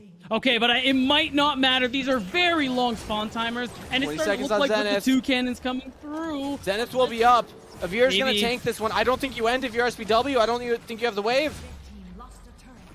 Gonna be tough. We gotta see real soon. Yeah, you might be right. It's gonna be tier 3 turret for sure. Do they push? Wait, they have a wave now. They might push. Zenith's up though. It's gonna be Zenith in 1v3. Zenith, you gotta run up here. The ultimate's not gonna do that much damage, but he's gonna throw it out onto Too Young. Tank up underneath the turret. Avir's just focusing down the Nexus. They got the kill. It's down to 400. They don't have the wave, but they got the damage. And we're going to game 3.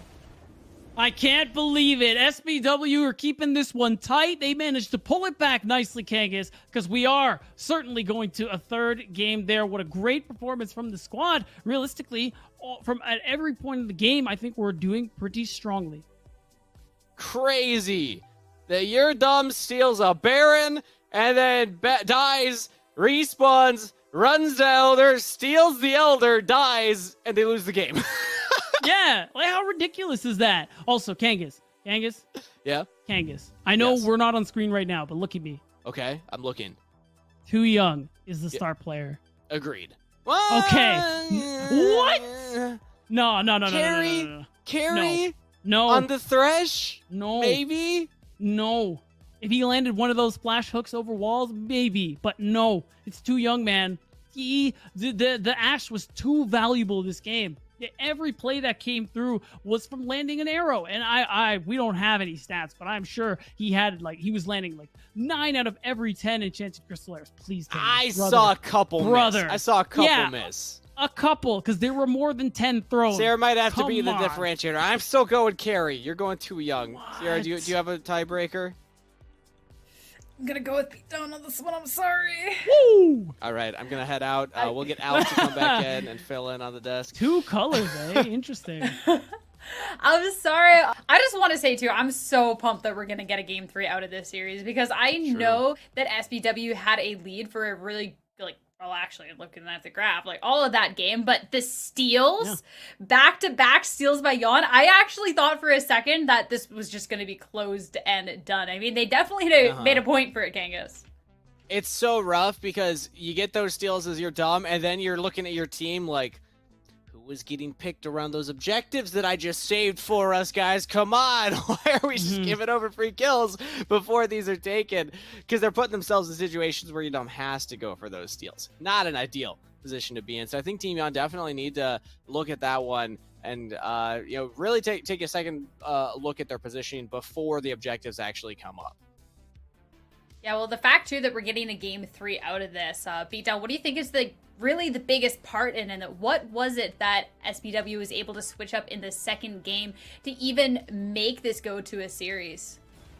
So the big thing for me, like watching this game, is even though the top plays were really nice, and this is something we know Yon do a lot, what was going on in around the mid game was they were getting caught so very often, so unnecessarily, and I'm sure maybe one of the clips is going to end up coming here, where this is actually a good example where you manage to get a lot. Okay, listen, we're not talking about that. So you bite off a little more than you can chew in this regard here. I mean, it is a good read from Jotu, but there are other examples as well where you just end up giving away gold to specifically this Corki when you don't even need to be fighting. That's how you get into those positions where it's like, okay, well, now they're really strong. They can get really aggressive, and they can keep pushing us out of these objectives. Yeah, getting picked multiple times. And still, Yon were finding their own picks, as we've seen in like the last couple of replays. They'll find their moments where they can come in, but then around the objectives, and this fight in particular, this was a big one for SBW. That Corki package was massive.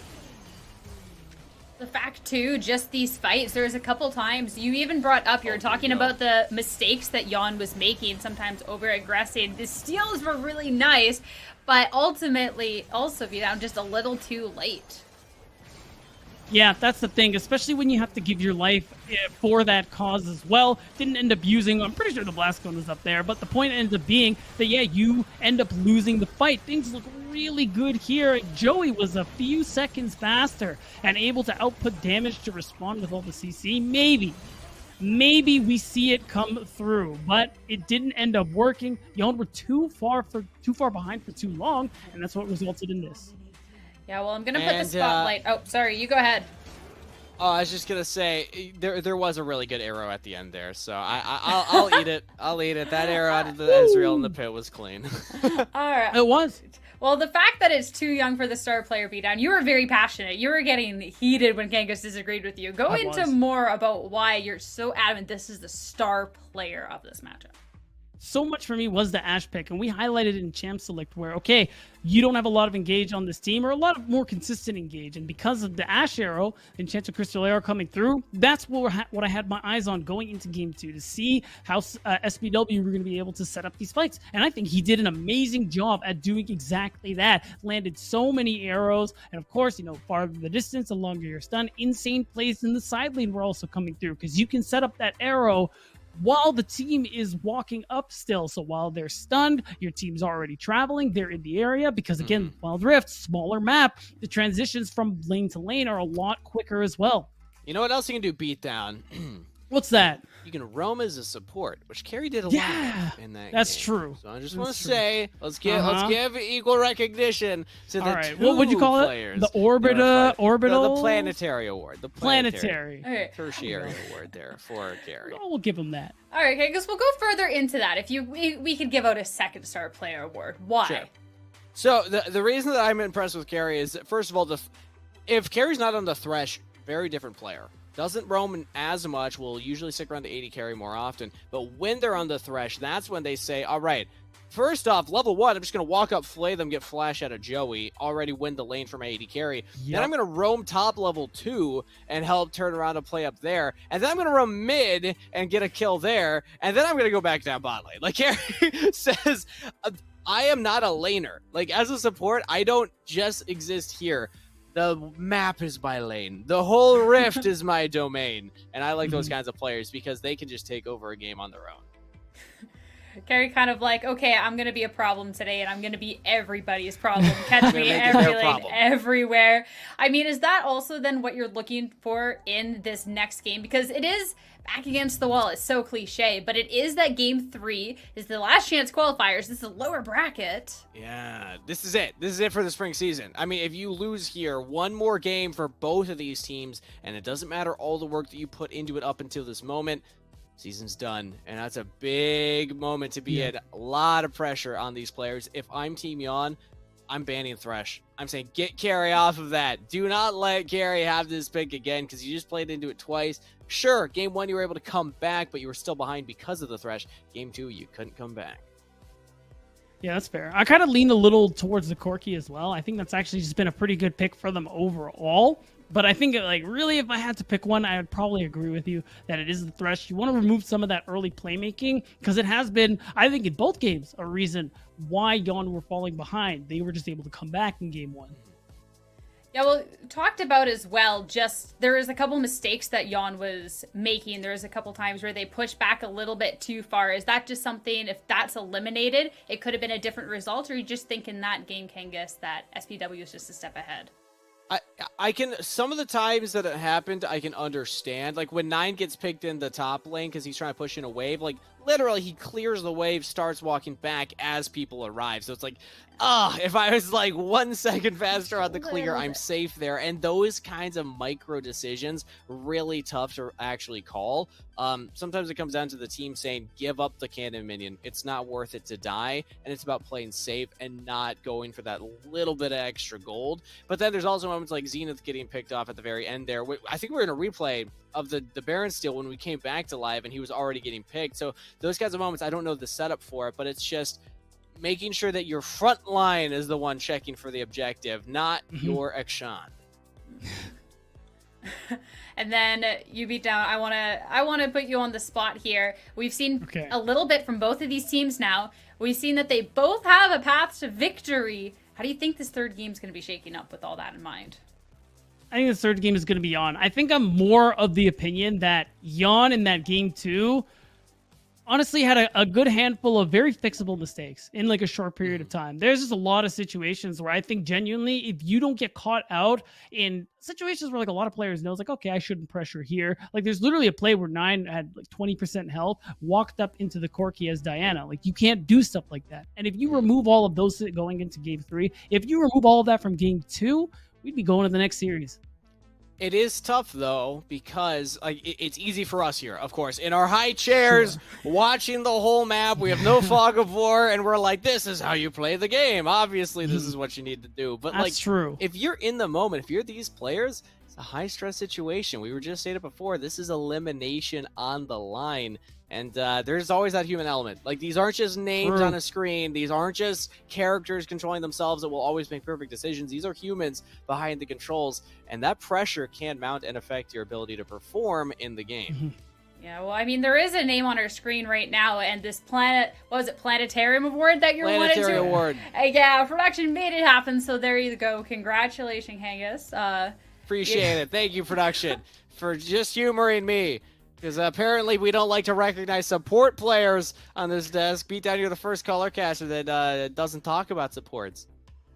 That's not true. I talk about supports. They just didn't happen to be my star player for today. Hello? Fair enough. Yeah. I play support. A little bit Do you of... play Thresh? No, I play Braum. He's great. Oh, that's why. That's why. I think of you every time, Kangas. Oh, thank you. Right. I appreciate it. All right. It's time to head into the draft, you two. We can play Wild Rift later and see beat down support skills. But nah, it's time for match 3 between these two teams to see which one's going to be advancing on. Have fun with the draft. I'll see you two later. Thank you, Sierra. Beatdown, we actually haven't played Wild Rift together yet. What's up with that? I know. We got to fix practice together. We got to get our synergy down. I like it, especially because you're a Baron laner. I literally will just abandon my duo and move and gank topside, kind of like Carrie did. Because I mean, let's be real. When I started playing this game and Smax told me, yeah, by the way, there's passive gold and XP, and I'm like, wow, I can't wait to play support and never be in the Dragon lane. It's amazing. But if you're gonna roam, I gotta teach you Pantheon support because that is the one. Sold. I'm sold. actually get around the map on. That's the secret tech in solo queue. If you're listening right now, check it out. You've already sold me. Game 3 right now. Beatdown, elimination on the line. The season on the line for both of these teams right now. Yeah. One final game will determine it for one of them. Let's see what they're bringing to the table here. Team Yana on the blue side, they're going for the Senna lock-in. And SBW taking away the Gragas, and they go for the blind Camille. Wow, already a lot of different picks from what we're seeing before, partially because the bans are differing a little bit yet again, but it's going to be interesting to see what else is going on here for the side of Yannick. This is the first Senna we're seeing in this particular series so far, and the Shen actually coming back for Zenith ends up being a really good shout because I'm more and more confident that it is pretty good into Camille. We'll see. We'll I see. can understand it being good in the 1v1 isolated That's what I'm matchup, talking about, yeah. But as Shed, you're probably never going to kill the Camille. You're probably never going to take your own turrets underneath or like dive the Camille. So when you ult away, Camille's still just going to take your turret. Like, it doesn't matter if the Camille just plays safe. That is a good point. And the other thing, too, is that we're actually seeing not a Thresh ban, but a Thresh takeaway for 3 Tamasnok. That's what I'm going to say the name is. Am I wrong? Paired with the Senna. So I guess it'll be Senna CSing. Typically when we see Senna lanes, it'll be Senna paired with something like the Garen, like the Galio, like the Gragas that will actually farm instead of the Senna, because the Senna, you get more of your passive ghosts that you can pick up if you don't kill the minions. You have a higher chance for them to drop. You still can CS, though, because then you just get more gold. So you're sacrificing your passive stats and ability for just items and, just having stats that way. So it can still work out, but it's interesting because not many teams go for it. Agreed. And it's interesting, too, because on the other side, you kind of get that green light to play something like the Ziggs, where also it's nice because he can farm very safely on his own. We've already established Carry as the kind of player that's going to be moving around the map, Kangas, affecting every other part of the Rift here. So it means that you do have a pick for Too Young that's going to be able to farm safely, do a lot of good range damage later on into the game here. And at this point, they're just going to be banning away some of more all-in tools from the side of Yon, because the Shen is already good, but we talked about it before. Again, that kind of all-in, a go button, I think is what you said earlier. Yeah, having something that says the fight is starting. Camille plus Ziggs is also just a classic combo in Wild Rift. We've seen this piloted a lot. Tougher to get through, though, because you got shield from Thresh and the Lantern to help you get away. You got the shields and the heals coming in from Senna. You got the shield from the Shen. A lot of shielding happening right now. Surprised we're not seeing anything like a Renekton locked in from SBW. I mean, you could just try and shred through that. That's true. It could be maybe the Camille's a bait. Maybe there's some even more dark tech. You said how much you love that, Kangas. So you've heard of I think Joe2 played the Renekton earlier today, right? You're right, he did. But what I was gonna say is you heard of spicy picks like Pantheon support, but have you heard of Camille support? I just made it up. Just made it up. It's just made it up. I think Smax tried that, actually, because Smax had a series for a while where he tried every champion in support. I'm pretty sure he did do the Camille already, so maybe we'll have to get Smax to message us his findings on that. Okay, it's actually going to be Joe2 back on the Akali. Wait a minute. That's one of his greatest. That's one of his best champions. Yeah.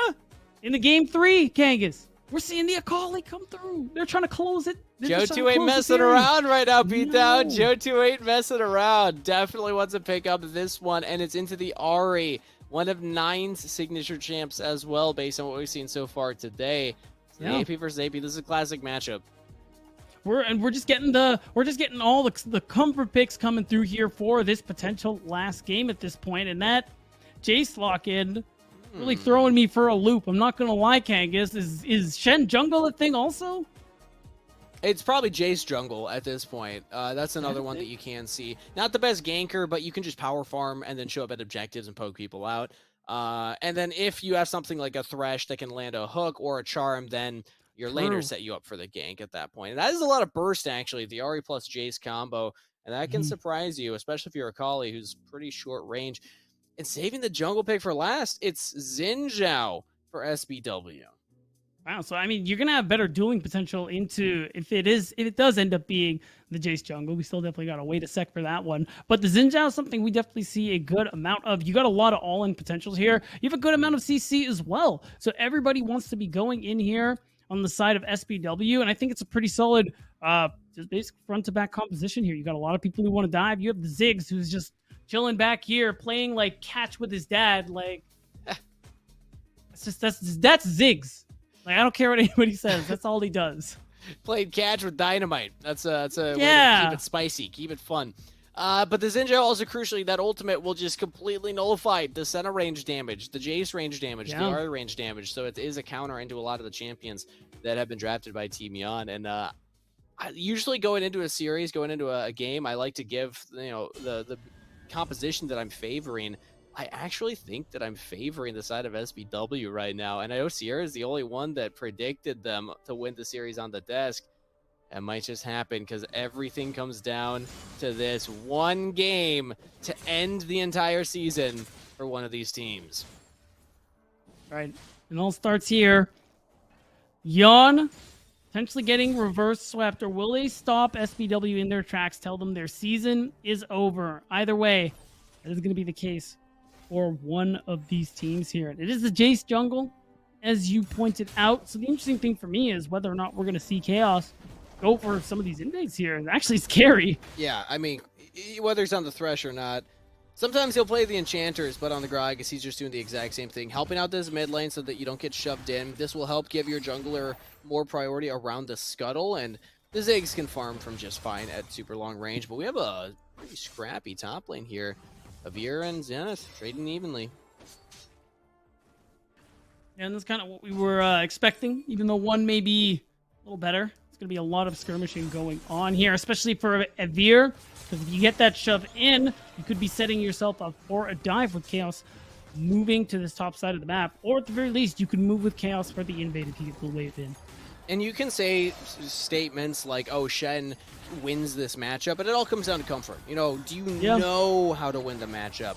Or, you know, are you not as experienced on the Shen who's still a new champion? There's a lot of interaction between the Camille and the Shen. Like, there's a lot of outplay potential from both sides depending on what happens. And, yeah, you don't throw out the first ability when Spirit's Refuge is up. So if you're showing maybe a little bit of ignorance in this matchup, and first blood picked up because of the gank from your dumb Yawn already on the board. Already shattering expectations that we were trying to set in Champ Select, where Jace doesn't do a whole lot of ganking, but you did also say the death sentence would be great setup, and lo and behold, play into the death sentence. Yeah, Carrie just walking up at the Thresh. Really bold move right there. Clearly was not expecting your dumb to be nearby, but now right into the mid lane here, Charm lands. 9 is fine. Chaos takes a little bit of damage. Yeah, nice thing about the RE2 is that safety with the Spirit Rushes makes it a pretty potent laner. It makes it a little easier for you to be able to continue the wave shove you have going on here. And we're about a minute away from that first objective coming through here, and no Corki being on the board means it's a little more up in the air about what team is going to get what priority here. Even though we already see a gold lead for Yon, could still be where we end up seeing Carry make a play on this bottom side and get SBW priority over the Dragon, because it seems like that's what these teams have been wanting. Well, the Ahri should have natural push power into the Akali in the early levels. Johto needs an item completed before he can really like push a wave super fast, and a couple points in that 5-point strike as well. So traditionally, I would expect the side of Yon to have that prio around the Dragon, especially because Carry's just leaving too Young alone on an island and not helping clear out the waves. But we got about 30 seconds until they're up, and now it comes down to the vision setup around these objectives. There's one deep ward from the side of SBW, so we'll see if anybody's behind the pit, but I like the wards placed by Yon. They're going to have every entrance to this river covered.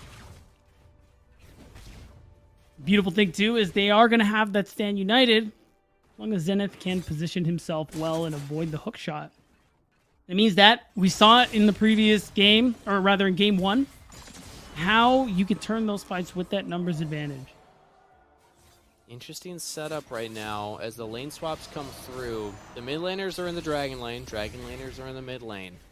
And Avir gets the first push in Rome, doesn't commit to it. See, Avir's position here, it's questionable. I would like to see them just give up the dragon, try and bait the Shen to ult down there as Chaos actually pushes back the side of 3 Tom. So good setup from SBW. They should get this dragon.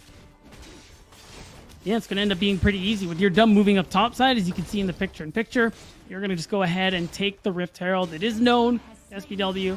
But I think they're happy to just go for the Herald, or rather the handshake. And of course, as they often do, they move towards this top side. They're going to be able to drop that Herald, make a dive play potentially. They just shotgun this every time. Yeah. No subtlety, just take it, drop it, get this turret. The Ziggs bomb will clear out the way for the most part, but hey, it's working. Team Yon, they get the top turret off of the Herald play. And it's a lot of gold. Oh, I like this from Carry. Explosive Cask flashed by 3-Tom. Also get the Senna ultimate out as well. So SPW, they don't find the play that they're looking for. They get the Dragon, but they're still behind in gold. We had that interesting game of chicken at the Dragon setup where Avir was like, do I roam to the bottom side and give Shen push so he can ult in, or do I stay top so that if Shen ults bot, I just take the turret? We didn't actually see anything from it, though, because like you said, they just handshook for the objectives. But it's so cool to just track what Shen does to the game and how laners need to react. Yeah, I would agree with what you said earlier, how he is one of the biggest additions. Like, I think even though Karma is strong and is good, I think Shen is just really game-changing with that ultimate. And it showed in Game 1, and with the kind of back and forth SPW have to do, it's kind of showing in Game 3 here as well, especially in such an important moment for both of these teams as tournament lives are on the line. It's all decided here. Interesting interaction there. Carry just wall hugs his way into the brush and says, nope, all right, let's back away. I think he was trying to sneak his way in there, hoping that somebody would walk up, but spotted, obviously. But I think we're seeing some nerves from these players. Maybe. Have you ever seen the Batman animated cartoon, Kangas? Which one? There's a lot. Okay, fair. I don't know which one, but there's a scene where... Actually, I'm going to hold that thought. 9 is in trouble. Never mind, he's Ari. He should be fine. Oh, goes back in, hits the charm, now jumps back with a Spirit Rush. Exhaust is down, and that is a kill. Team Yon with another on the board. Kangas, I just want you to know, when I said 9 is in trouble, I was testing you. And you passed. Good job. Was that the test? I didn't even notice that there was a test. Oh, you see what I mean? You just nailed it. Ooh, Shuriken flips right back into the charm. Yeah, so it was a nice play, and it seems like Yon are the ones in control this early game. You could be right. Might be nerves here. They're able to pick up more turret plates, more kills, and with 4 people down here, this could just be the turret. It is absolutely the turret. These melt quite fast in Wild Rift. You just need that one wave. Too Young's putting some work into the mid one. I don't think that the Ziggs will take it on his own, though. Oh, actually, no, he does. Had the satchel charge and a big enough wave. So Too Young will equalize on the map. Gets 1 for the team. Still down 2K. Yeah, so that is something, and it's something you do want to be doing with the Ziggs picks. Spend a lot of time with them so that you can siege, take these turrets, and at least he's been able to get 1 so far, but it hasn't done enough to kind of slow the bleeding that Yon have caused right now. And as we get to the next Herald, which will spawn kind of soon, it's going to end up being whether or not SPW can continue to slow them down. Because I think even though they got the first dragon and might be eyeing the second one, Kangas, they got to go for that Herald. You can't give Yon more chances to take away turrets. Yeah, they can look to pressure the tier 2 turrets at this point. That's how far ahead they are. And both of the outer turrets are cracked on the top and the bottom side of the Rift. But SPW will have mid control. I mean, with this turret, they can play very safe. They can keep this priority, and that gives them flexibility. If they want to trade an objective or push in the wave and then approach from that side, they should theoretically always have an angle of approach. Johto winning this trade in the meantime. That's pretty big, because if Shen ults in and he doesn't have a full health bar, much less of a threat. For sure. That's why you see the recall coming through right away, and it seems like SPW going to go ahead and take the dragon, but again, you give Yon what they want, the Rift Herald. And when you have a Ziggs, usually Herald is something you want to be playing for, so he can help you take structures. Oh, 9, you don't need to force the 9 steals it! Wait a minute! No way! 9 gets the dragon, and now your Dumb's joining in here. The Shen ultimate came through. Stand United's there. Chaos is in the pit. So is Avir, but now comes Johto! This Akali can clean up the fight. Eyes on the assassin. Gets a double kill. And takes the Shuriken all the way back over the wall. Too Young flashes from your Dumb, but Johto still just untouched in this fight. Looks to chase down your Dumb. Shuriken flip for the distance. Auto attacks, 5-point strike. Killing spree for Johto. Wow, that was a big turnaround here off the play from the mid here of SPW. And you can see it. They tried to keep them out of the pit here, but the dragon gets stolen anyway. But even after the Stand United comes through, not enough damage was done. You talked about the Xin Zhao and how long he's able to ask for that ultimate. Well, it's long enough for Jotsu on one of his signature picks to help clean it up. That shuriken flip from Jotun there was so slick as well. I think even the blast code over the wall just to get right back onto your dumb. Jotun played this fight so incredibly well. And that might just be the series-defining play. We talked about it. Maybe. It comes down to one game. If SBW can turn this one around, it's because of that. Yep. This is why we highlighted this pick in Champs like one of his best champions. Between this and Katarina, you can see it. He's feeling himself now. Yeah, Jotun gets the turret and can win this 1v1 as well. Oh, Does he have the ultimate? It's back off cooldown. Senna shield's there, but Zenith, going. you are not safe, my friend. Another kill for Jotun. The team's here. Rampage shut down. It goes over to 3-Tom, so Thresh gets all the gold. Wow, and that's brutal. With that Herald coming out as well that SBW were able to get, they find themselves back into the game. They find themselves in a gold lead. They got it. Wait, they Okay, got the so Herald. That's a pretty big deal because that probably would have taken most of, if not the whole turret. But you're still back in the game if you're SBW. You were down like 2,000 gold. Now you're evened up. Now you got a lot of gold onto Jotsu, who's currently 4-1. This is a very tight game now. Incredible comeback from SBW, but Yawn are not out yet. They do still have a couple of plays in their playbook. The Ahri's always a threat with those charms and Fog of War. They can still look to push in these side lanes with the Shen. But crucially, the Camille has 2 items completed and is ahead in gold right now. So SBW actually will win this side lane push. So it puts Zenith in a really awkward position. When you don't have the lead as the Shen, your best position is just try to hold the wave as best you can. The other thing, too, is that SBW... Okay, we've been in this situation before here. It was in Game 1. SBW pulling ahead, taking control of things. Oh, hold on. Oh, Jotu my... just gets this. Oh, the Jotu charm! almost No, he one-shots. That's 2 ultimates just because Jotu finds 9. Wow. Not gonna lie, Kangas. Had a whole point about how SBW were in the lead in Game 1. Yawn, great team fighting, brought themselves back into it. But Jotsu, look a little too nice right now. I'm not sure I can. I'm not sure how confidently I can make that point. This series has been so close. Like, I don't think we've had bigger than, what, a 5-6K gold differential? And most of the time, it's hovering around the 2K differential. Game 3 could not be closer. A reminder that the tournament lives of both these teams are on the line here. And they're definitely playing like it. Everybody is showing up. They're playing passive when they think they need to, but Jotun in particular, this guy's got that killer mentality. He is ready to go in. That's right. Of course, trying to fight for one of the 2 spots. The tournament in Minnesota. Oh, wait a sec. It's Exile Ultimatum plus the Ziggs combination. Starting off well for SBW. If Jotun can get in here, roaming from the mid lane. They've already pushed back Yawn. Now they're going forward. Avir's in trouble. Has to flash away. Your dumb goes in, but doesn't get the kill. Avir is going down at the very end. Now Carry trains himself. Jotun joins in on the fight. Gets onto the backline. Jotu's locked down into the stasis. Flashes away. Nine's trying to chase down. Jotu's out for right now, but a killing spree for Zenith, as the Shen actually picked up another one. So Yawn turned the play around, and they walk out with an extra kill. No, that's a triple that went over for the side of for Jotun. This is Akali, and he's still alive in this one. And here's the thing, too. Look, you see in the minimap, he was walking his way down. Again, so much time is bought from this composition here, and they were actually chasing down the members of Yawn. And as soon as Jotun gets here, it's a wrap. They managed to catch things back up. Despite good play coming through here from the side of Yawn, it ends up going even because there was actually a double kill from Jotun. Nine actually had a really good play there, too. The Ahri, I didn't catch it in the moment, but landing the charm onto Chaos secured the Xin Zhao's death. And then also gets right back in and chases out Jotun. Doesn't get the kill onto Jotun, who's got another big shutdown right now, 6-1. But as we're back to live, Yawn, they're on the dragon.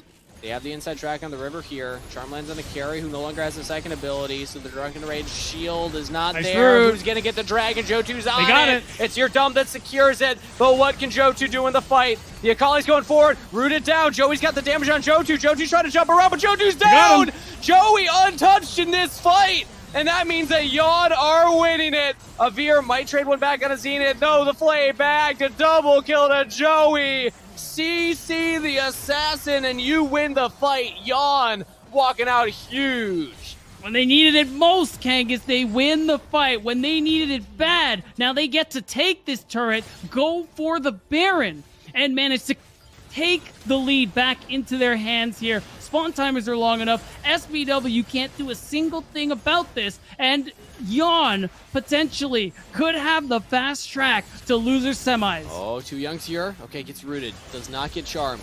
That's a TP coming in.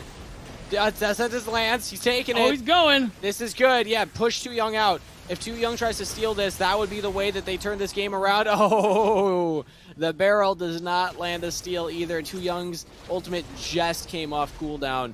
Really well played from Yawn there.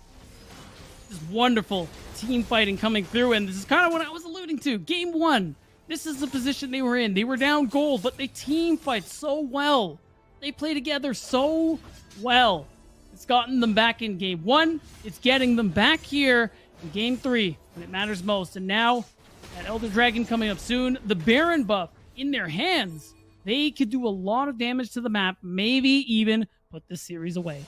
Now with the 2,000 gold lead for themselves, they've successfully swung the pendulum in their favor. And they also have a dragon too. It is still such a close game beatdown. These teams came to win, and they are delivering on the hype of this matchup. I thought Yawn was taking it 2-0. I'm not going to lie. Based too. on the expectation I have for the team and the fact that they've only had to play a couple of games today, way less than SBW. But props to SBW. Sabani Mama are not going to walk away disrespected in this tournament, and they're looking for a pick. They got your dumb. The Jace is down. Now a 5v4, low health bars, but they're still winning it. They're in a really good spot now. Yeah, they do manage to get rid of Yawn, but still, it seems like, Ooh, Nine looked for the Spirit Rush charm, but did not land it on the carry. Self-Baron powered minions here. Those are cannons. It goes for another one. The charm lands. Carry's in trouble, but Nine goes down first. Chaos is still alive. Carry's still alive. Low health bars. But they're going forward. Joju jumps in. Joju wants Joey. Flash! Stasis. The death sentence is perfectly timed, and a killing spree for 3 Tamu gets a double kill. Rampage! Who's killing the Thresh? The support 1v4 as Avir gets chased away. Oh, he's not out. Look at this. They're gonna catch him. 3 Tamu once more. 3 Tamu wants the triple. Flays out Avir. Death sentence goes wide. Avir flashes away, and I think you're safe now. Yeah, Avir's out. Yeah. Wow, but still, incredible fight coming through here from Yawn, continuing to solidify their control here. And a lot of it's Nine. He ends up going down, but he's looking for the angles, and he gets the charm again with the Spirit Rush on the second attempt here. And you saw what it was able to do, the damage he was able to put out before he fell. And it was more than enough for Joey and 3 Tamu to do work. And then watch, ooh, that death sentence. And then he even flashes forward. Keep in mind that this Thresh has been sharing CS with Senna. We didn't really touch on that earlier in the game, but they're the exact same goal. They were both CSing. Oh, misses that one though. Chaos has to throw up the ultimate. Joey can't get damage down, and that's teleport from Avir. Shen's here. We could get a setup around this dragon. Looks like we're settling down for now. Yeah, this is a big deal, though. Chaos, he used the Crescent Guard. Such a big ultimate here. Such a crucial way to deny pick from the side of Yawn. It's used up. Now Chaos has to back away, but this is the Infernal Elder Dragon. Carry's caught right now. Has to flash. Pops the stone plate. Defensive ultimate, but the death sentence lands. Now watch for Avir. Hextech ultimate plus the Ziggs bomb, and Jotu's assassinates here. 9. Can they get Joey? Can they take down the setup? Joey's getting back. Chaos is on him, but he's got the Thresh. The death sentence goes wide. Carry's now frontlining. Joey got him as well. This is so close, but Yawn are taking it. double kill to Joey, and a team fight wipe. And it's looking like GG. Well played for the first lower quarters game, Kangas. Yawn. They had to sweat for it, but I think they are going to be able to close the door on this series. I imagine so. 25 seconds is too long. It was well fought by Saba Nimama, but Team Yawn were only delayed in their run through the lower bracket. They will take down the Nexus, and Yawn continue through the Last Chance Qualifier. An insane team fighting coming through from this Yawn squad. Game 1, and of course, here in Game 3, things looked really scary for a while when we see Johto really getting fed on this Akali, but they dealt with him so well. Joey especially kiting really well on the Senna, got to a point where no one was able to really do anything about him. They were peeling for him so well, Kangas. I feel like Joey was just invisible the whole game. Yeah, nobody went like on the Senna like every single time. Senna takes a while to ramp up, so honestly, I call it the Senna effect. When you just assume, oh, that's a support. She's not gonna do damage. Like we don't need to worry. But look at this build: the Black Cleaver, the Divine Sunderer, the Mortal Reminder, preventing you from healing, doing extra on-hit damage with that Divine Sunderer. And also has scaled up at this point because you were sharing CS with the Thresh. So Joey was doing massive damage at the end, actually topping the charts right there. And second place, it's your dump, but it's close. The Thresh almost out-damaged the Jace. That is crazy, man. Like, 3Tamu played out of his mind on this Thresh game. And honestly, did put up a performance that even Carey would probably be impressed with. That was a great game here, I think, from Yawn overall. But Kangas, we're at the point now. This is a tough one. I think it's 3Tamus or Joey. I feel like it's got to be one of those two. Based on what we saw. That's where I'm at too.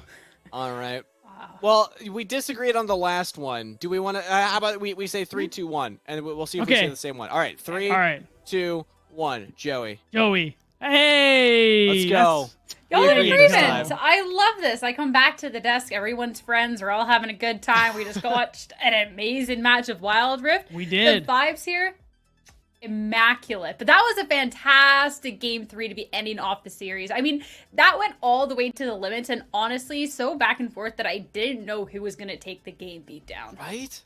Neither did I. Like, it was so back and forth from start to finish here. You get somebody mama gets a bit of a lead. All right, great. They're doing well. Yawn catch back up. Okay, great. And then it's literally just rinse and repeat. I think Kangas Stirring made the call about the pendulum swinging back and forth. And I think that's the perfect analogy because both of these teams wanted it so bad. And they played like it throughout the entire series, but even more so in Game 3. I even forgot about that Dragon Steal from 9. That was so clutch.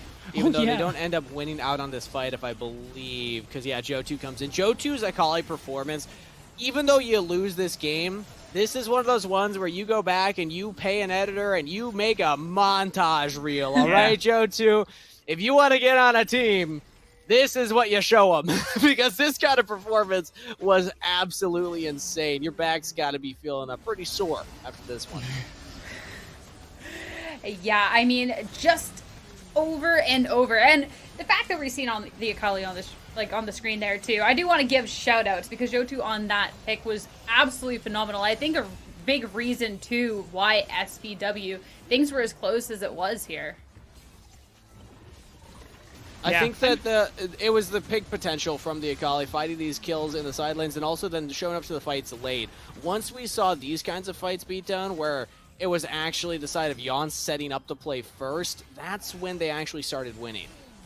Yeah, and I think we kind of highlighted that in Game 2, actually, where it is trying to get into these positions where you can get to objectives first, set yourself up for fights first, and then you can move on to them, as you're seeing in a lot of these last couple of clips, when they finally started to get themselves in the lead. They got to take fights on their terms. They got to choose when things were going down, when they were ready to throw down, and you could see it. Like, look at Joey. The thing is, they're trying to put damage on him, but the Senna, with the Black Cleaver, that Divine Sunder, you do have a good amount of health. You also do a good amount of healing as well to sustain yourself, while the rest of your team is helping you kite so very well. Yeah, and it's also tough when there's so many damage threats, because everyone went on to 9. You killed the Ahri, fantastic. Oh, but Kangas. who else are you going to kill? That's a lot of percentage damage. I don't even care about that. That's 100% KP. Joey was I part didn't of even everything. notice. He was What? part of everything. How did we miss that? 19 kills, and he was there for He was all there. of them. Wow. All right, That's well, I'm happy we ridiculous. chose Joey, because Yeah, me too. would have been awkward if we had missed that one. That's wow. I was still stunned by that. I think my jaw just dropped. Okay, because you're going on and me and Beatdown same page. Like, this is insane. But I think too, just really showing the difference maker Joey was. I'm glad you two were unison about this. It's insane, Kangas. Yeah, the ramping damage of a Senna, everybody. You gotta respect it. This is why it's picked. Some people don't like it because it takes a long time to get there, but here we go. Yawn, they take the series, and now they continue through the lower bracket. Yeah, that's the big thing too, because even though this was so contentious, even though you're fighting for tournament lives, you still got a long road ahead if you are Yawn, because you still have a couple more matches to win if you want to get the top 2 spot in this last chance qualifier, so you can make it to Minnesota at the end of the month. But it did all start in that game 3 where they really clutched up. You gotta Really win 2 did. more if you're Yawn. 2 more series. That's all it takes. That's all. Takes. It's easy, right? I don't know. I don't think it's going to get easier from now on, because honestly, the fact that it went to the limits there and you know the competition ahead, I mean, they're so close. They're so close to those Mall of America pretzels. They could taste them. You know, all gloves are going to be I'm sorry. I'm sorry. But now we have to look at our next matchup and who is going to be meeting them in the loser semis. We're going to head over to the other lower quarters match, starting with Ailish here, Kangas. Team Ailish, Tyrant in the mid lane's a big one that I always like to highlight when it comes to this team. They like to play through Tyrant. And also shout out to Just Mobile Gamer, has had some incredible performances in the past. Very flexible in the play style. Can go for the roaming engage style, but also will go back towards those enchanters instead. And that makes Ailish a relatively versatile team. And they're one of the ones where it's really tough to put like a definitive thumb on their power level coming into these kinds of events, because they've played through some of the qualifiers. They've even played in some of the Fight Night rifts that we have on Tuesdays, every other Tuesday. But they've just never shown the ability to really compete with the top of the top. So a win here against Reflection, that would be a really big one for them. Yeah, we got to see Reflection earlier on in the stream as well. Their first match against Funhavers was fantastic. They came out at the gate swinging, but unfortunately that gate came back and hit them hard. Funhavers managing to make the reverse sweep comeback, and now Reflection being moved down to this lower bracket. But we got to see some fantastic play for them Beatdown. It's just whether they can replicate that again in this match. Yeah, that's going to be the tough thing, because I think this is actually going to be a pretty difficult matchup for them. Yawn and Reflection are 2 teams that I were kind of expecting to be, honestly, among the 2 who were going to take the spots going into Minnesota at the end of the month. But now we're at a point where only one of them can move forward and be able to actually go for the title. Go for that run. Of course, Reflection, they do have to win their series now so that they can go up against Yawn, but this is the thing I was thinking about. And it's interesting because, like, Reflection, if they had just won that series against Funhavers, they would have been where I expected them to be in this bracket. But Funhavers getting that upset, or at least from my perspective, I consider that an upset. Funhavers also went through Yawn, so I think Funhavers have proven that they are the better team going into that winners finals. It was also cool just to see the path that they took here, because this is Reflection's first match now in the lower bracket, whereas Ailish, they've been 2-0ing their way through the lower bracket, and they even won their first series before then dropping earlier on. They dropped to Sabani Mama 2-1 there. So they've had a lot of games that they've played. That's like 8 games of Wild Rift already today. Yeah, it's definitely been a long road, and it's only going to get longer and more difficult from here on out. Of course, we do have our head-to-head as well, and for this one, we're going to be focusing on that jungle matchup Beatdown. Right, and I think both these junglers definitely have a lot to bring to the table here. Boom is definitely one that I've enjoyed watching, even in the earlier series just today. So I think that's why, and it's, again, I was even highlighting too, where I was saying like Jungle Diff is like one of the big deciders here, I think, so far watching Wild Rift, and that's why it was Yen who I even was highlighting earlier on, like Diffy in the Jiffy, man. That's how they got here in the first place. When it comes to jungle, a lot of times they're the ones that are primary shot callers in teams, which requires a lot of mental energy. I just did the math while we were chatting about that. Reflection, they have played 5 games of Wild Rift today. Wow. Ailish have played 10 games of Wow. Wild Rift today. That's double the number of games played. So when you think about mental stamina, best of luck. 99, Yeah. because that's a lot of thinking to do in one game. And now you got to go to another best of 3 with your tournament lives on the line. That is a rough spot to be in. Hope they got snacks. Well, right? yeah, Eat your peanuts, snacks. eat your bananas, everybody. Brain food. Snacks, a lot of water, and hopefully a really comfortable bed afterwards because it's been a long day for them. Now we'll have to see if it's all gonna pay off. We're gonna take a short break, but after that, it's gonna be the draft for our other lower quarters. Stay tuned.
There's something about games.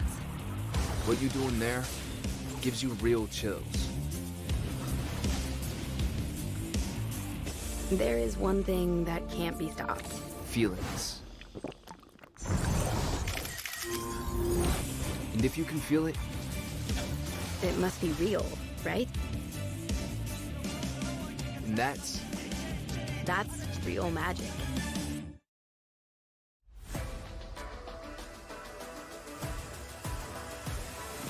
To the back line, puts down the Cataclysm. Happens, and the rest of Cloud9 are now diving. Enemy are still alive. How are they doing this?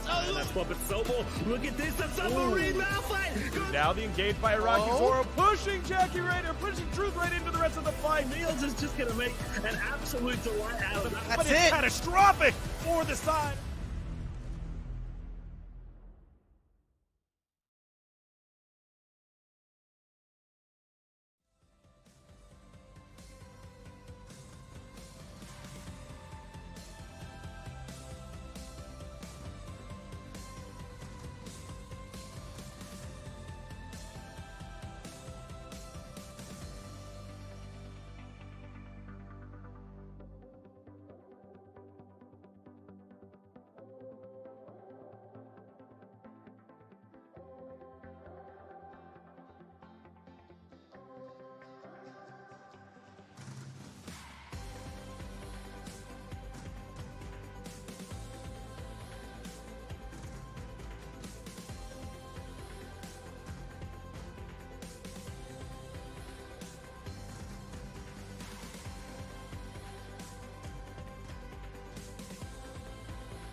Hello, everyone, and welcome back to the Wild Rift North American Series, brought to you by Riot and Wisdom. We're getting ready for our final series of the day in the lower quarters. Ailish going up against Reflection, and the matches here are heating up. We just came off of a banger matchup here, Kangas.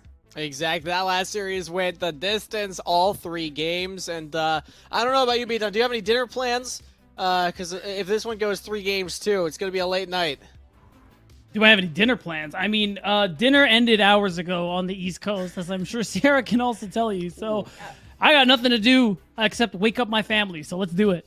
It's Nice. it's the gamer life. There's no dinner plans for us. We're sitting here watching from Wild Rift. Let's be real here. I got my chicken nuggies right here. I've just been snacking on them. Stacking on them throughout the night. Dang, Where are our chicken nuggies? Hello? I was shipped them by production. They paid for a drink and food. You all got your food, right? Can you believe this guy, Sierra? It's ridiculous. I know, right? Must just be because we're in the States. They can't send it. Yeah, okay. We're pulling shots. I see you. All right, well, we do have a match. We'll talk about this afterwards, all right? We got to hop to our predictions, and maybe we can have a little bit of fighting words over that instead, except... No. we're gonna fight here. Maybe just kidding. Beatdown, why'd you pick Reflection? So Reflections, I talked about this in the previous series where I value, especially in Wild Rift when things are ever shifting, I really value stability when I look at rosters. So I think that Reflection, the fact that I believe it's been quite some time since they've had a single shakeup from talking to the team and things like that. And I actually got to talk to Blanks a little bit and get his take on that one. So there's a bit of this double-edged sword here. Yeah, they've been together for a while, which has been great, but he's told me that they've had a little bit of struggle practicing. I think that's what's been harming them the most lately. So going into this series, at least playing matches is practice. You said they played 5 matches today, Kangas. So, maybe they're warmed up now, Yeah. I mean, that's a crazy thing, is that just the difference in the road to get to this point. It's sometimes that's just how a bracket shakes out. I mean, if you lose early on in your bracket, it's rough. But if you're a higher seed and you get that bye in the first round, you got an easier coast. So it's just rough that's how things are shaking out. So, best of luck to Team Ailish, but I do not envy the shoes that they are in right now. No. Definitely not. We'll have to see, though, if they can make it all worth it. It's time to head over to the draft. You two, I'll catch up with you later. Kangos will throw some hands later. Oh, we're throwing hands? All right, well, yeah. I guess y'all are probably a little hangry right now, so I should tread carefully. I'm stepping on eggshells. Yeah, true. I haven't... It's been some time since I've eaten, and so... To clarify, I'm stepping on eggshells because I ate so many eggs and I feel full and very satisfied right now. So right, well, it's been a pleasure, everybody. Goodbye.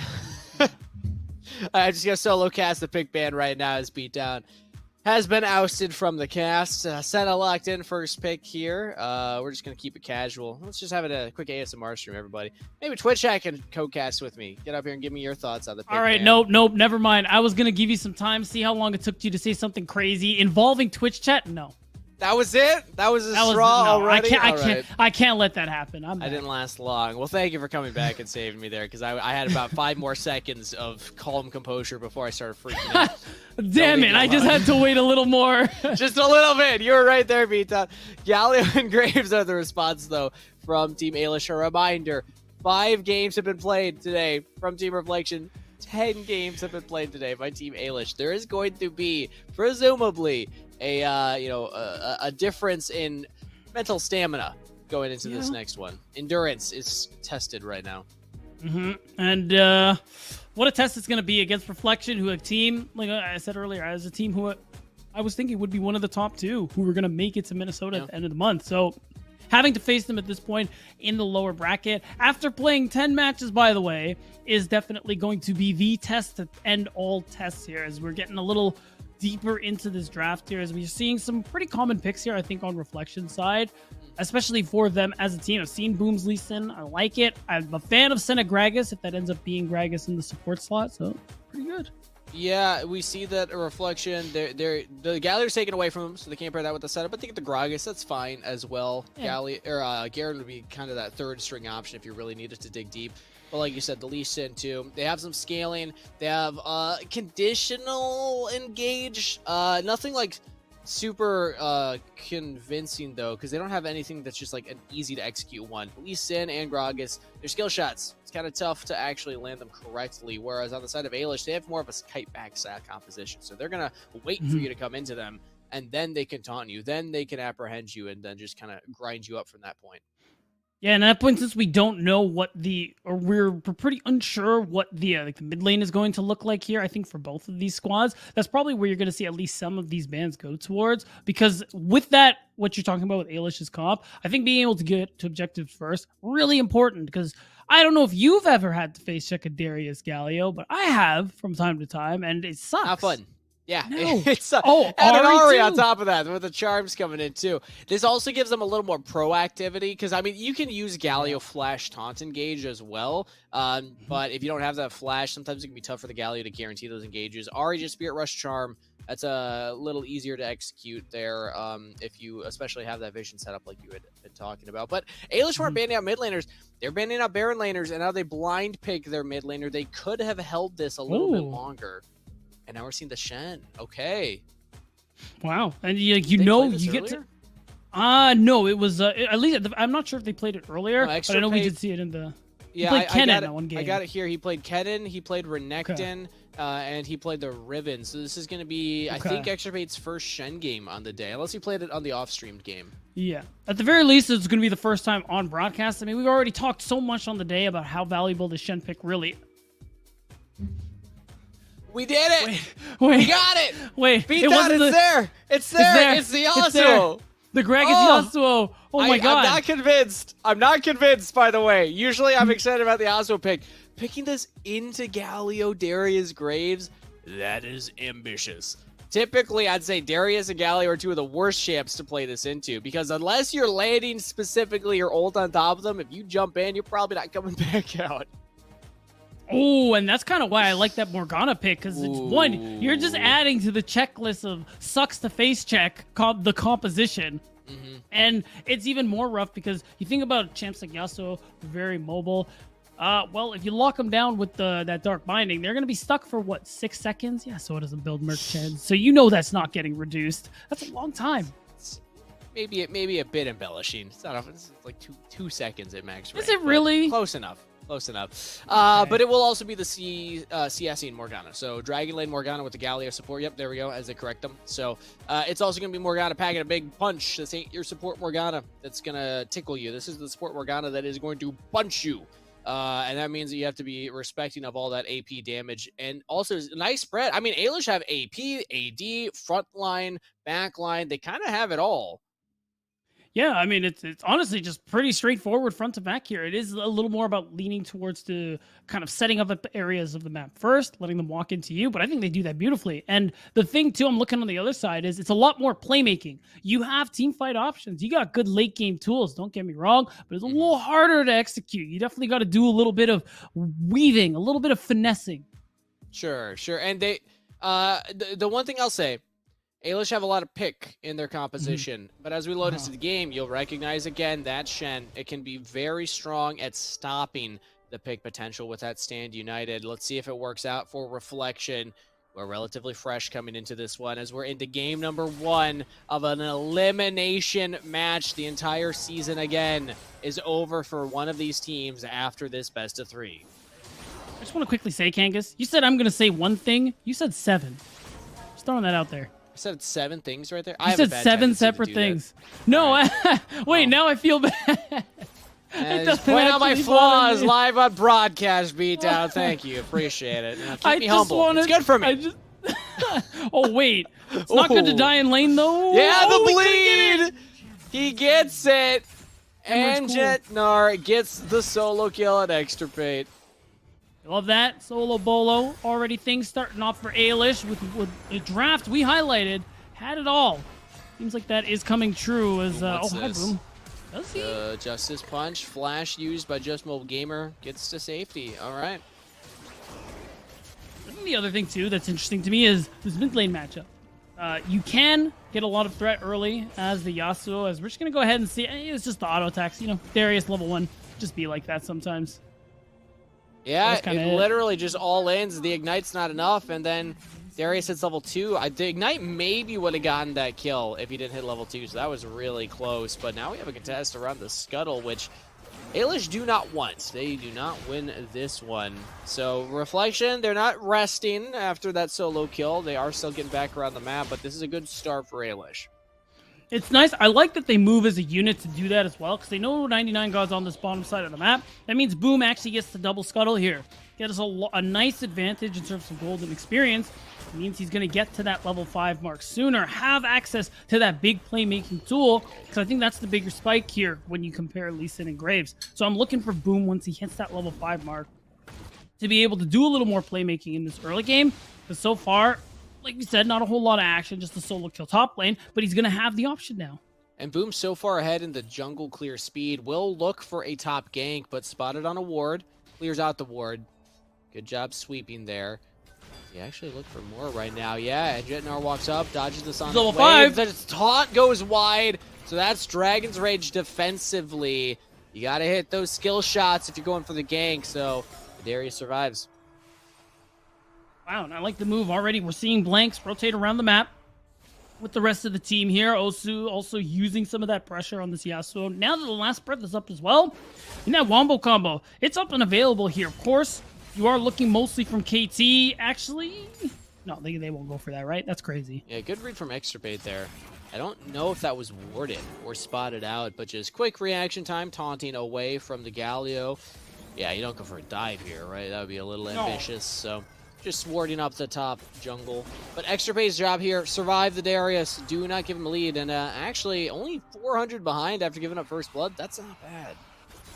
No, not at all. Just good for Extrabate just to be able to keep himself alive in this one, but now we're going to see the play towards this bottom side. To be fair, Lin is level 6.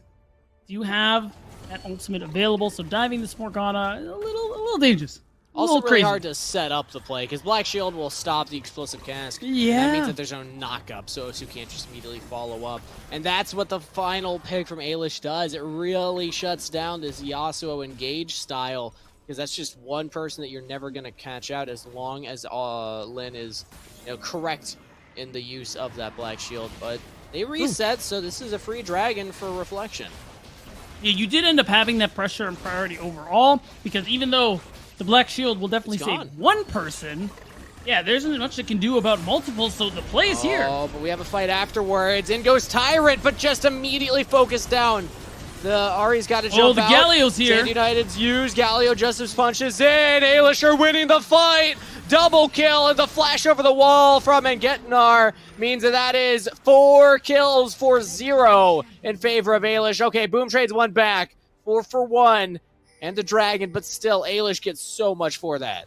Yeah, that is brutal, and because you're going to get more gold in these turret plates, and of course, you get priority over the Rift Herald, so you're going to be able to continue to snowball these early kills you got for themselves here. Incredible fight coming through from Ailish here at that 5-minute mark. They're too slow. They went to the mid lane first, and Tyrant didn't take the plate in the mid lane, but wasted time hitting the turret, and that means that it takes too long to get to the Herald. Everyone spawns. Reflection actually get the Herald. Okay, I'm gonna just ignore everything I said for the last 30 seconds. I'm gonna really quickly rephrase it. You don't get the Herald. Yes, the kills are nice, but you're really only up about 1,000 gold. You really needed to get the Herald for that to be like a really, really worth play. But now it's there for Reflection. Now they're the ones who are going to be able to take down that turret potentially. And the dive, it's hard to dive the Morg, but you could technically try and dive someone like the Ahri.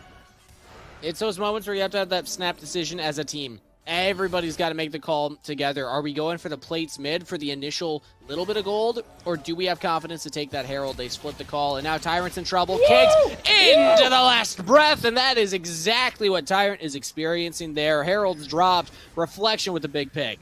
Boom. That's what I like to see when we have the Lee Sin locked in, Kangas. It's going to be the first turret taken down.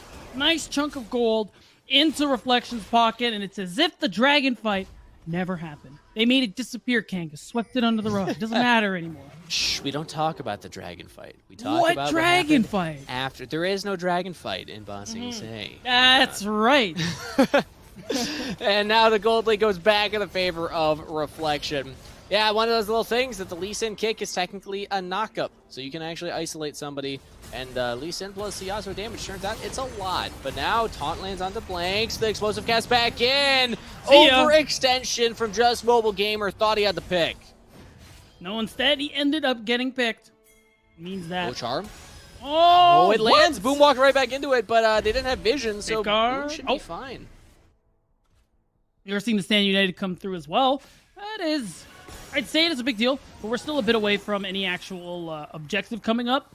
So Extirpate is going to pretty easily back off and make his way back to the top side. That ends up being pretty handy for Reflection, because that's the beauty of that tool. At a time like this, you get to stop a potential pick, you get to walk back to your lane, and you'll have it back up when the Dragon or the Herald comes back. And this build from Extirpate is aggressive, but no, they go for the other setup. The Black Shield's a little late. Just Mobile Gamer flashes to get away. That's no last breath, though, for this potential Dragon fight. Charm lands on the Boom, who immediately jumps away. No one goes down. And the point I was about to make, though, Extirpate has the Divine Sunderer here. Okay, Charm flash by Blanks. I can't even get to the itemization point because these teams are ready to duke it out. Yeah, with 30 seconds, too. On the next Dragon, can't really blame him. Oh, speaking of Extirpate literally has the Divine Thunder, so he actually wins this 1v1 right now against the Black Cleaver. He did not build armor. That's what Black Cleaver's meant to shred through, and Extirpate says, all right, fine. I'm just going to take damage and just beat you in the 1v1. That's honestly really funny, and it works too, because, like, honestly, a lot of the damage profile here for Ailish is also magic damage, so you just might as well go for the build that allows you that little bit of sustain and the 1v1 potential, as we just witnessed. And that means that now you can ult into the fight, and you also can be a threat in that side lane. But the next Dragon's up. We have the setup here. Boom goes forward, looks for the isolated damage into 99 God. Big setup from Osu. Whoa! Takes the last breath. He did all the work himself, but has to flash away because he is low.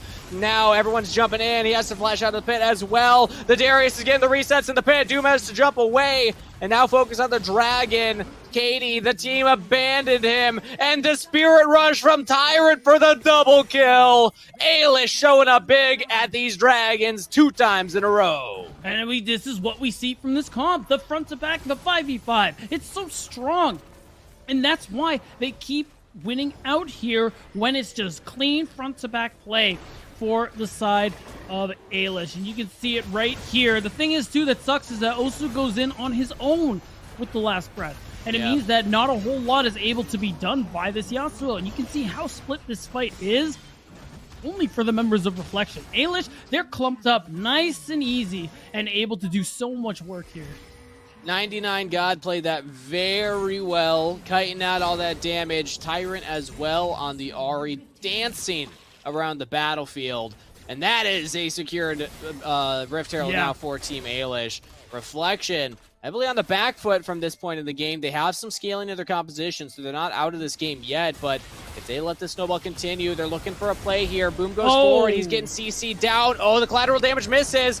Katie goes forward. Doesn't have the explosive cast. It's about to come up. Katie can set this up for Osu. There it is, but not the setup that they were looking for. It's going to be... Okay, we're slowing back down. And that play is so much better than the first one from Ailish, because not only do they win the fight, this time they secure the Dragon.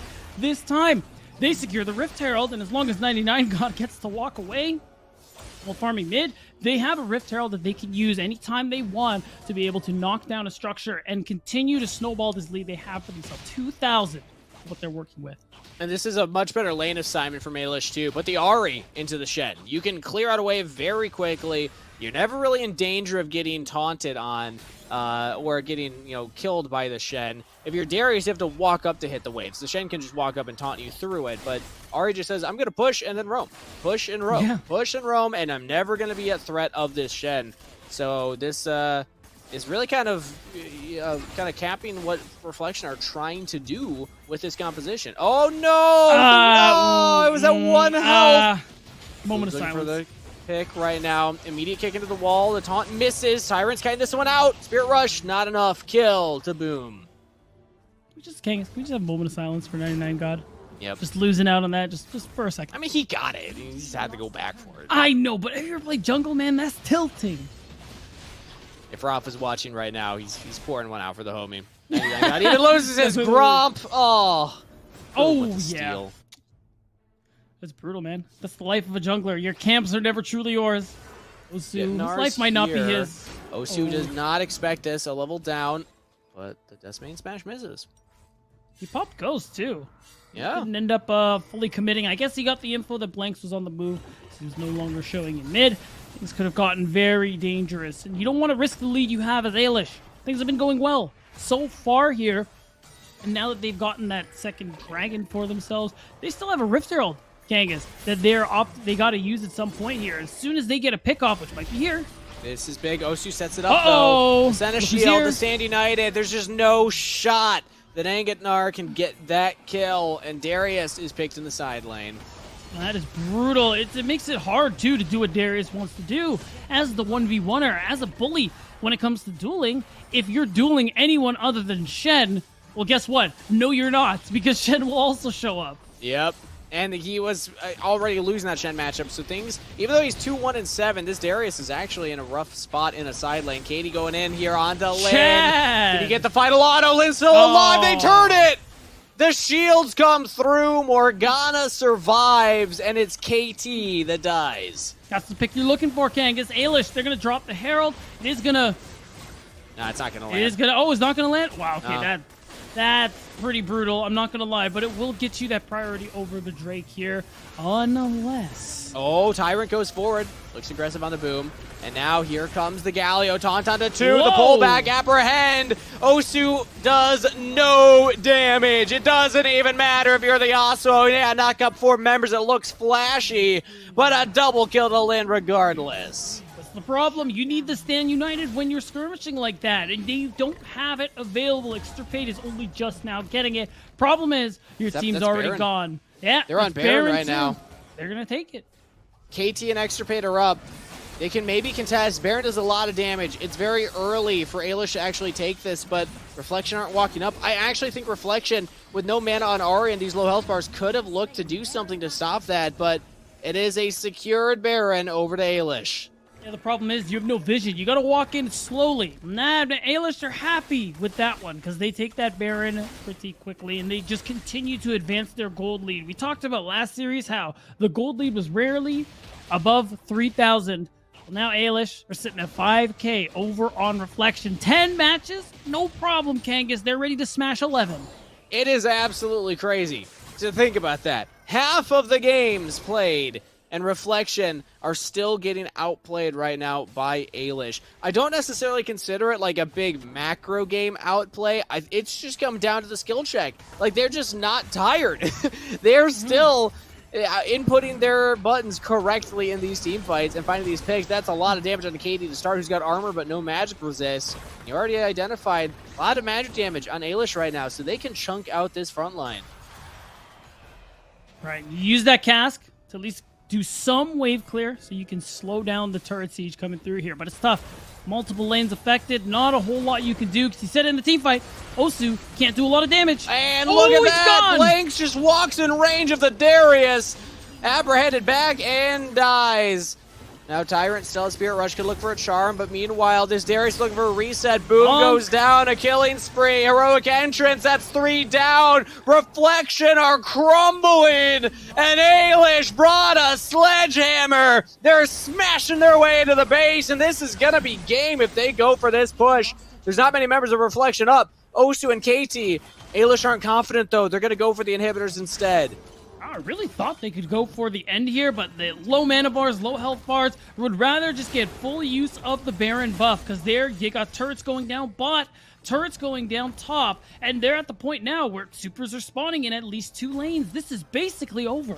Yeah, that's one of those moments where they could have ended right there. I'm calling it right now. If you just group up and absolutely force your way 5v2, you take that in that Nexus, but maybe that's some of the tiredness coming in. 10 games played. You don't want to lose this one with elimination on the line here against a team like Reflection, so they're taking the safe path. Ailish instead decide, all right, we're going to back away. They took 2 inhibitors, so like they still are in such a commanding spot with an 11k gold lead. All they got to do is take this Elder Dragon, but they're giving Reflection an opportunity to steal. If Boom gets a Miracle Smite steal, hey, maybe Reflection can still hold. Maybe, but he's going to need to keep his life in the process, and we've already seen how good Ailish's front to back is. With a 10k, almost 10k gold lead, gotta imagine it's going to be even stronger as a result here. It's going to take a monumentous pick, some kind of monstrous play from somebody on Reflection to make this one happen here. And oh man, the Bush play. Maybe a pick could do it. But of course, it's going to be a Hail Mary, no matter what happens for Reflection. They're in such a rough spot right now. 12,000 in the hole, and Ailish commanding this game. It wasn't this explosive start. Been this slow ramp up, and now it's getting explosive here as they're right on the dragon while it's spawning. They don't have a lot of vision down, but they have mid lane pushed. So Reflection, they got to do this fast because those supers are going to start hitting that Nexus if they don't stop them. Osu will pick up the wave. That's right, Osu has to. This dragon going for that reset here. You can see the posturing come through because you don't want to just let this go, but you got to be very, very careful. Boom. He's Lee Sin. Yeah, they should pull this. Boom. Yeah, he knows that the dragon's not there, so Boom's got a face strike into this Darius, pulled back in. If Boom goes down, it's over. He's in the pit, into stasis. The charm out of the stasis. Jungler's down, game's over. Osu lands a big ultimate right there, but even in his own stasis, he's about to go down. Dragon secure. That is Elder and a triple kill. Tyrant is looking for more, but it's the Rampage for Angetnar, and that is game number 1. 11 games, and Ailish are not deterred. They are not tired. They are going through the lower bracket with heat, and they take game 1. The flip side is they're just trying to get their day done and over with Kangas. That was 13,000 gold in their favor by the end there. And let's be real, the last couple of minutes, it was already done. Once mid and bot inhibitor were out of the picture, so was Reflection in game 1. And what an incredible performance from Team Ailish. It's like I'd said, a slow ramp. It was not that explosive. It was even back and forward. We saw the dragon fights go in favor of Ailish, but outside of that, they weren't getting a big lead. And then that third dragon happened. And then it all went downhill from there. Ailish showing up massive. Big props. I got to go with Tyrant here. If I'm thinking of player of the game, if star player, I think that Tyrant was just so oppressive on this Ahri into the Yasuo, who traditionally is a counter pick as well because he can block all the charms and the damage, but Tyrant, it didn't matter. Constantly where they needed to be in those fights.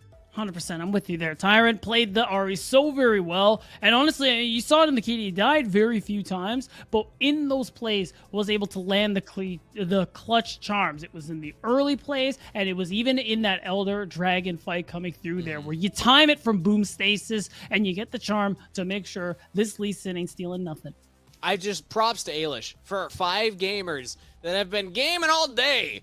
I get tired after like 5 ranked games, and I have to take a break afterwards. 10 games, and now this is their 11th. They're going into their 12th game of the day, and if they win this one, they're out. They're done. They can take a break until tomorrow when they have to start again. This should be a very deep run in the lower bracket. Again, just to catch everybody up on Ailish's path to get to this point, they beat Yas Chicken in their first round 3-game series. They lost to Saba ni Mama 2-1, 3-game series. That's 6 games right there. Then they 2-0 coin flip gaming, 2-0 Project Solidarity. That gets us up to 10. And now they're here up against Reflection. What a journey for them. Yeah, it has been. And the fact that they've been consistently playing all day long, managing to eke out most of these wins. Of course, like you said, they did lose one series, getting them down into the lower bracket. But ultimately, it's been a lot of success for this squad who have had quite the schedule coming through here. And the thing is, like, even though you're right, it wasn't like this macro intensive, insane map play coming through kind of game here. But still, for the 11th game of the day, it was honestly pretty clean for the most part for this team on Ailish. They're still delivering when it comes down to the team fights. They're still delivering when it comes down to executing their mechanics. And that's the impressive part from this team. When you're tired, sometimes you'll expect that players won't be this quick with their decision making, this quick. And like the biggest like down or negative point I could have about them was that one time after the Dragon where they kind of split their attention on the mid turret and then didn't get the Herald. But outside of that, like, they had control over pretty much all of the game. As at the end here, actually that was even the third Dragon. That wasn't even the Elder. That was the second Dragon. This is the third Dragon. Look at, like, every single time it's working out for them.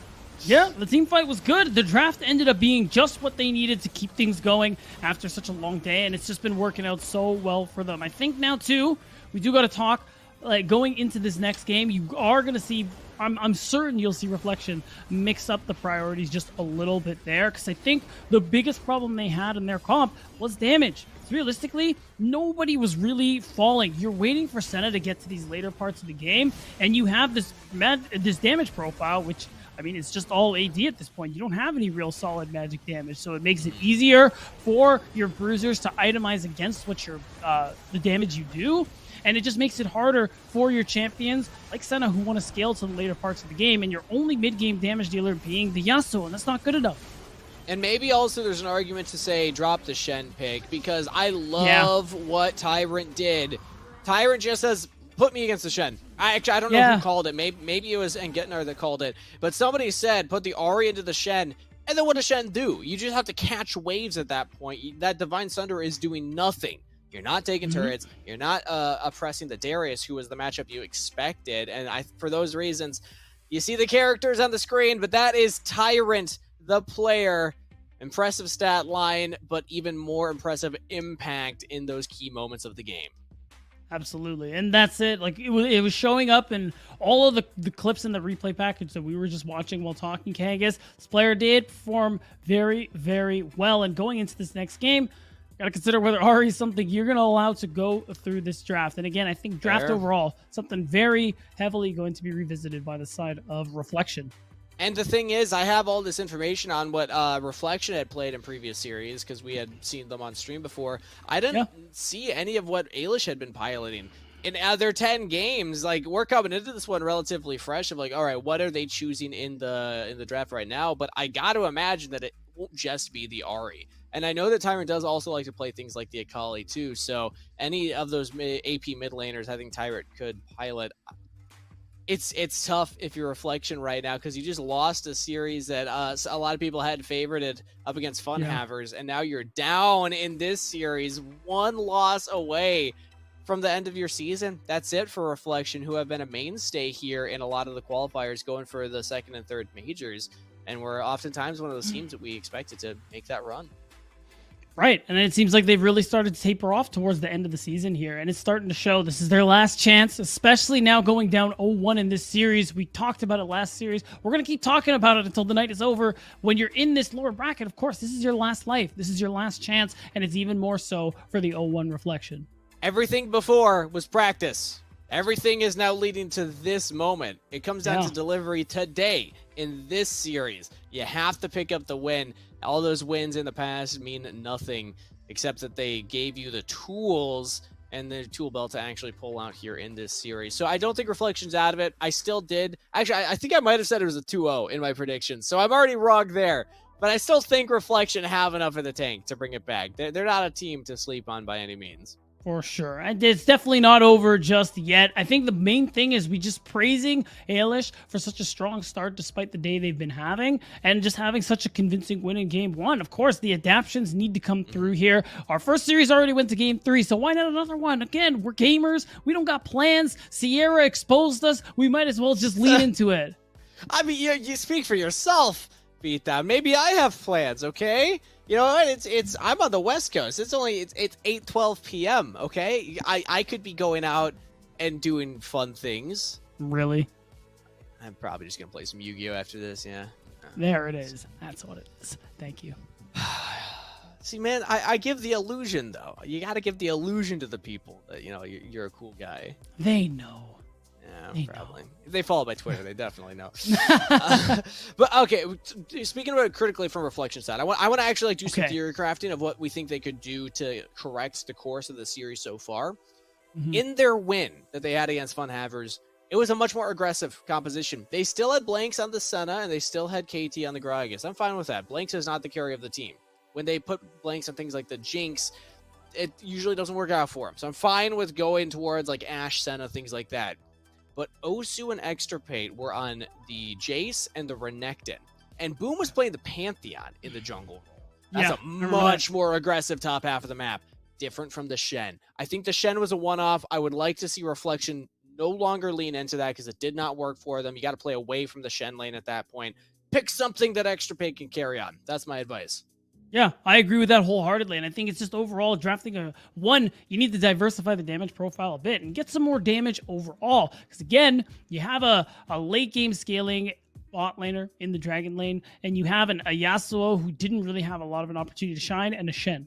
Not a whole lot of damage is coming through here. Let's be straight up. So now, although we are seeing the Olaf come through, which I think I like in the jungle, it's just going to be about the rest of the map. But it is a good step in the right direction in terms of aggression on the top side. So far, so good.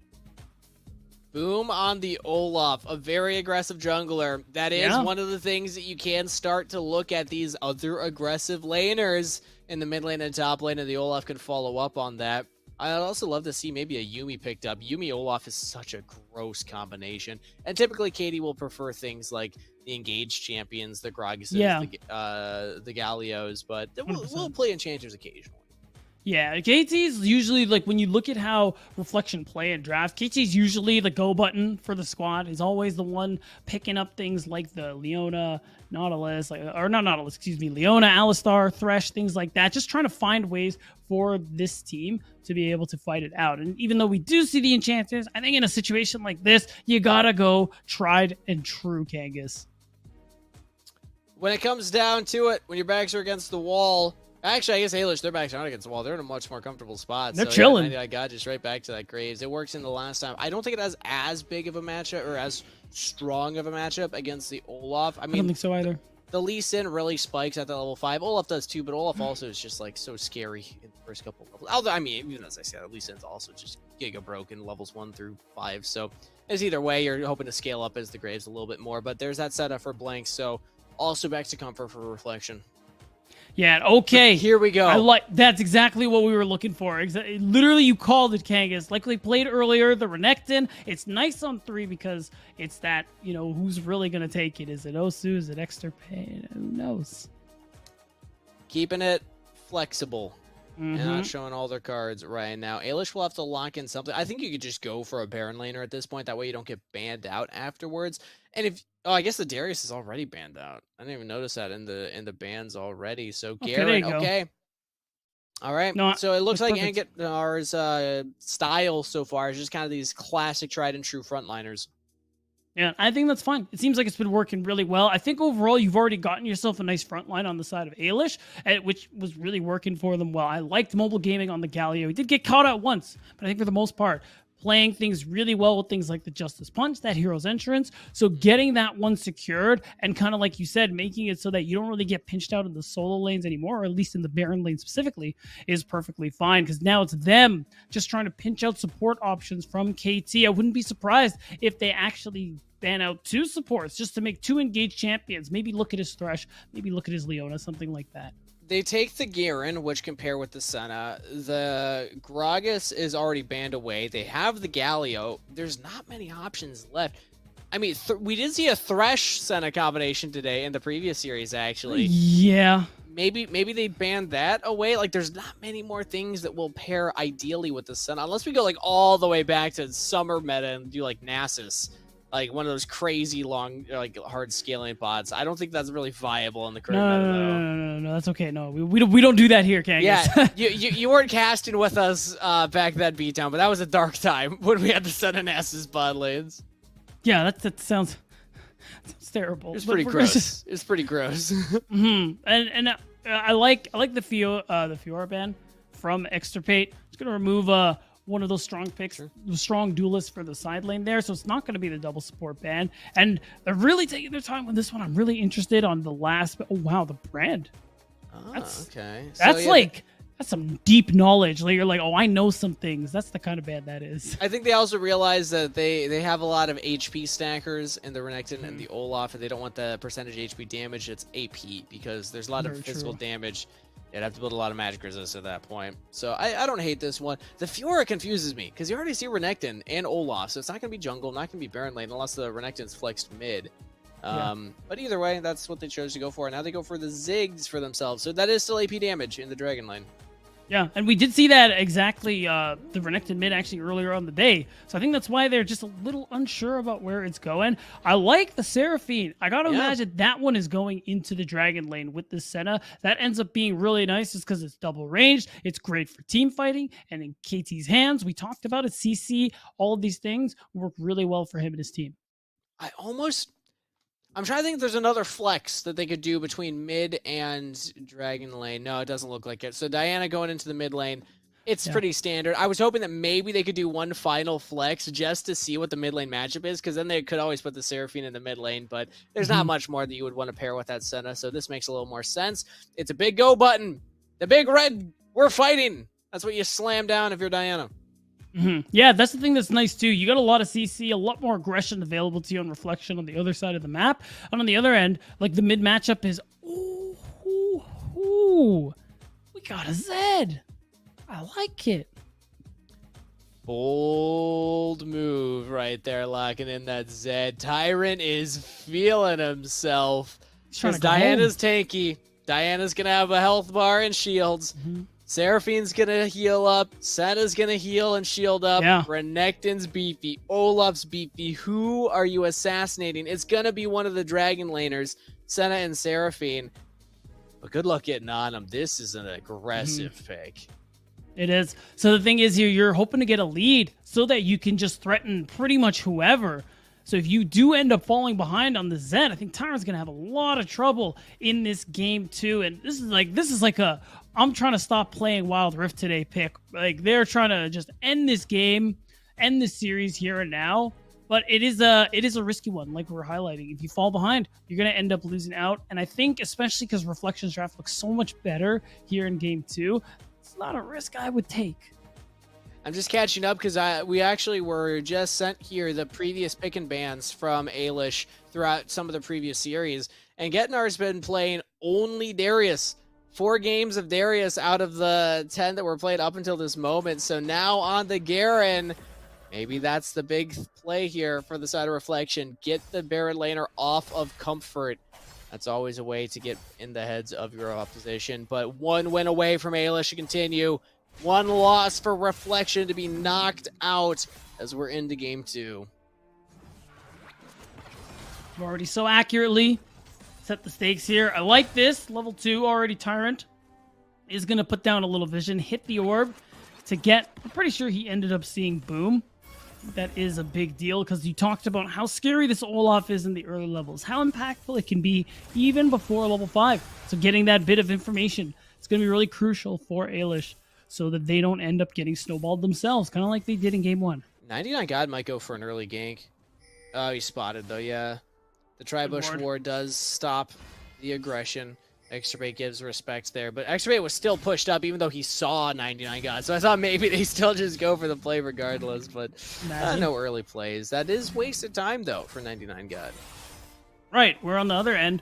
Boom has just been farming constantly. I think now's the second to kind of talk about Boom, because when I spoke to Blank last night, he said, when I asked for people worth highlighting, he said he thinks Boom is nuts, deserves so much more praise, and is a big part of this team's success.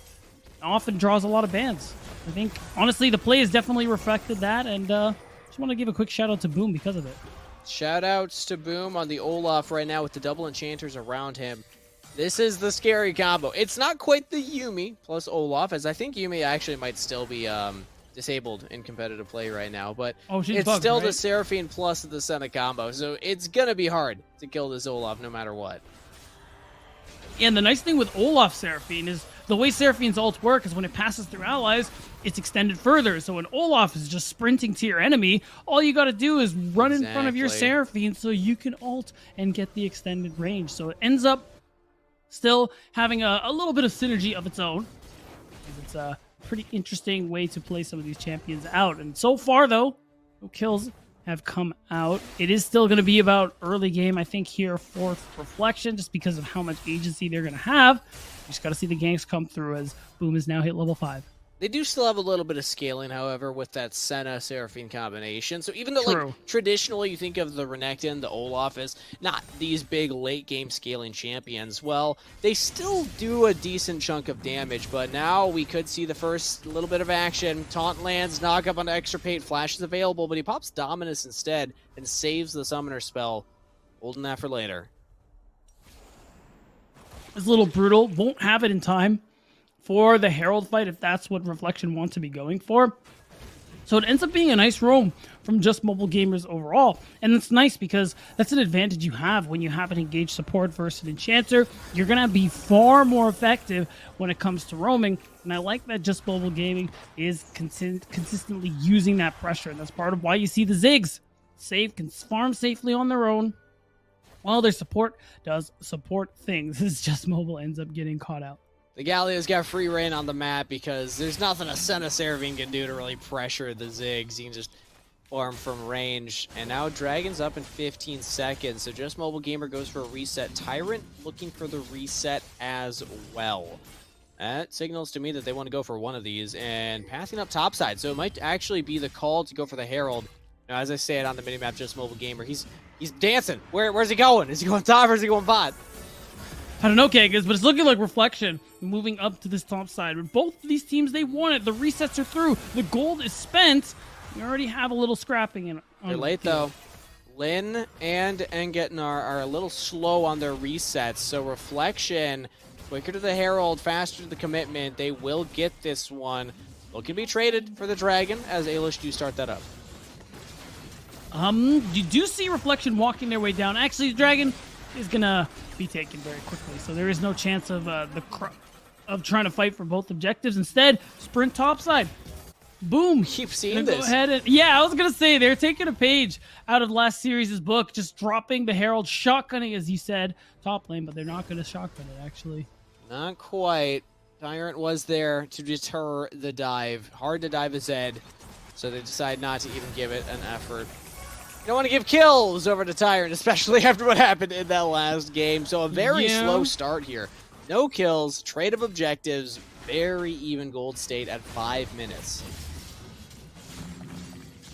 And I mean, in a way, both of these teams do end up being favored in that regard. The thing I was kind of hoping for Reflection's side is that they would use some of that aggression they have with the picks they have on this top side. Now you're level 8, so as the solo laners and as Boom, actually, and as your top mid and jungle. So I was hoping to see more plays come through. With this Herald up and available and the Dominus back for extra play, we should see that one coming soon. Oh, it's just a matter of where. Oh, no, he's fine.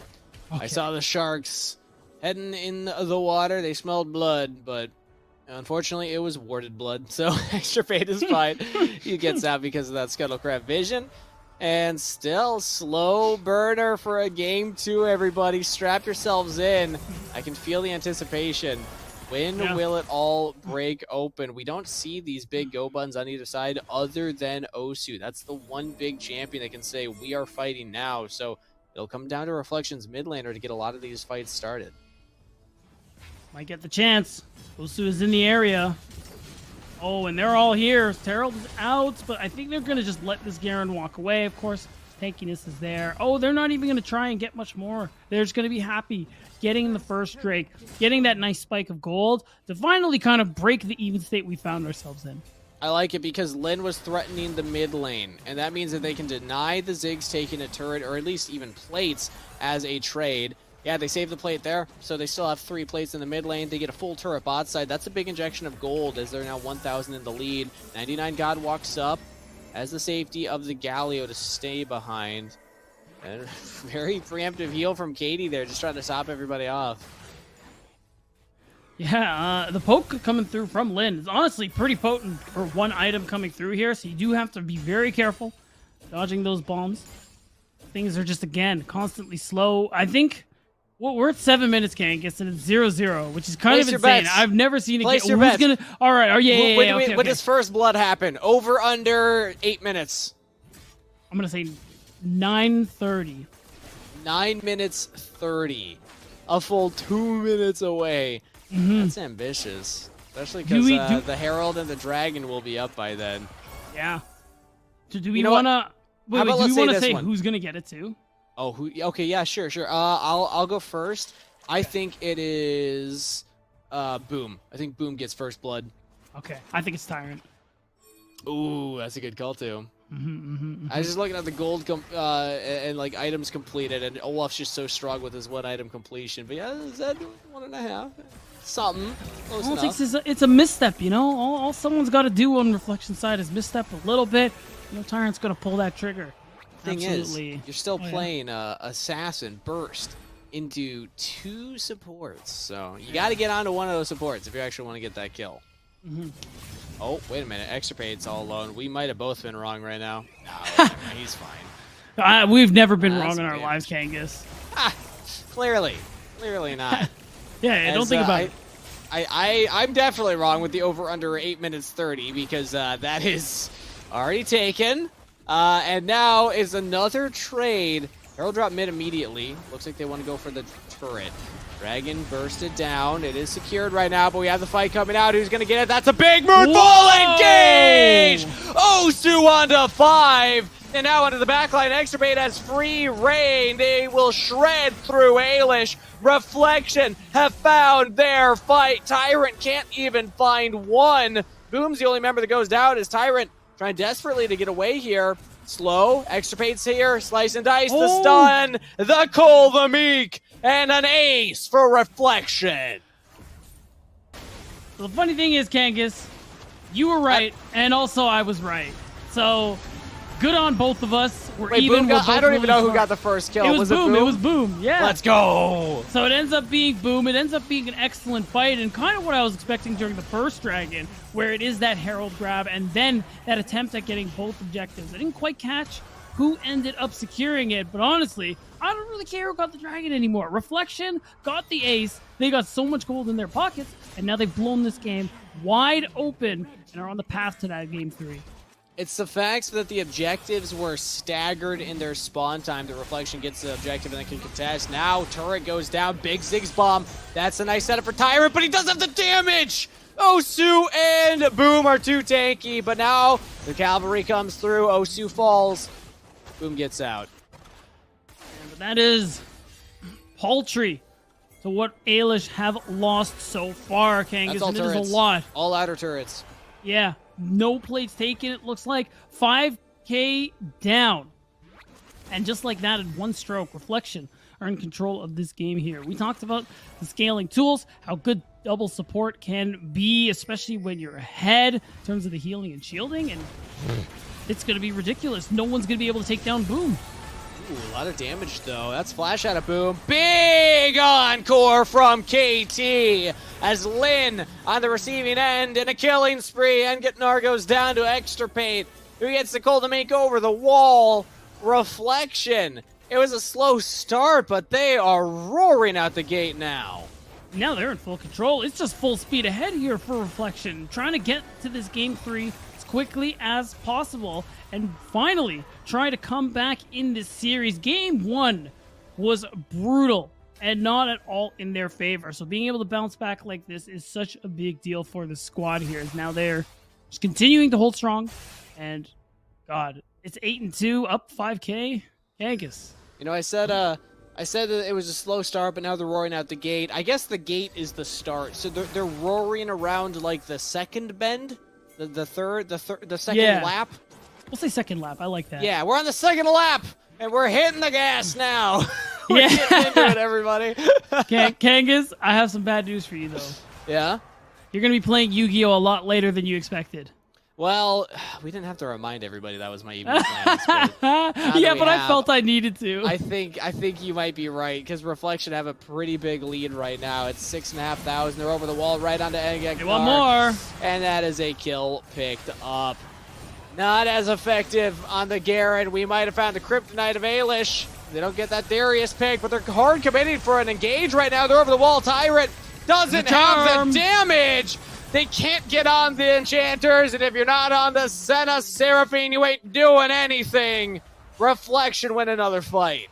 Oh, it is just all Reflection all day now. They're going to be able to secure they're going to be able to secure their first dragon, but honestly, the stats they're going to get from it will be nice, and it's just adding to this mountain of things they've been able to get for themselves. Look at the enchanters.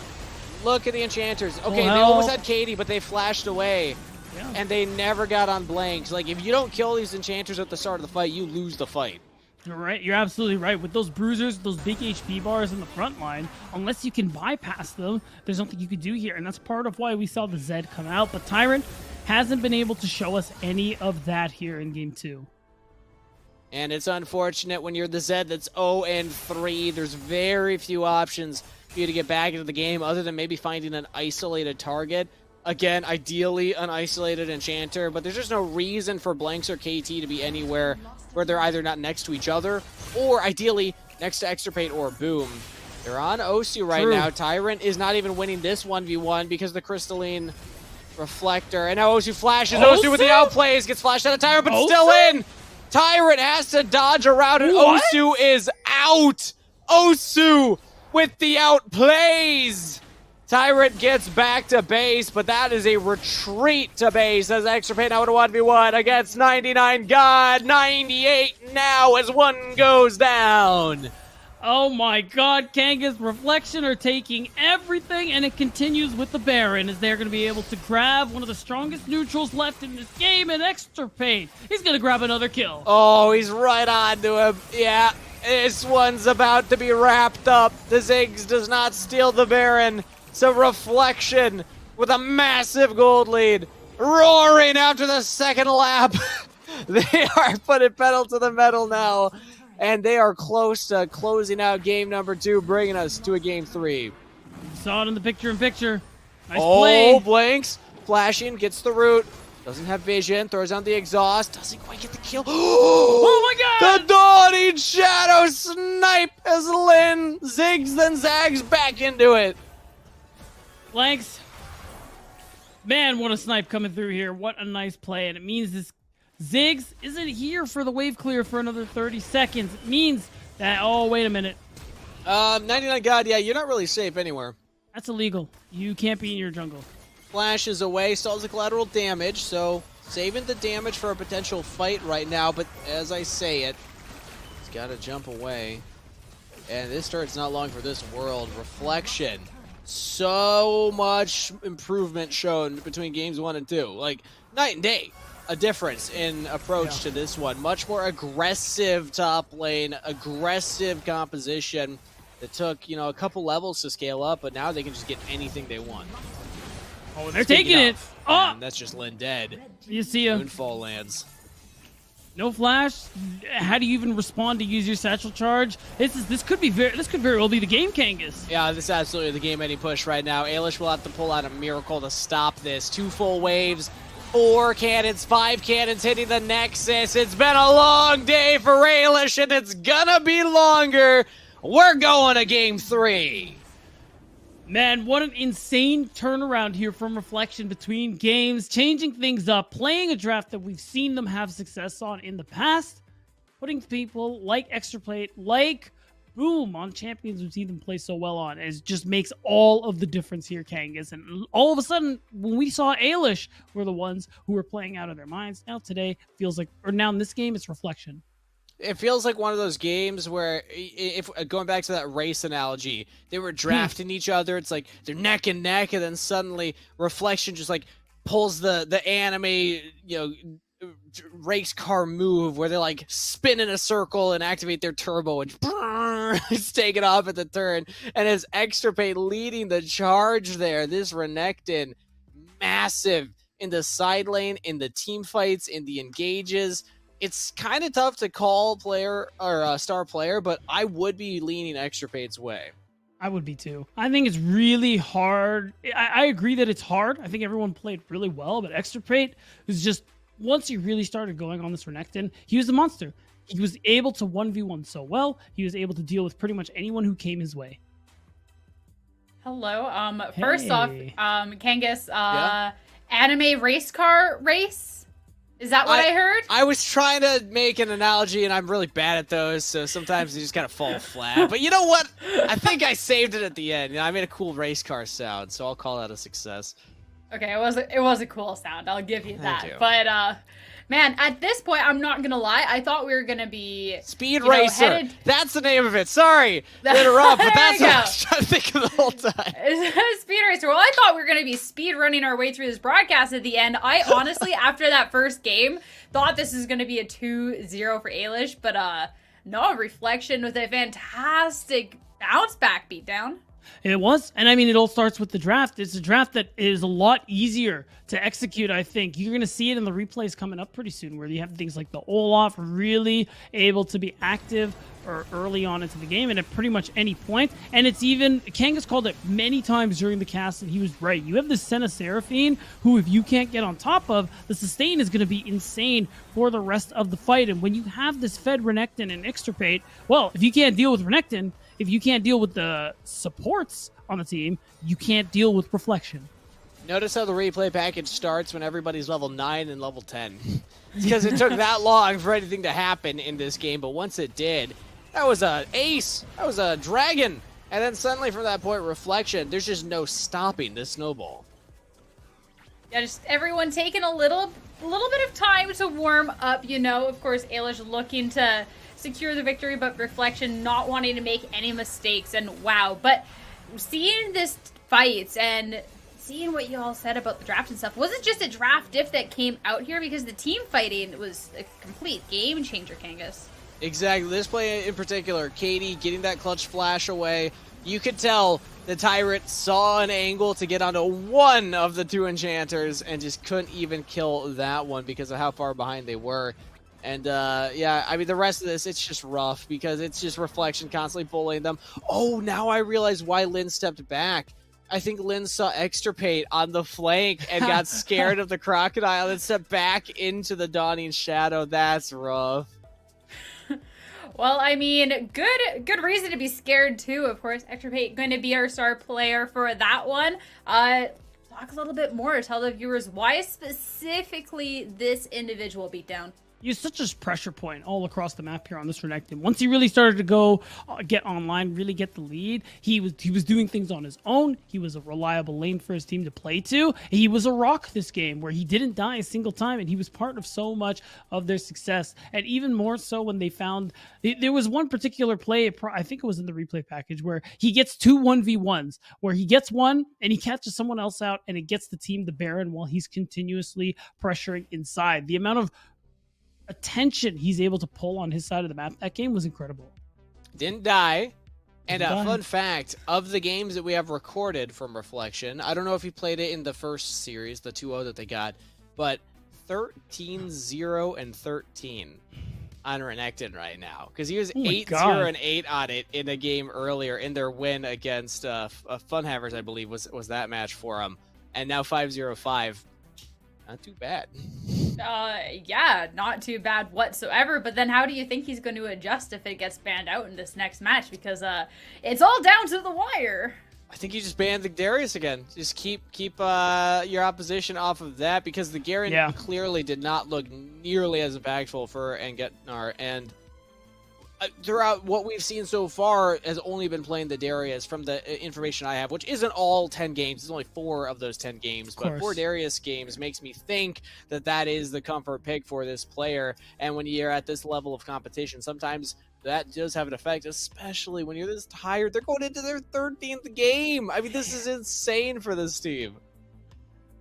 Yeah, honestly, I can't imagine, because we only are catching the second part of the day. I'm already tired watching these players play it out. So, I don't know, man. This could get really close, but beatdown now. Going into game 3 and getting a little peek of what each team has to offer, how do you think this is going to sway? So I think, oh man, wait, you're putting me on the spot here. That's hard. I think. Are you changing your prediction? No, I'm still sticking with Reflection. I think game 1 was a Reflection is a way of playing I haven't seen from them before, and going into game 2 they went back to a style I'm more familiar with and I like from them. So I think that if they stick to that going into game 3, there aren't enough bans from Ailish to be able to really shut down that kind of play. And I agree with your assessment, Kangas. Banning out the Garen to make sure that it's something you don't want to allow going over because of the comfort, or not the Darius, excuse me. Give him the you're Garen. right. Ban fine. You're right. Based Ban on out the that last Darius. matchup, yeah. Yeah, if you take that away from him and force him onto something else, then I think that's already such a big pressure point you can offer to, especially because we know Extra Play plays other top laners as well. He has a big pool. But I do want to actually, off that point, I think there is a pretty obvious ban for the side of Ailish too. Take away the Senna. I mean, that's what Blanks has been finding success on.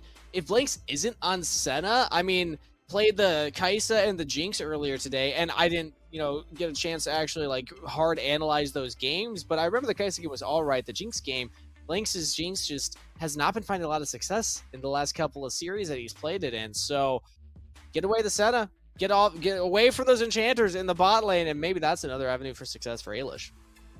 Yeah, just get that momentum right from the draft. Make sure your opponent's on something a little uncomfy and try and take this one home. It's time to go over to the draft for the last matchup of the day. Have fun, you two. Thank you, Sierra. It's the last time we're going to do that pass because this is do or die beat down 1-1 on the scoreboard, and one loss means you are out. A win means you continue in the lower bracket here. Both of these teams have been playing all day. One of these teams a little bit longer, but either way, it all comes down to this. That's right. Whoever wins it out is going to get that matchup. A date with Yon, who we saw play earlier into the day. A tough opponent, no less, but for now, you can only focus on the match that is just ahead of you here. And now, we're going to see the Karma come through, interestingly enough. Reflection banned this Senna. Huh. I think odd to me. I have a feeling because Senna, I think, is honestly a pretty high priority. So it's something you don't want to give away. Yeah, exactly. Yeah, sure. I suppose that is also an angle, but Karma's fantastic as well. If you want to draft a composition around the Karma, you can go for something like a Xinjiao jungle. You can grab a Scaly need carry if you want it. I actually like the Vayne, although maybe not as much Vayne into the Galio anymore. Let's see what Reflection want to go for here. They could go for something like Ziggs would maybe be a little too early, but the way the Galio has been something that Katie's been hovering towards lately. So the thing too with Blanks is that if you do end up taking away, well, since the Senna actually is gone, we could see other picks on the safer side go their way. Like we know Brand, Morg, things like Ziggs are those kind of safer bot laners that he could go towards here. And yeah, I know why you're making that face. Extirpate was banned away before. Now he gets to play Fiora. Fiora's banned away from Extirpate, and something to note about Extirpate. First major, Extirpate won the Most Improved Player award. A lot of that off of the performance of his Fiora gameplay. Wow. I saw Extirpate win a 1v3 on this champion. He had the help of his turret. It is the turret's defense. Also MVP right there. But Extirpate loves this pick and can take over games with it. And interesting to know, it looks like there's a sub in for Ailish. I didn't catch it at first, but there's a baby in the top lane now. Oh, true. So then that could change things up a little bit. Now you're so you do ban the Darius away because of how things went before, but now you don't have as much info on this top laner. Maybe they play, or this Baron laner, excuse me, they might play something else. And also, again, considering this is game number 13 for Team Ailish, having subs come in, giving players a rest and a break, that's big. Getting a fresh mental, somebody who's been watching the series and now can come in with a new perspective and hopefully more energy as well. Because, again, I do not envy the position these gamers are in. They're going to go with the Graves and the Morgana to round out their first three from the side of Ailish, and Reflection going for the Corki. So that's an interesting look. I'm a fan of the Corki, and especially because we've seen it both mid and in the Dragon lane. You do kind of leave that one up in the air a little bit. I think it works either way, and just start banning away, I guess, more Baron laners, because now you probably realize, you know what? Don't really know what this guy's about. Let's just ban the good stuff, or continue to ban the good stuff, and we'll kind of see where it goes. Yeah, honestly, that ace of the Darius ban, now doesn't feel as good, because I'm not sure what Baby's champion pool is, so this could also be confusing Reflection. If Ailish... If Baby plays tanks, that might be a good angle here. It won't be the Set or the Garen, but I mean, even something along the lines of a Malphite, just anything with a health bar that can stand in front of that Fiora can help. But there's a lot of scaling on the side of Reflection, so you also don't necessarily want this game to go too late. Yeah, that's the thing. Playing that one into the Fiora doesn't sound enjoyable at all. So I'm also wondering what the matchup's going to be in that regard. And the Soul laners as well, because, I mean, we know that Ari is up and available. Haven't seen Osu play that one today. If that Corki does end up going bot lane, that's something we can see, especially with how high priority, that champion has been. I think We they haven't should like seen a any jungler, Orianna though. today. If you're a Reflection, go for a jungler. Don't show your... all right. They're opening themselves up for the counter pick now with the TF. But they do get the TF. So TF plus Fiora combo is pretty gross. Because like Fiora's just going to take over side lane. The TF can ult in there. With the Galio on top, they have a lot of global presence. They do. And that's actually a pretty dangerous combination as a result. A lot of globals is very brutal when it comes to the team fighting here, especially with the vision Destiny ends up giving you here. And yeah, the TF's about side lanes, like you talked about, being able to play to a strong side laner, less about the front to back, especially with Fiora not being a great team fighter as it is. So I think I like that priority on that pick. Oh, it isn't the Karma in support role. It's going to be Morgana plus the Alistar, and then the Karma going into mid lane against that TF. Karma can push waves pretty quick, and TF can struggle against hard shoving mid laners. Yeah. So I don't hate that. And then the Jace, if Baby can play this correctly, really rough matchup for the Fiora. I mean, you just get hard bullied out level 1 with a range advantage, and he just packs so much more damage than you have in the early stage of the game. So you're really looking to scale at that point. So Ailish, they have the tools. You know, they have the counter picks here, and maybe they could actually pull this off. Yeah, it's going to be a tough one. I mean, I like the Xin Zhao from Boom as well. You do have that early game agency, a lot of CC and skirmishing power, and that's a player that we were highlighting in game 2 after talking to the team. So that's something to be... There's something to be said about that pick and how he could influence the early game, but I'm kind of with you there, where I think Ailish are honestly looking good in this third game. You got a lot of CC, you have good range and poke as well, and the damage profile is diversified. It doesn't get any better than this when it comes to 5v5s. The one thing is Boom has the big counter to all that poke, because Xin Zhao, your Crescent Guard, just blocks all the Karma, Jace, True. Morgana damage, so you kind of give yourself some protection there, but this game will come down to the solo lanes. In my opinion, based on what we're seeing right now, can Baby beat Fiora? Can Tyrant, not on an Assassin, not on an aggressive pick, but on the Karma, push in this TF and prevent the TF from getting around the map? It's going to be a really different feel from Tyrant, but beatdown, this is it.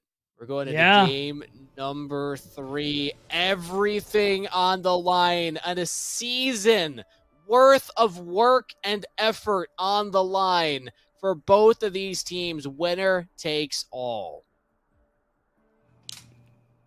There are no more chances. Whoever loses here ends up going home.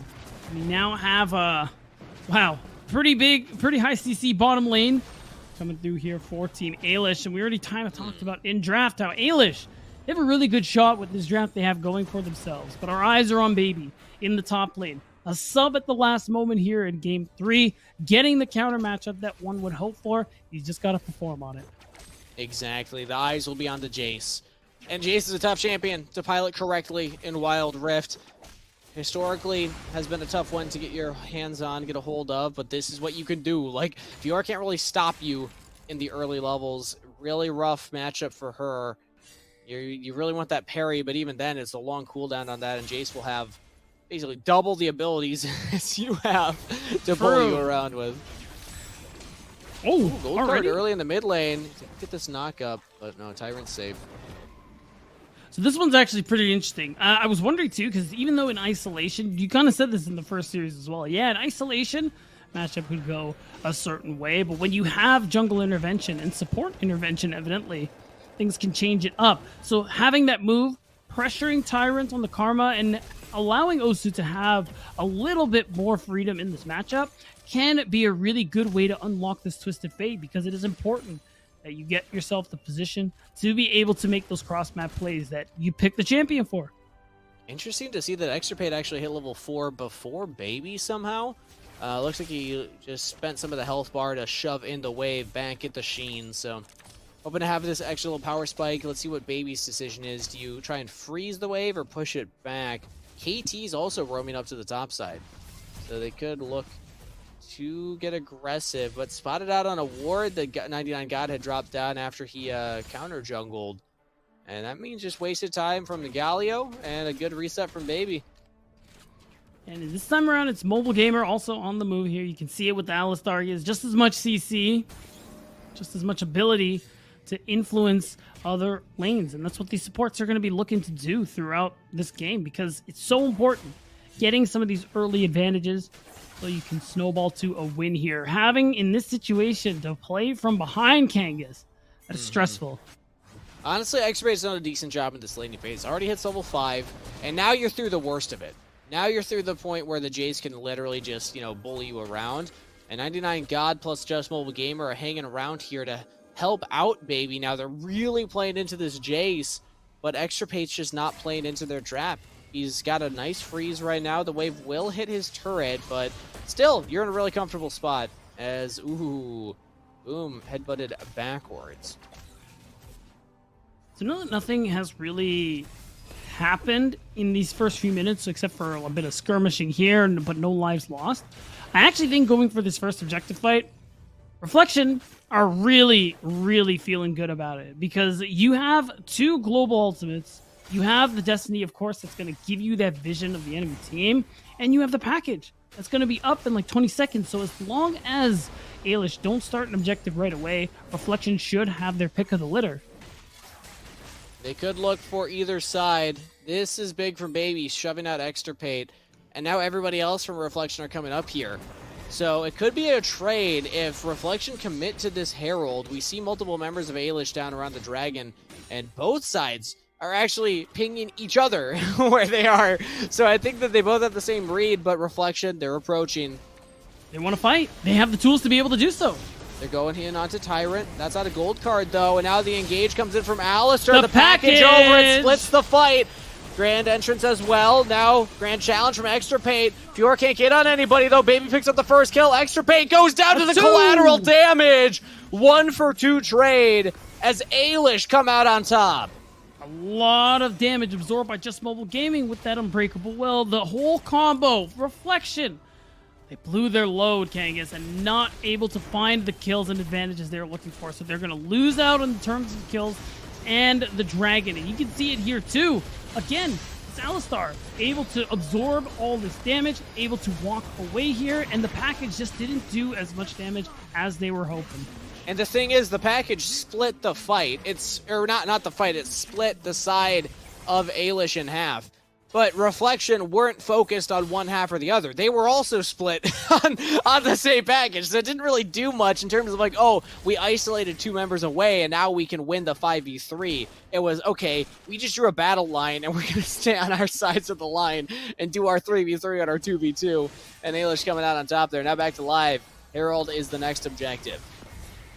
Right, but it's tough because Ailish had the time to move their way up. This is going to be hotly contested here. Just Mobile can go for a big engage, though. They're grouped up. They're in the pit. Just Mobile Gamer, walk up, land a knock-up. It's only on to 1. Now the Grand Challenge issued onto 99 God. That's big from Extirpate if he can pop it, but he's down they first. Can't get him. 99 God's alive. They never got the Graves. Then the Moonfall comes through. Actually, it was the Karma engage. Forgot there's no Diana in this one, but either way, Ailish with a double kill.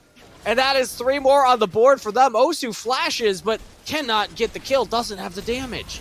It's just not there, and it means now Blanks, of course, does have some poke with the Corki, but it's not going to be enough. Kangas, Ailish, we're getting the repeat of Game 1. They're getting everything they could potentially hope for and more. They're going to be 2K up, and we're seeing example after example of how good their team fight ends up being just because of the range, the tankiness of this Alistar, and all the TP they have. The Donut pulls in 3 from Karma. And Tyrant with a double kill. Now 2-0. Not playing the Assassin, but still having a similar impact in these fights. Ailish do not look tired. They do not look like they are inhibited in any way right now. They look revitalized with Baby coming in. And now they're bringing it right back to Reflection. They have a small gold lead, but Baby's in trouble. Multiple members coming up here. And does back off to the safety of the turret. I like the Spidey sense coming through. Just the fact that there wasn't really any vision for Ailish there, but they knew. Baby specifically knew something was amiss. And he ends up avoiding the play. He can actually stay in the area because there are also members of his team moving up. Exactly. Really well done from the side of Ailish. Reading the fact that, hey, we got to keep Baby safe. Jace is a big win condition. Also, we have the Herald bot lane, so We know that they're looking for the dive. Let's just take a turret in response. Extirpate. Can't even stop the second one. Now engage onto Osu. The TF all alone. Heroic entrance, though. Now they're taunting up Just Mobile Gamer under the turret. He's taking a lot of damage. And it's actually Alistair that goes down. Just Mobile Gamer pays the price. So that ends up being a nice takedown. A nice use of the hero's entrance as well from Reflection. They managed to get something back and kind of hold on to the game a little bit here. They're still down 2.5k, but we can actually see top lane. Boom. Boom's looking for more. Baby's got no mana, no flash. As the barrier pops it, but there's just too much damage. Boom with the shutdown. But 99 God's here. The new challenger approaches. Beat down. He's looking for him. Boom gets a knockup, but the slows from the autos and the red buff. He's down. Yeah, not a whole lot to expect there. It is a nice play, though, because you're overall still making things happen as Reflection, and that's your way back into this one here. You still have late game tools. There's a fight going on. It looks like Alice went for an engage. Blanks is like blinking health bar. We didn't get to see it because we're following 99 God, but Ailish almost killed Corky there. That sums down. Yeah, wow. Both of them down is actually a pretty big deal, especially because we're 10 seconds away from the Dragon. There is the package up and available, but Kangas, when Blanks goes in, it's going to be very difficult, besides that Valkyrie, for him to be able to get out. If he doesn't position the package just right, he's going to fall. Lynn's got no mana. Lynn had no mana and just used Black Shield, so literally no mana now. I don't even think Lynn can use an ability. This is a time for Reflection to go in if they know that, but they don't spot it out yet, and that's Dragon taken. They went for the steal, but they don't get it. Extirpate forward, though. They're on to the jungler. There's the package, but 99 got still alive. He's kiting back. Karma's got mana, and that's all that they need, but it might not be enough. Katie's still in there. Blank's untouched. Now he's touched. Took a big chunk there from the shock blast. No one dies, but Dragon secured for Ailish. And as I say it, Extirpate gets greedy and face checks Tyrant. Yeah, that's brutal. You do not have enough HP to be doing that. That means Tyrant picks up a kill. It means Ailish get everything they want. Tyrant's going to go down too, but he's just buying time. He's just trying to keep everybody there so they can trade back. That's one. Yeah. Boom in trouble. Could be two. And there we go. And that's worth it. You trade your life. You end up getting what? That's going to be a 3-for-1 essentially in favor of Ailish. We're continuing to hold on to this lead. They're going to be able to easily threaten this turret and advance it that much further. Kangas, they can walk up topside now too and threaten this next neutral objective. It's just so easy. This is incredible from Ailish right now. They're so proactive on the map. They're so gutsy on the Rift right now. They're just going for every objective and starting it up and daring Reflection to come into them. Reflection drafted this global comp. They want to play through Extirpate in the side lane with TF ulting there, the Galio ulting there. But guess what happened? Baby with the counter pick shut that down. Now has Hullbreaker Jace. Like, Extirpate can't do anything. he's just a Fiora, man. What's he supposed to do? Yeah, that's a tough one. It's going to be really difficult now for Extirpate in the side lane overall, especially just because like the lead is clearly starting to show with the itemization, and it gets harder. Reflection, they still have late game damage tools. You're still getting to that second item of Blanks on the Corky, so your poke's going to be nice. But Baby has a lot of poke too. And they commit 3 members and just kind of walk at him, and he just walks away. But they have no turret. Oh, they're so screwed. God. The Galio comes in as well immediately into the Dark Bite. 99 got to the front line. He's bursted down. He's out. That's a good start for Reflection. It looked dire. But now on the flank comes Tyrant, just walks right past Boom because he wants the damage onto everybody else. And Baby follows it up for the double kill. Boom, can he survive the snipes? Can he survive the range? Looks like Tyrant doesn't want it. Baby doesn't want it either because Extirpate finally gets time alone in this top lane turret. Oh, wait a minute. I think no, they Boom. do. Yeah, okay. like Boom, you cannot walk up. They have so much burst in range. At the end of the day, too, all you're really doing is, you're kind of delaying the backs, but you can't delay this turret going down. You can't delay the gold. That's going to continue going into Ailish's favor. At least Extirpate's going to be able to get something back on the other side of the map. But realistically, it's all Ailish in this game 3, Steve. They're going to be able to continue snowballing this game here. And the crazy thing is they still have a Rift Herald. Take that in. Yeah, they didn't even drop that. I just noticed that, yeah. That's actually, well, it's because 99 God got killed at the very start of it. He walked a little too far forward and goes down. If he survives, that's an in-him down right there. Yeah. The way that the rest of the fight went. So good on Reflection. OC was able to land the gold card. Now they get another pick right here. Baby away from the team and picked off in the river. Right, but this is what happens when you're this far behind. You have to commit so many people to plays like this, Kangas. And now, because of that, you have the information as Ailish. They don't want to drop the Herald, though. Okay, he doesn't get the kill. Extrapate, I thought maybe would have committed for that all-in onto 99 God, but didn't want to go for it. Yeah, I think that's fair. Just the fact that you know the rest of your team is on the other side of the map, it would have been really risky because who knows where the rest of the team Ailish was. And dying just before Baron comes up, before the Dragon in a couple of seconds would have been detrimental for Reflection. I praise the restraint. Now that he's gotten that top wave pushed, he's going to move his way down in hopes for a team fight, but it's hard, even with the tools you have as Reflection. Ailish, they're so strong right now, especially Tyrant on this Karma. This is their time to make a move, though. They see Baby in the bottom wave. He's catching that. OC needs to ult behind them. Katie with a big engage. Now Just Mobile Gamer frontlining for himself. Extravate flashes away. Galio goes in. That's the package used, but it just makes this awkward line of dodgeball now. Can you dodge out the Karma Morgana Jace combo? They're running away. The binding misses. Reflection get out safely, but they did not do any damage. That means that the Herald will go down mid. Dragon already started by Ailish. Right, and it's going to be an easy, secure. You're going to clear whatever waves you can, but you don't necessarily have the HP to do much more. Look at Baby. He's strong. He's going in on Katie. Osu has a gold card, but the Black Shield says, hey, bet. Throw it at me. It's going to do nothing, and Osu's picked off. Yeah, and this is such a big deal for Ailish. So many games played today, Kangas, but they managed to bring it back anyways in Game 3. What was it, their 13th game? This is of number 13. The day. Yeah, it is just unreal, especially with tournament lives on the line, but they are pulling it off. They are looking to upset Reflection, who we believed were going to place very well in this Last Chance Qualifier. This is a team that wants to go to Minnesota. This is a team that wants to feel the experience of being at a live LAN with fans cheering you on stage against your opposition. Ailish are fighting tooth and nail, and man, is it entertaining. 13 games, and they are still bringing the heat to Reflection here. And again, compositionally, they are in such a strong position. 3 items completed on Baby. He's even got the Cyrilda, so he can look to chase down Extirpate in these long lanes.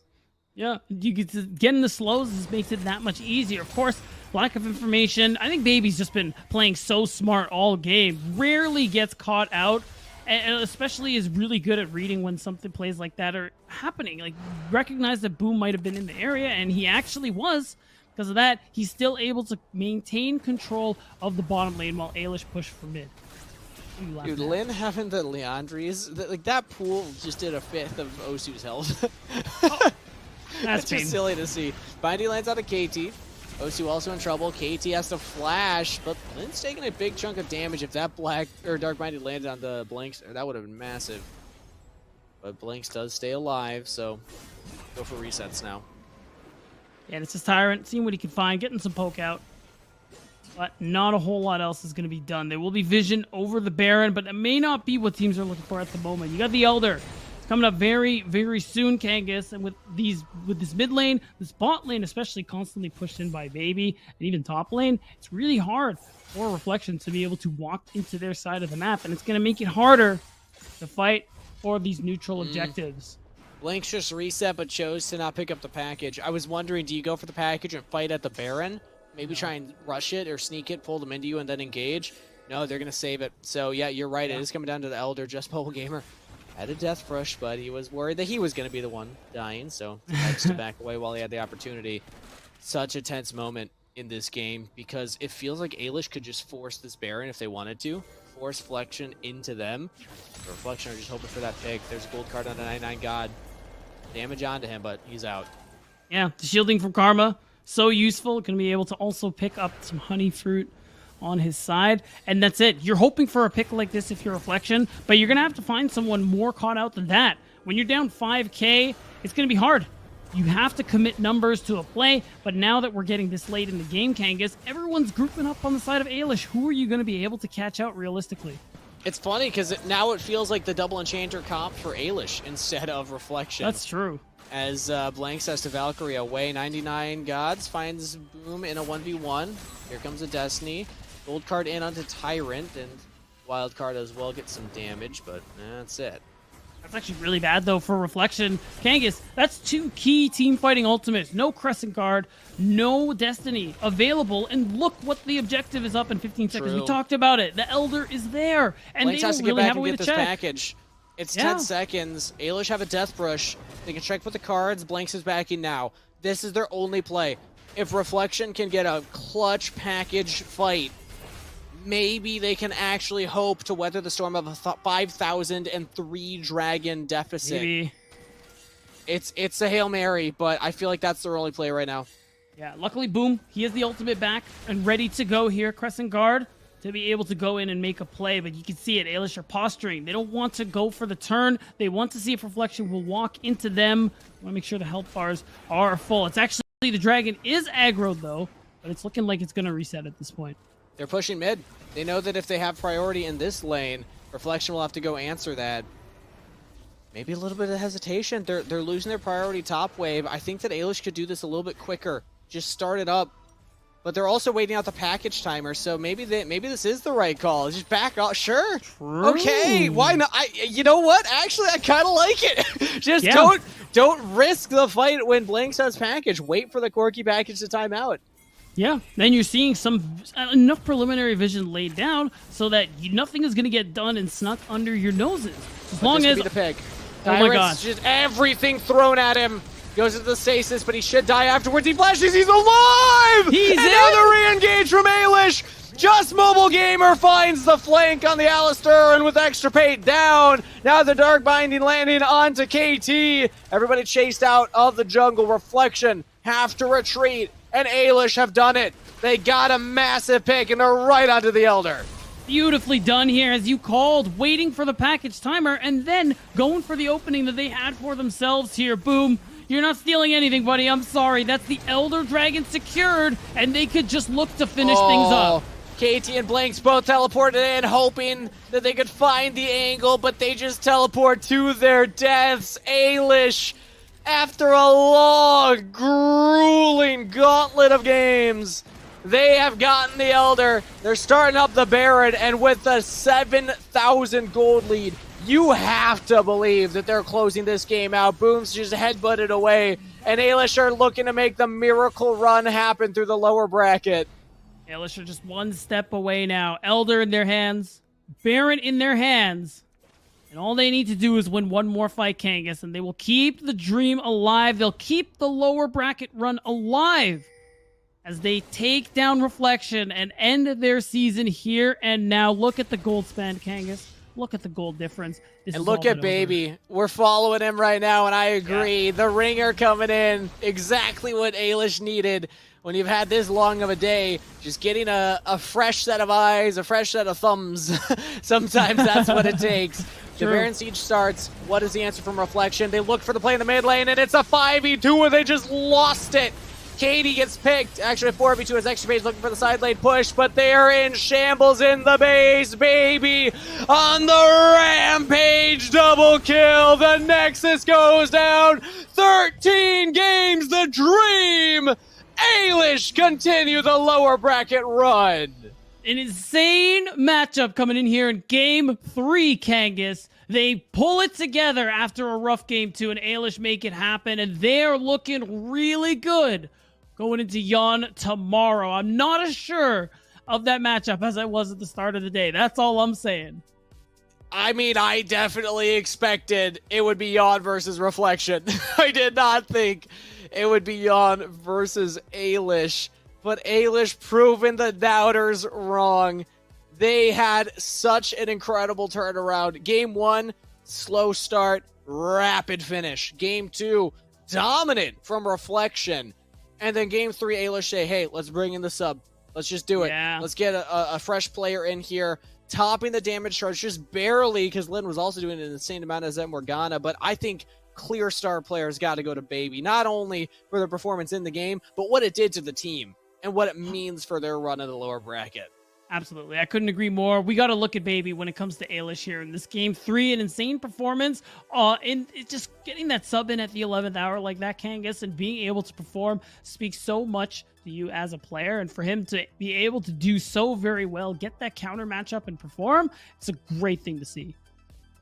You can't write a better story, right? No. I mean, you do 2-3 game series in the upper bracket, and then you have to run through an entire gauntlet to get to this point, and they still have more matches tomorrow. Sierra, does Ailish have like merch? Can I buy a jersey or like a hat or something? A flag to be putting in your background or something, watching them go forward? No, it was absolutely nuts. And you're right, the absolute gauntlet that they had to go through to get to this point, it's impressive. And we're talking about it as a negative as well, like, oh my gosh, they must be exhausted, but also they're getting those reps in, and that might actually be really beneficial for them going into tomorrow, Kangas. I mean, you never know. Hopefully they sleep. I mean, I'm sure the adrenaline's pumping right now, so if you're on the East Coast and you're Team Ailish, drink some tea, non-caffeinated, play some calming music, get that ocean breeze coming in, and try and get as much rest as you can because you're going to need it. Yeah, especially after a series like this, because they came out of the gate swinging, but then Reflection turning the tables here in the second match. You know that they had to go into the third game giving it their all beat down. They did. And with the sub, they managed to do exactly that, Sierra. The way they were able to come back, get that different kind of draft for themselves. I think Tyron, even though we highlight Baby, and I think we're right in doing so, across the board, especially Tyron, on this Karma, being able to find these insane ultimates to be able to pull people in and set things up. Yeah. Sacrifice your life. We don't see many players do this. They would say, all right, turret is done, I'm going to back off. But Tyron says, no, I'm going to literally give my life to distract the enemy team, make them stay longer so my team gets a double for me. Like, that's pretty big. That's big brain. True. Yeah, that's the difference maker. And I mean, that's what it had to be coming out into this, to just try and get that momentum at any point to try and close this out, Kangas. I mean, again, everybody stepped up on Team Ailish. I don't want it to feel like this was a one-pony show by any stretch. 99 God had incredible jungle pathing and control over all the choke points. The decision to back away from the Elder when the package was up, I actually love that.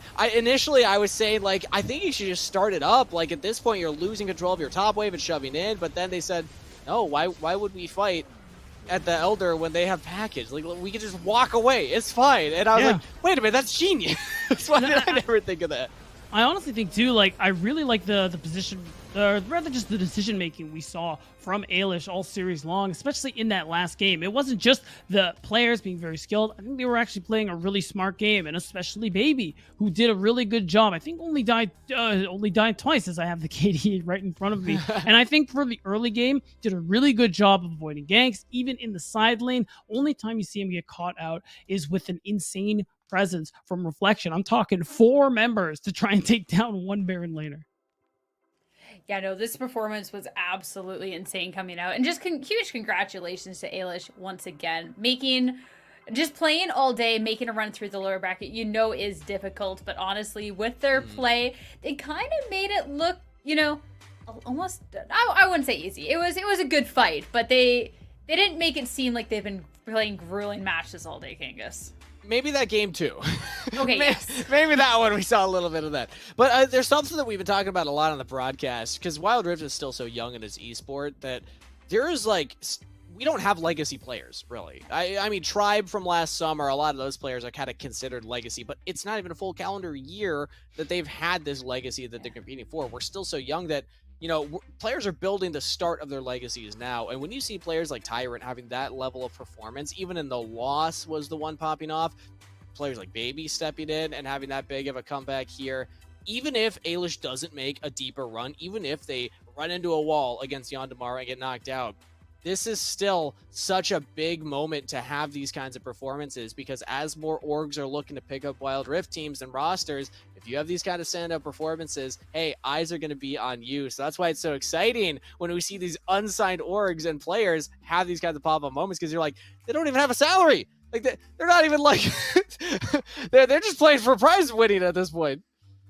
Yeah, we're truly getting to watch these players just to find their voice, come into their own, and start to kind of get the first little sneak peek of who could be here in, 3, 5, 10 years, who could be dominating the game. And that's really exciting, the fact that we're witnessing that all being born. And the Last Chance Qualifiers, I mean, it's definitely a fun place to be finding that out. Heading over to the bracket, these teams have been doing a wonderful job. And reminder, they are playing to try and grab one of those last 2 spots at the NA Regional Championships. And as we're looking over at the upper portion of this bracket, what has been, the most surprising thing for you on this beatdown?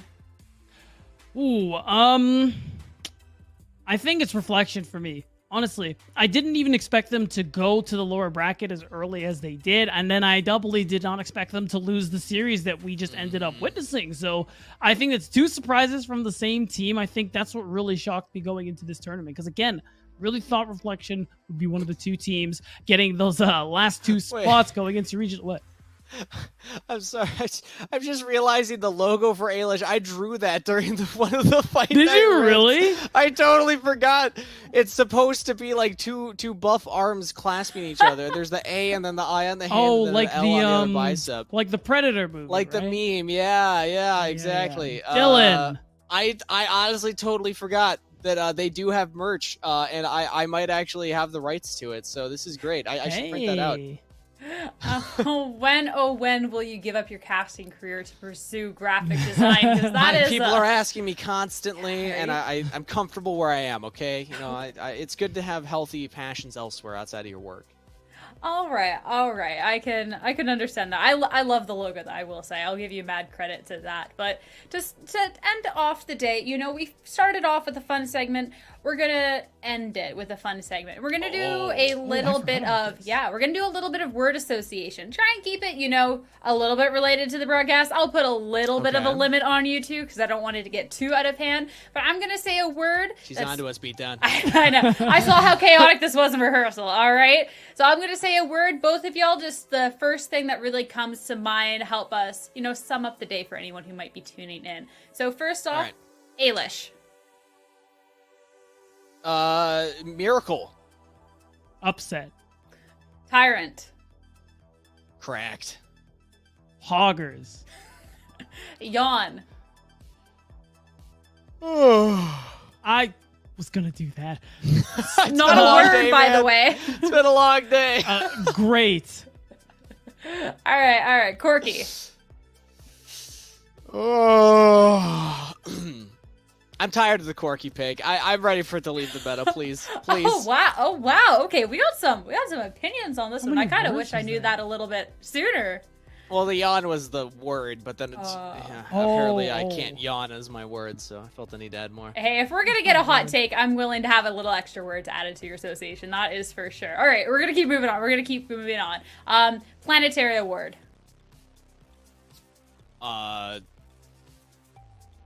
Second. Necessary. All right, baby. Ringer. Insane. All right, Canadian. Second. Goated. I had to see where Kangas was going with there. All right, last one. Mall of America. Can't wait. Fun? Why did you sound so nervous? No, because he said question. 2 words. And I was just like, we're not addressing that? All right, fine. Whatever. Keep it going. Well, I mean, it's a thought. It's one thought. It's a concept. Excited? That's another word. You could have said that. Yeah, all right. I mean, excited. I think this is a great way to be looking for that. It's been a great day today. Real quick, I'll let you guys both take the mic to quickly sum up how things are going. Any final words? Kangas, you first. Well, first off, I just want to say thank you so much for coming on the show. You two, it's been awesome having you on the stage with us and helping out with these events. So can't wait to continue doing more shows with you. With that said, Beatdown, I can't wait to meet you IRL so we can actually trade fisticuffs, because I feel like we were way too cordial on the cast today compared to our normal interactions with each other. But we did good, actually. Maybe that's a good thing. Oh, goodness. All right, Beatdown, it's been a pleasure. Any final thoughts from the day? No, it's been fun. Wild Rift is pretty awesome, and I can't wait to watch the games tomorrow. Even though like we'll be on the broadcast, it's still like, honestly, the fact that these surprises can happen, it just makes the game that much more exciting. Oh, definitely. Thank you as well, everyone, for tuning in. Thank you so much, production. And of course, huge thank you to our sponsor. Day 1 of Last Chance Qualifiers is complete. And tomorrow, the last 2 teams we locked in for the WNS Season 1 Championships, where they're going to be competing for an $80,000 prize pool. 3 p.m. PT or 6 p.m. ET, wherever you're at Wild Rift Esports Twitch, where you can catch all the action. We cannot wait to see who's going to be moving on next. We'll see you all tomorrow. Have a fantastic rest of your night.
back line puts down the Cataclysm. Happens, and the rest of Cloud9 are now diving. Enemy are still alive. How are they doing this? And that's Puppet Sobel. Look at this, a submarine malfight. Now the engaged by Iraqi Zoro, pushing Jackie Raider, pushing Truth right into the rest of the fight. Meals is just going to make an absolute delight out of that. But it's catastrophic for the side.